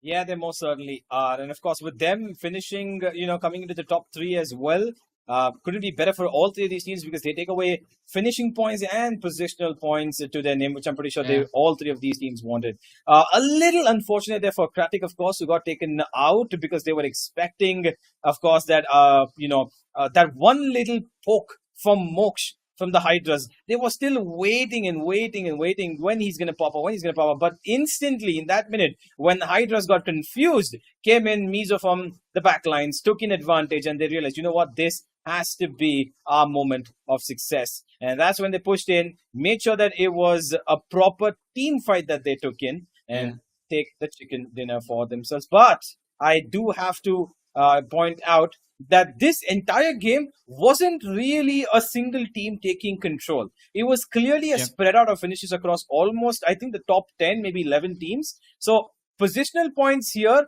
this game became one where position points actually give you a huge boost, and MIZO take the biggest chunk of it all. Exactly, and I think today has been perfect. A contrast of lobbies, right? We saw the first group where it was just Revenant dominating game after game after game in all three matches. And over here, even in the first game, I'm glad Universe you brought it up, that even in the first game and even in this match, the points are quite fairly distributed between all of these teams. So that means the gates are still open for someone to outperform everyone else, and they have to do it in a very big way. You have to get those 30 points in order to make a mark now and take a leap above all the other 15 teams and slide into that top 64 bracket. But again, as I was saying, a nice little contrast on two ways to go about things, right? You have one team that just does not seem to care about who they step in front of and who steps in front of them. They just like run into a fight and they just end up winning because of how good they are. And then there is this group 14, when everyone else realizes like how big of a threat all the other teams are, and they are being very respectful to each other, being extremely careful. I mean, the winners of this game, RIP MIZO, as I said, late finish coming in from them. In the previous game, Hyderabad HYDRAS looked quite hesitant about running into fights majority of the times. Velocity Gaming, yes, the experience is there. The players are making a comeback to the pro circuit, but even they are being extremely careful and cautious of the newer teams and the newer players as well, not running into fights blindly. And that leads to eventual growth down the line, improvements down the line. But I think right now, Velocity, their struggles are going to go on, although I do want to see who becomes the MVP of this game. Yeah, let's have a look at who it is, because I'm kind of at a loss because who's got the most finishes in this game? It's not more than 3, maybe 4 for the highest member. I believe somebody from RIP MIZO has to be it. Yeah, no, it's actually going to be Trust from NRG. Of course, they did have that early taken in from against, I believe it was NGG, right? So they did really well there, and then had even a finish on to I believe it was TLT, Levi, who was the last man standing. But it was Trust, of course, who took all of it out. Which kind of gives you the notion, right, Johnny, that even though this team actually just got the early fights, they didn't really make it into the top 6. It's still how evenly spread out it is between all the teams. Yeah, and I mean, that is going to lead to a very chaotic situation once we eventually have the overall rankings in front of us, because now absolutely no one was consistent in this game, apart from Genesis. Maybe they did get a decent number of finishes under the belt, but list of top performers from the previous map in front of us, ladies and gentlemen. Trust OP, the MVP, of course, all thanks to those 4 eliminations on his for himself. Then we have Chaser from RIP MIZO, Flick YT from RIP MIZO, and these 2 individuals were able to secure 3 eliminations each. So RIP MIZO, by the end of things, I think that is 16 points just from these 2 individuals and the chicken dinner. Well, let's see what more they get once we have the rankings in front of us. Genesis Ray is going to be there with 3 eliminations, and Pool from NRG with 3 eliminations to his name as well. I have to say, NRG, quite a nice way to bounce back, but they could have done so much more in this game. Yeah, they had that late rotation. They had a good idea of how they wanted to go as well. A couple of, stretched out fights and everything. But NRG, of course, just 3 positional points for them. But the 9 finishes that they got, really, really good. But this doesn't give out too much, does it, Johnny? Because they started off on 1 point as we spoke about it. And I don't think this is going to help them. Maybe if the digits were interchanged, 1 and 2, maybe, took over each other's place. Maybe then this would have been a game that they would have been really pushing themselves with. But once again, the spread is not at all in a single direction. It's spread all across the map. 17 for MIZO. Hyderabad, HYDRAS as well. 7 finish points equal between those 2. As it's going to be Genesis and NIGMA Rising who actually take ahead in terms of the finishes gained here. Well, it's actually surprising to see. Sorry to cut you here, but it's actually surprising to see that even though we're watching the top 8, the 8th team here has only managed to get 1 finish and is on 3 points. We don't see that usually on the first page, do we? Yeah. Normally we don't. I mean, even as we move on to the second page, I mean, this is where we see teams suffocating for points usually. And even now, I think up until the 13th position, Team OGs, they walk away with 1 point. So not a complete, well, it is a complete loss from Team OG's perspective, considering they weren't doing well in the overall rankings. But imagine, had the week one gone quite decent for them, maybe we could have expected a bounce back on Sanhok. Although I think after this performance, Team IFLICKS, I don't know what fate holds in store for this team. They started the day with 20 points on the overall leaderboard. The previous game, they were able to accumulate a few finishes. In this match, though, they just get 2 points. And I think now, even the top 64 is going to be a challenge for Team IFLICKS to secure. Yeah, challenge would be putting it kindly, to be honest, because they need, I think, a little bit more of a push. At least a 12 to 15 point game in this final map of Sanhok would be required from this team to, at least scratch onto the surface of that top 64, because there could be teams that they will be getting knocked out by in the next day. That is, of course, tomorrow, the final day. But until then, they've got one map left here, and that needs to be fought as hard as possible. Exactly. They need to put everything that they have in that next map, the last game of the day, ladies and gentlemen, Sanhok. But before we talk about the action, let's have a look at the promo of Jiggle Wiggle. We all know how we love the action inside of the game. Let's see what's about outside. रुक यार jiggle wiggle करके दे दिया Who's that guy? पकड़ बे कौन है jiggle wiggle करके सब लोग बोले मुझे सेंस से बोलो जिगल विगल करके सारे प्रो अपने लड़के जिगल विगल करके सब लोग बोले मुझे सेंस से बोलो जिगल विगल करके सारे प्रो अपने लड़के जिगल विगल करके सब लोग बोले मुझे सेंस से And again, ladies and gentlemen, that was a promo, Jiggle Wiggle for BGMI. And of course, I mean, we all love the personalities that are there inside of that promotional video. All of them are lovely friends. But it is time to talk about people who can potentially become our friends if they make it to the finals of BGIS and we get to see them there eventually. The teams that are about to take the stage in this last game of the day. And before I leave Universe, since I am on the spot and I'm the one speaking, I'm going to ask you the question. And who do you think is going to win the last game? As we have a look at the teams for this last matchup. I think this might be a game for GENxFM to step up. I think they might actually take this a lot more seriously and, go for it, because they are at the slight bit of a lower edge in terms of a performance in this game. They, of course, started off on 34 this time around, but I believe that they will have a really good performance this time around. I think they're going to be a little bit more aggressive than they were earlier on. No mistakes made, but of course my opinion is not one to be just put out there. I'm gonna ask Necro as he steps on to the stage with me for the final time today and for the final time with these teams. Necro, do you think GENxFM can be a big player in this final map of Sanhok? Of course, GENxFM is one of the known teams, right? So hands down, they do have what it takes, and they should be able to also secure chicken dinner. But once again, I'm just happy the fact that my picks, which was HYDRABAD HYDRAS and also CRATIC Esports, they were there in the final top three.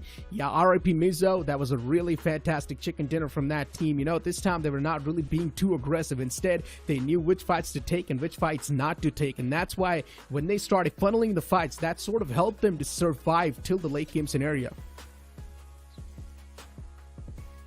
Yeah, absolutely. And now we head into the final map, ladies and gentlemen. Sanhok coming on its way. And of course, it's got its fast-paced action, early eliminations, teams just getting taken out within the first stage of the zone itself. Even before the zone begins, we've got teams being taken out in numbers of at least 4 or 5, as we saw in the previous group.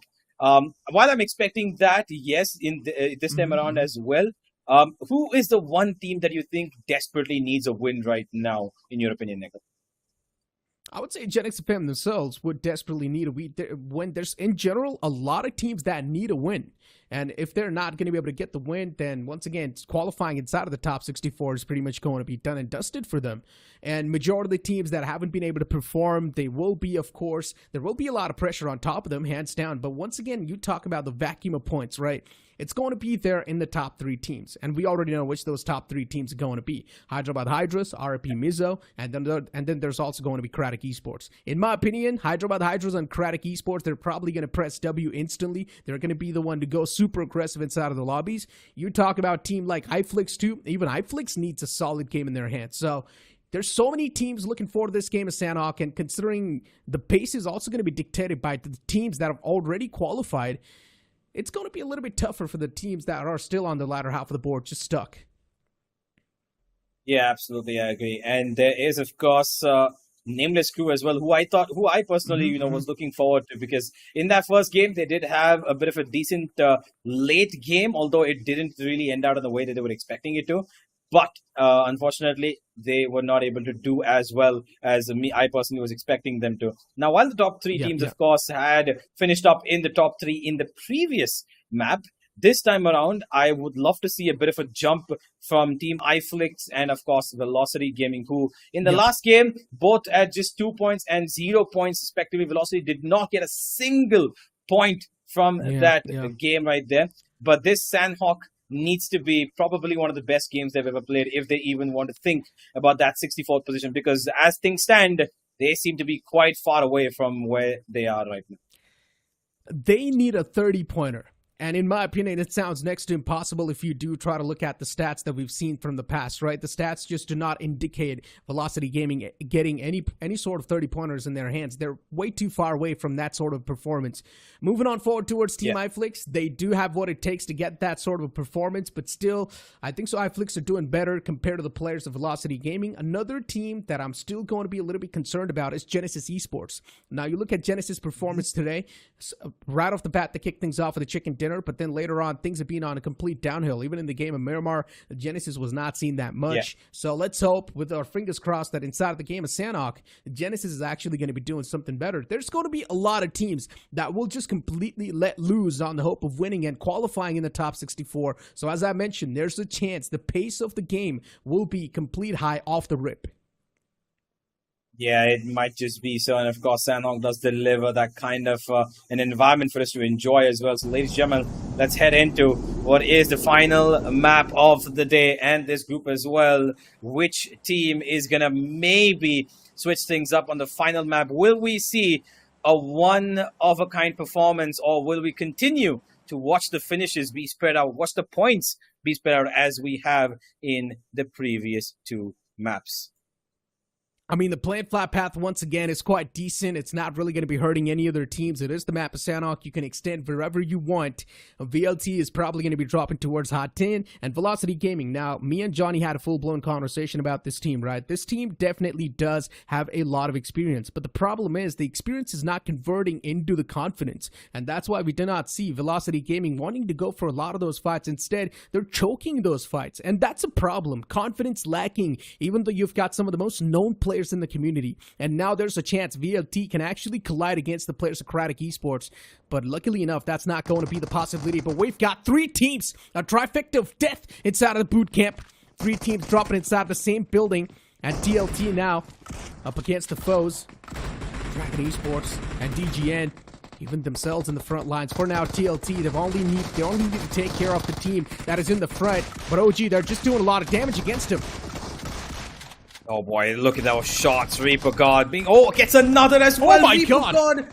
Absolute insanity from him as the DBS sings the songs that he wants to tune it to. And he's just going to heal himself. There is information being given, and Reaper God should have expected it. I don't know why he did not get off of it. He did have ammo to actually take another fight. And with the teammate of his opponent right next to him, I'm not quite sure why he chose to just go for the heal there. Yeah, I'm not sure, too, why he went for the rest there. Or the revive. But NGG, considering they've heard all that commotion, even they want to be a part of this action. They want to be the third partiers. Instantly just looking forward to press that aggression. NGG skipper. He walks into an unknown territory. And that room was filled with a foe. And NGG I mean, yeah, it's going to be an easy cleanup for them considering the players of OG, they were quite hurt, but then there's going to be another third party coming into play, and this time it's going to be the players of DGN. Starboy 7, he's a little bit chipped up, but NGG, the problem is the man number, and also the split that there's there. Flameboy in the front lines, the man's completely isolated, his position's compromised too, and you can see Starboy pulling out the shotgun. I guess Flameboy's position isn't compromised just yet. His position's unknown. So as well, he does have information himself. He's seen two players. I think Jim Jam might be aware of the possibility. Not completely sure. They're running around this. Oh, Flameboy. Oh, there he goes out for the peek. Gets the one. Uh-oh. Going for the second. The close up. A little too close. That's going to be the end of him. The finish comes through as well. Aim guard going to make sure of that. Yeah, that's all he's going to find, the first one. But I mean, once again, this is the exact thing I talked about, right? The split the players of NGG had.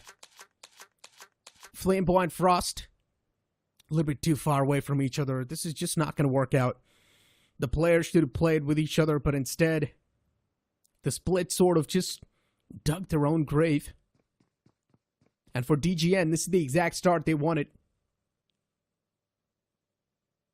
Now talk about NGG. The game's already ruined. One man just looking forward to clutch it out. At least you might as well try to go with a blast, right? And that's what Frost is going to try to do. Is he actually trying to grab that backpack? Or maybe just trying to set himself up for a good play. You can hear the player's footstep, that's for sure. There's a lot of information being conveyed for now. HYDRABAD Hydra smokes all by himself in the territory. And even he wants a little bit of piece of this pie. He gets the first confirmation, instantly backs away, but the problem is the med situation on the man. He's only got bandages. Need to be careful, yeah. Frost. So way to a little bit of a high ground. Wants to maybe keep a bird's eye view about whatever's happening. And he does have a position that might just go unchecked for quite some time here. The Hydras are lurking in very slowly. They did let Mox take first contact. And now they want to attack as a team. They really understand what's happening here. And they know that there are some wounded players right around the corner. And some of them, of course, with numbers diluted down. And the Hydras want to take full and complete advantage of this. Frost, he hears them. He might end up being the first point of attraction. He's kind of sandwiched here between both teams. And he needs to be a little bit more wary about which fight he takes first. Might want to just stick to that corner and watch the staircase. Play for a bit of a later fight because a third party would really help him out. Maybe get a stray knock here and there. We've already got 4 finishes. Much further can you push the envelope? Yeah, 4 teams dropping inside of the boot camp area. And then you see the players of HYDRABAD Hydras being the 5th. So yeah, pretty much you can call it a 5th party, I guess, at this point. HYDRABAD Hydras scouting out each and every single room, clearing the corners. I like that. And finally now they've also heard the footstep. He looked right above him. Just waiting for the opponents to make any sort of move, and somewhere down line, Insidious. His footsteps are being heard by the players of DGN. And he's right around the corner too, but his position's noted down. Insidious, a good check on the angle, but still he gets caught. HYDRABAD Hydras, the man in the back line, is holding that push too. AimGod tosses that nade, instantly looks forward to back away, which is probably going to be the wiser option. Insidious is still knocked out, begging for help.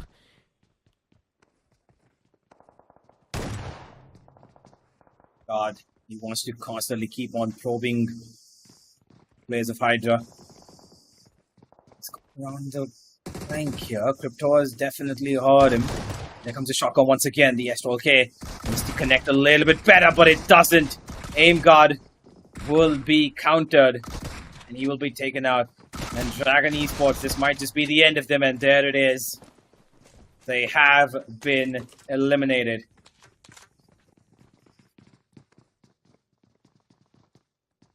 Rough luck for the players. Now it's all down to Frost from NGG. And Frost at the top is probably just going to try and keep his position anonymous.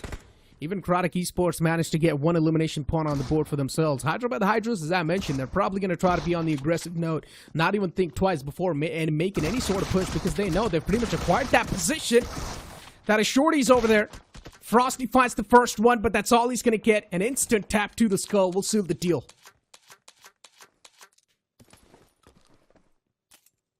Taking early control here, eliminating 2 squads. Although with lesser numbers, it is finishes that they will take pretty happily, the Hydras. Just have a look at the map once again. A bit of a centric zone here.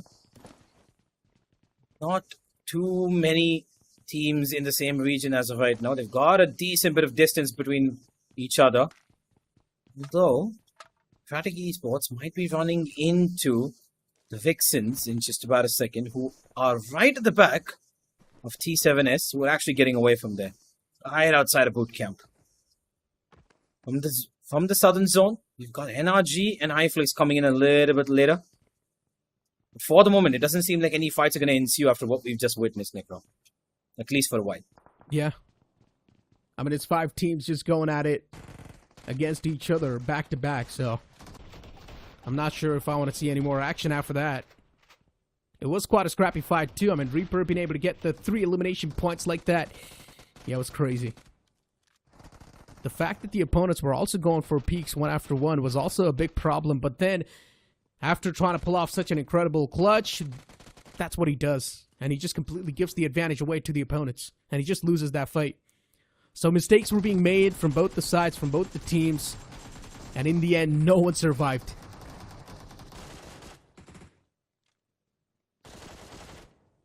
Yeah. NameGod did everything he could. Went for an aggressive fight as well. And ended up losing his life to the might of the Hydras, who now conquer the boot camp and move on further. To sit comfortably, to be honest, almost at the center of the zone. They've got T7S right below them. RIP MIZO, one of their rivals, just towards the northern edge of this. We're keeping an eye out towards pretty much everywhere. As CRATIC Esports, they probably want a slightly better game. They're right across the VIXXENs from that river right there. I mean, look at what exactly happened with Team VIXXEN 2 in the previous game, right? With how Team VIXXEN executed that fight against the players of T7S. At least they got that early vibe. So they're looking pretty good. They got those early points flow inside of this game. So yeah, I mean, finally we're even seeing Team VIXXEN be a part of that action, right? And this is what I was exactly mentioning. Every single team is pretty much going to be playing let loose. They're going to be letting loose of all the pressure, all the tension that was there. And they will just play like they've got nothing to lose. And that's what Team VIXXEN is also doing so far. Yeah. CRATIC Esports making a bit of a outside the edge of the zone rotation to get into Painan right now, which is pretty much empty for them to take. For the moment, we've got IFLICKS' team as well coming in just outside of Cave.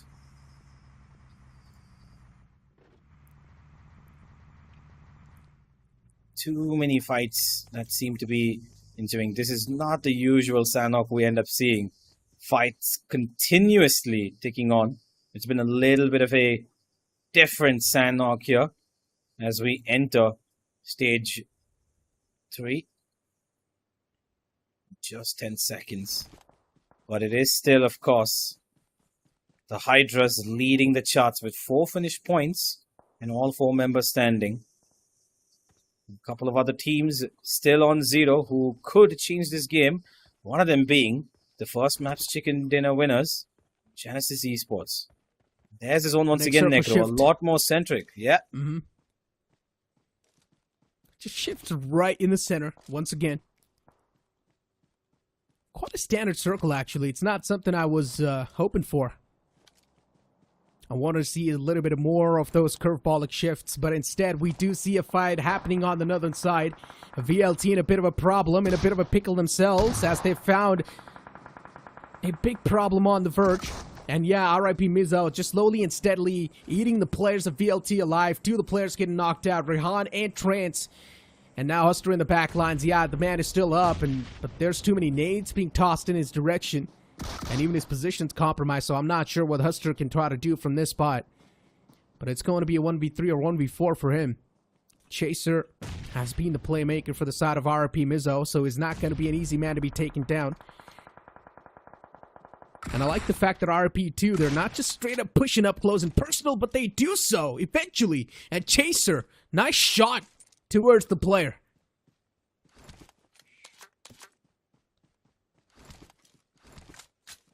MIZO gonna be very happy with that, but it is the demise of Velocity Gaming and quite possibly their exit from the grind, as this week has been worse than the one they had before.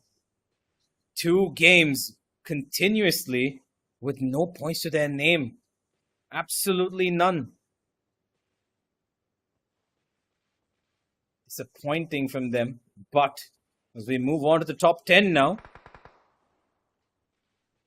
is Genesis Esports, who are across the paths right now from MIZO.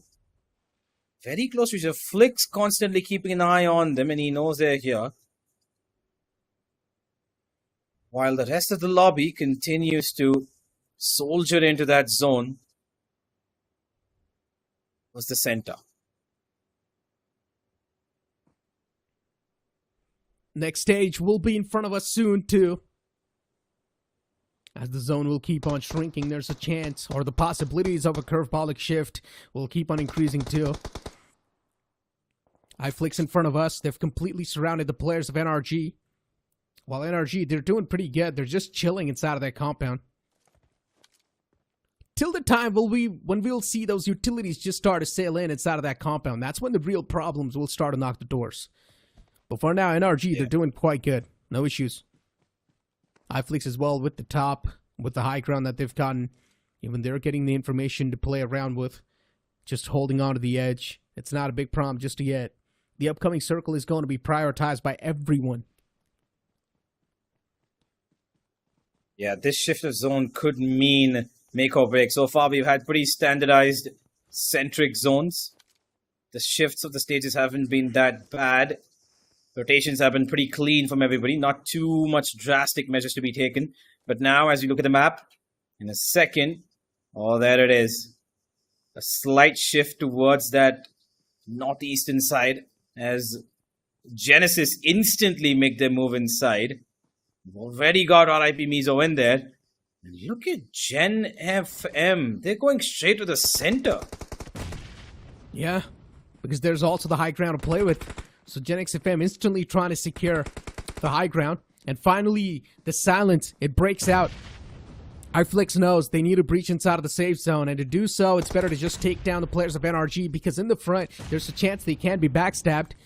So it's better to just take this fight, shut down this team, and then move in forward. Because then you would not really need to take care of the backlines.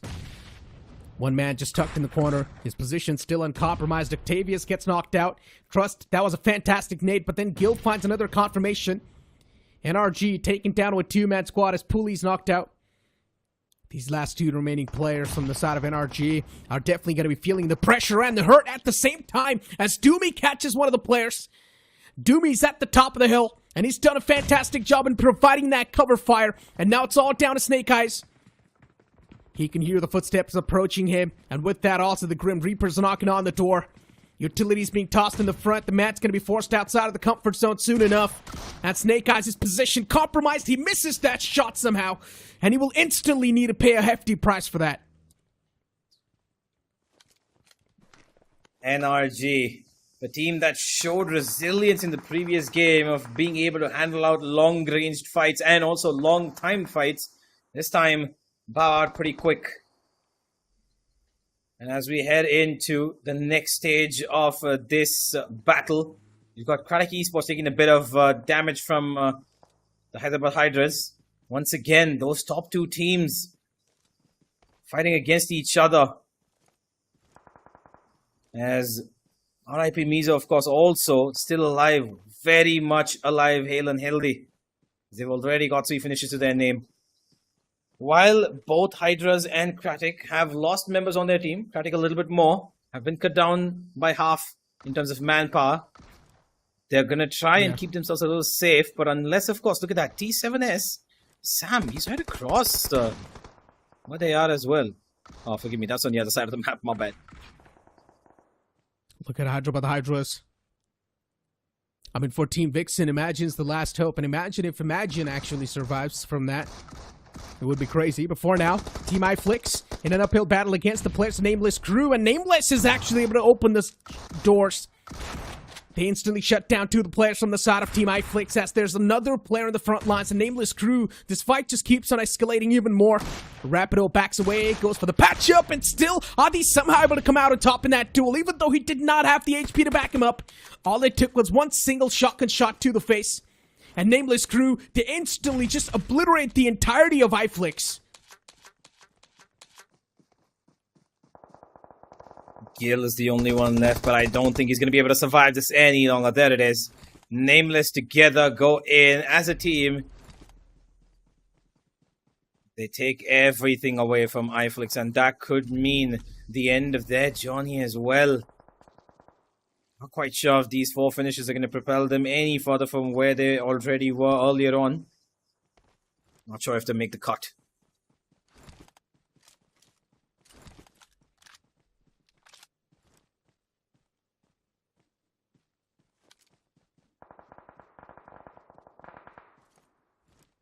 Nameless, slowly and steadily now trying to inch in towards the zone.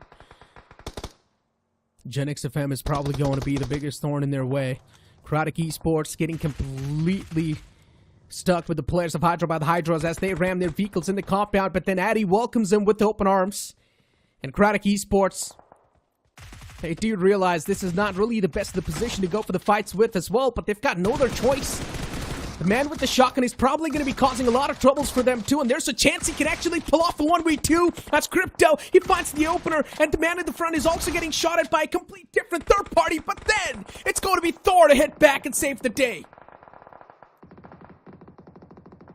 The lightning struck, and that's going to be the HYDRAS taken out by just that. What a save from Thor there. An absolute massacre as the Hyderabad HYDRAS leave us with just 7 finishes to their name for this game. But at least they were able to make it to the top 6. Get a couple of positional points as well before they finish up today's games. Nameless. I mentioned this too. Nameless crew, for them, the biggest thorn in the way is going to be GENxFM. And now Spray 2 is just backing away towards CRATIC Esports because he knows there's another team on that side. So I like the spread from them. They're just trying to keep an eye of their surroundings. Just make sure their map awareness is going to be at the maximum because they've got the information and the intel. He does have an idea about where these players are. Spider's keeping an eye as well with his nades being popped down to Nameless. They're going to have to try and rotate away from here to keep themselves in a bit of a better spot because Nameless are taking damage from almost every corner possible. Not in a good position.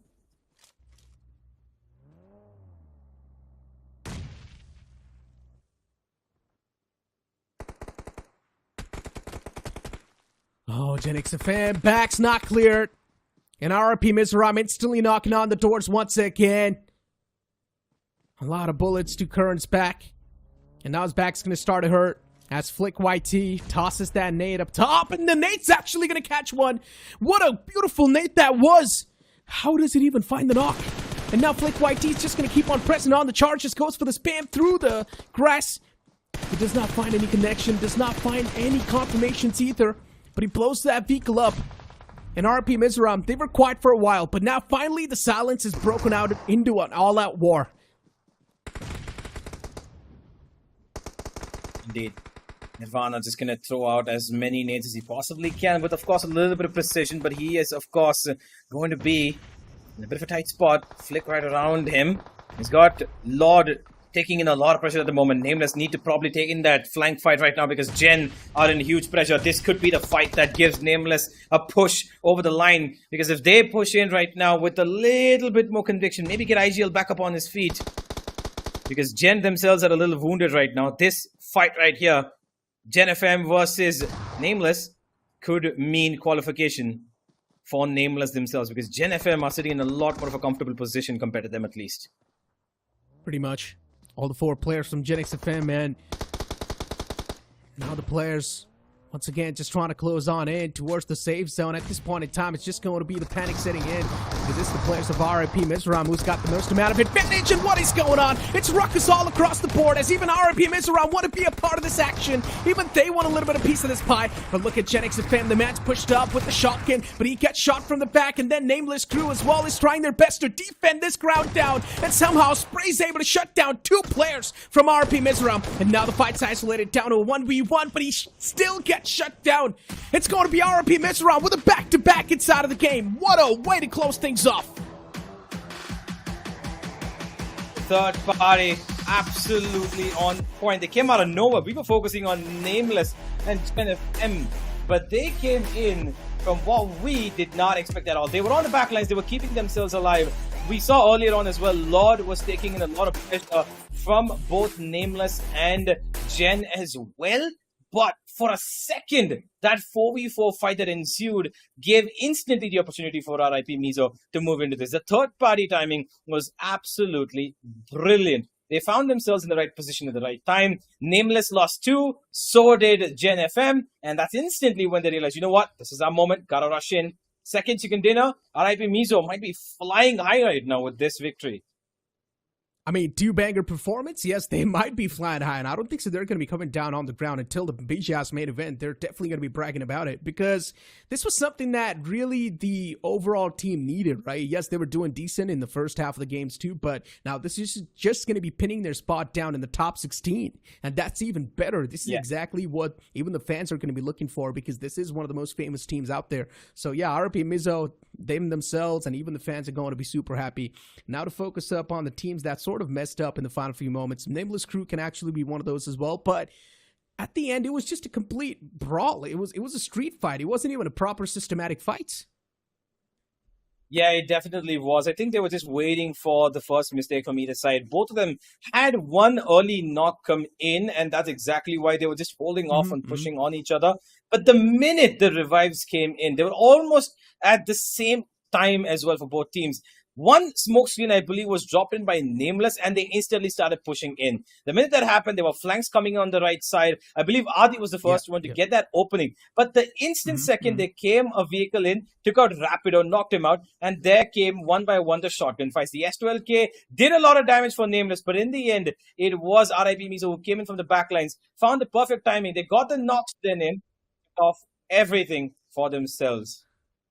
Let's move on and look at the fiery finishes of the previous game, right? Because that drop collision that we witnessed inside of boot camp, 4 teams dropping right next to each other, and these are some of the final few moments. This is how the entire action unfolded in quite a scrappy way, to be honest. Spray still able to get the 2 knockouts was super impressive in itself, but still, that got way too close to comfort for RIP Mizoram. They did have the third party in the hand. They did play their cards right, but still in the end, it was Spray's individual performance that could have actually saved the day for Nameless crew. It did not happen. Now, getting back to the topic that I was discussing, right? 4 teams dropping inside of boot camp, and as I mentioned right before the game even started, I said this, teams are probably going to be letting loose of that pressure, and they're going to be playing as if they've got nothing to lose, and that's one of the main reasons why we saw 4 teams dropping in boot camp. Yeah, absolutely. But it, of course, in the end, ended up being quite a, affair that Hyderabad HYDRAS would be the most happy about.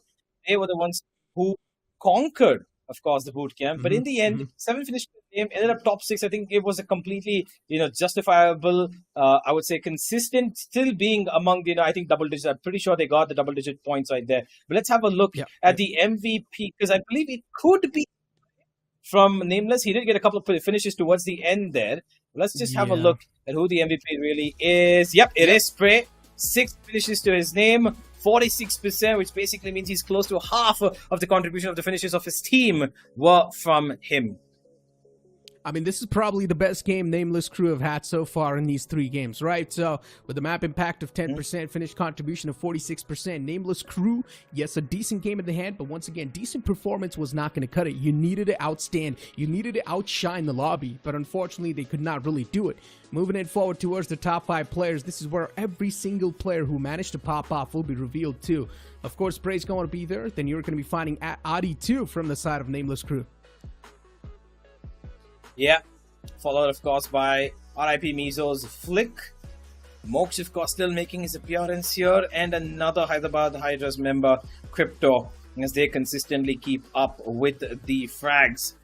And with this top 5, I'm pretty sure the table is not going to move much for the HYDRAS or the MIZOs, but it will be a jump for the Nameless. The only question is this final game, is this final jump of a couple of extra points, not with the chicken dinner of course, but with 6, the second place, which is gonna hurt them, because I believe those 4 points from the chicken dinner could have honestly propelled them a little bit more. Because if they look back, Necro, and if they missed out by maybe 1 or 2 points, losing this chicken dinner will actually hurt them a lot. It indeed will. Now let's move on forward and look at the point standings. Nameless Crew, even though they did not really get the chicken dinner, still they had the most amount of finish points, and that's why they will be at the top of the table. Rip MIZO, once again being super consistent inside of the games.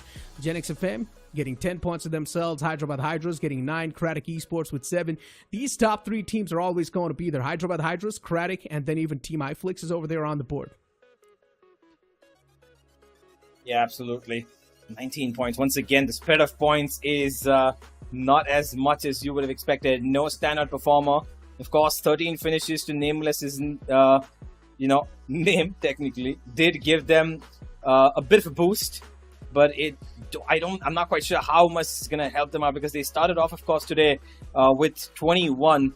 The first game, not so great. Second one was a little bit still towards the lower end itself. Not too many points gathered on both those games. But here, they've got 20, close to 20, 19 to be precise. But how much further is this going to propel them in the overall standings? We will find out soon enough. Tomorrow going to be the final day, of course. But with disappointment, once again, as we head to the second page, that team right there on number 14, Velocity Gaming. Yeah, unknown name and still not able to perform that well. Every single person inside of this roster is quite a known face inside of the community. They have a lot of experience, but still what's lacking is the confidence. And once again, all they need to do is go back to the drawing boards and start just doing a lot of research in general and try and figure out what exactly is going wrong with them and their playstyle, because communication is seeming way too off. Moving on forward and looking at GENxFM Esports. Even GENxFM Esports were super inconsistent today, because the first game was really good, and then later on the continuation, the momentum wasn't exactly there. Moving on forward and looking at the overall standings, this is where a lot of that icebreaker will be there, because RIP MIZO at the top with 41 points. That was a solid performance. Hyderabad HYDRAS not that far away with 37 points. GENxFM Esports, even though we did see that inconsistency hit them, still that one single chicken dinner has kept them in the race. Yeah, most certainly. RIP MIZO, they of course will be the ones who take away the most points from this lobby. But GENxFM Esports, again, the last game, they only got 3 finishing points. Positional points. No finishes in that last game. Once again, that one little high that they got in the first game might have just been enough for them. I don't know about that completely, because they started off, of course, today with 16. Add 29 to that, of course, they jump up to 35. 35? Yeah, my math is right. No, 45. Forgive me. Jump up to 45. But is 45 points going to be enough, Necro, according to you? I think so. I mean, 45 to barely squeeze yourself inside of the top 64. As I mentioned, right, I'm not really too good with math, so I'm not even going to try to pressure my brain over there. So I'm just gonna be like, okay, if you guys want to find out, just wait till tomorrow, because the results will be announced on the social media anyway. So just have some patience. Yep. Moving on forward towards the latter half of the board, we're going to be finding IFLICKS over there with 12 points in total. Team VIXXEN with 9. Now, Team VIXXEN, is going to be a big part of the conversation here too. In fact, even IFLICKS and even Velocity Gaming, we had a lot of talks about Velocity Gaming. In the span of 3 games, only getting 2 points.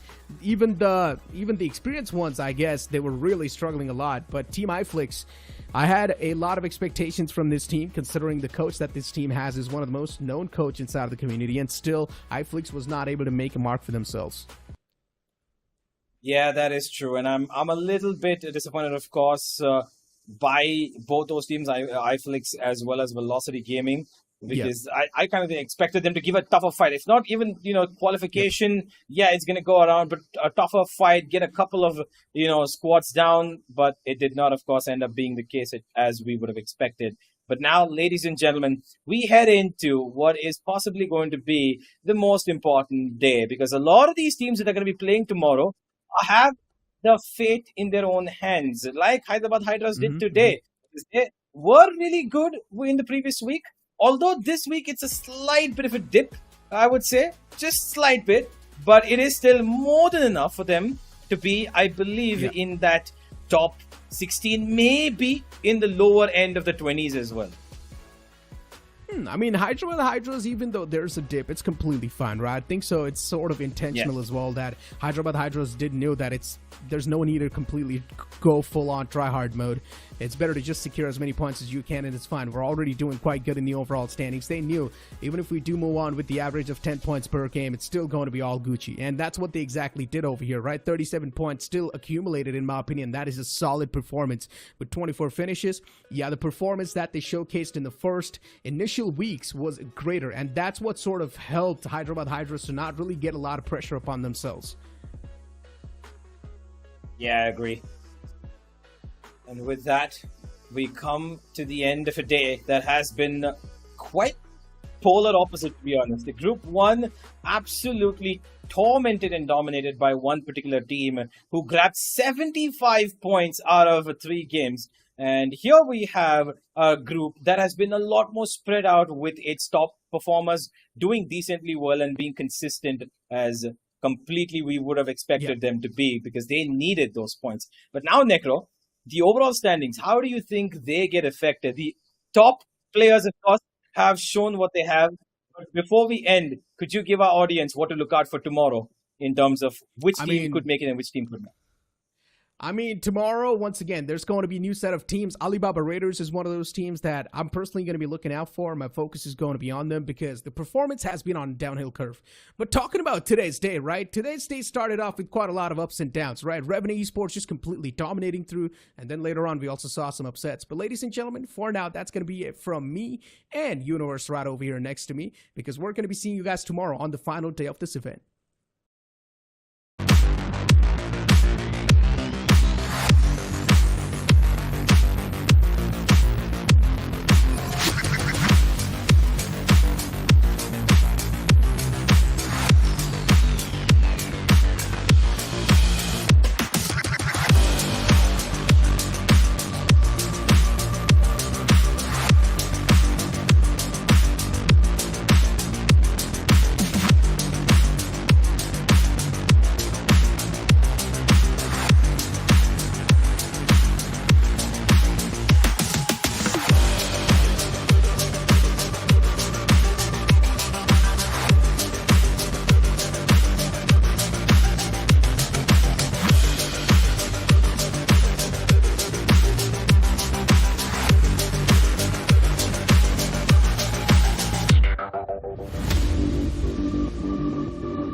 Right right right left अरे यार military की तरफ ले left झाड़ी के पीछे चले झाड़ी के पीछे अरे यार राइट जल्दी जल्दी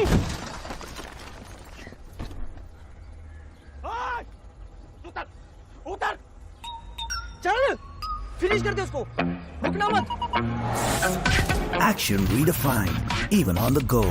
Download Bullet Echo today. रुक यार, जिगल विगल करके दे दिया. Who's that guy? पकड़ बे कौन है? जिगल विगल करके सब लोग बोले मुझे सेंस से. बोलो जिगल विगल करके सारे प्रो अपने लड़के. जिगल विगल करके सब लोग बोले मुझे सेंस से. बोलो जिगल विगल करके सारे प्रो अपने लड़के. जिगल विगल करके सब लोग बोले मुझे सेंस से.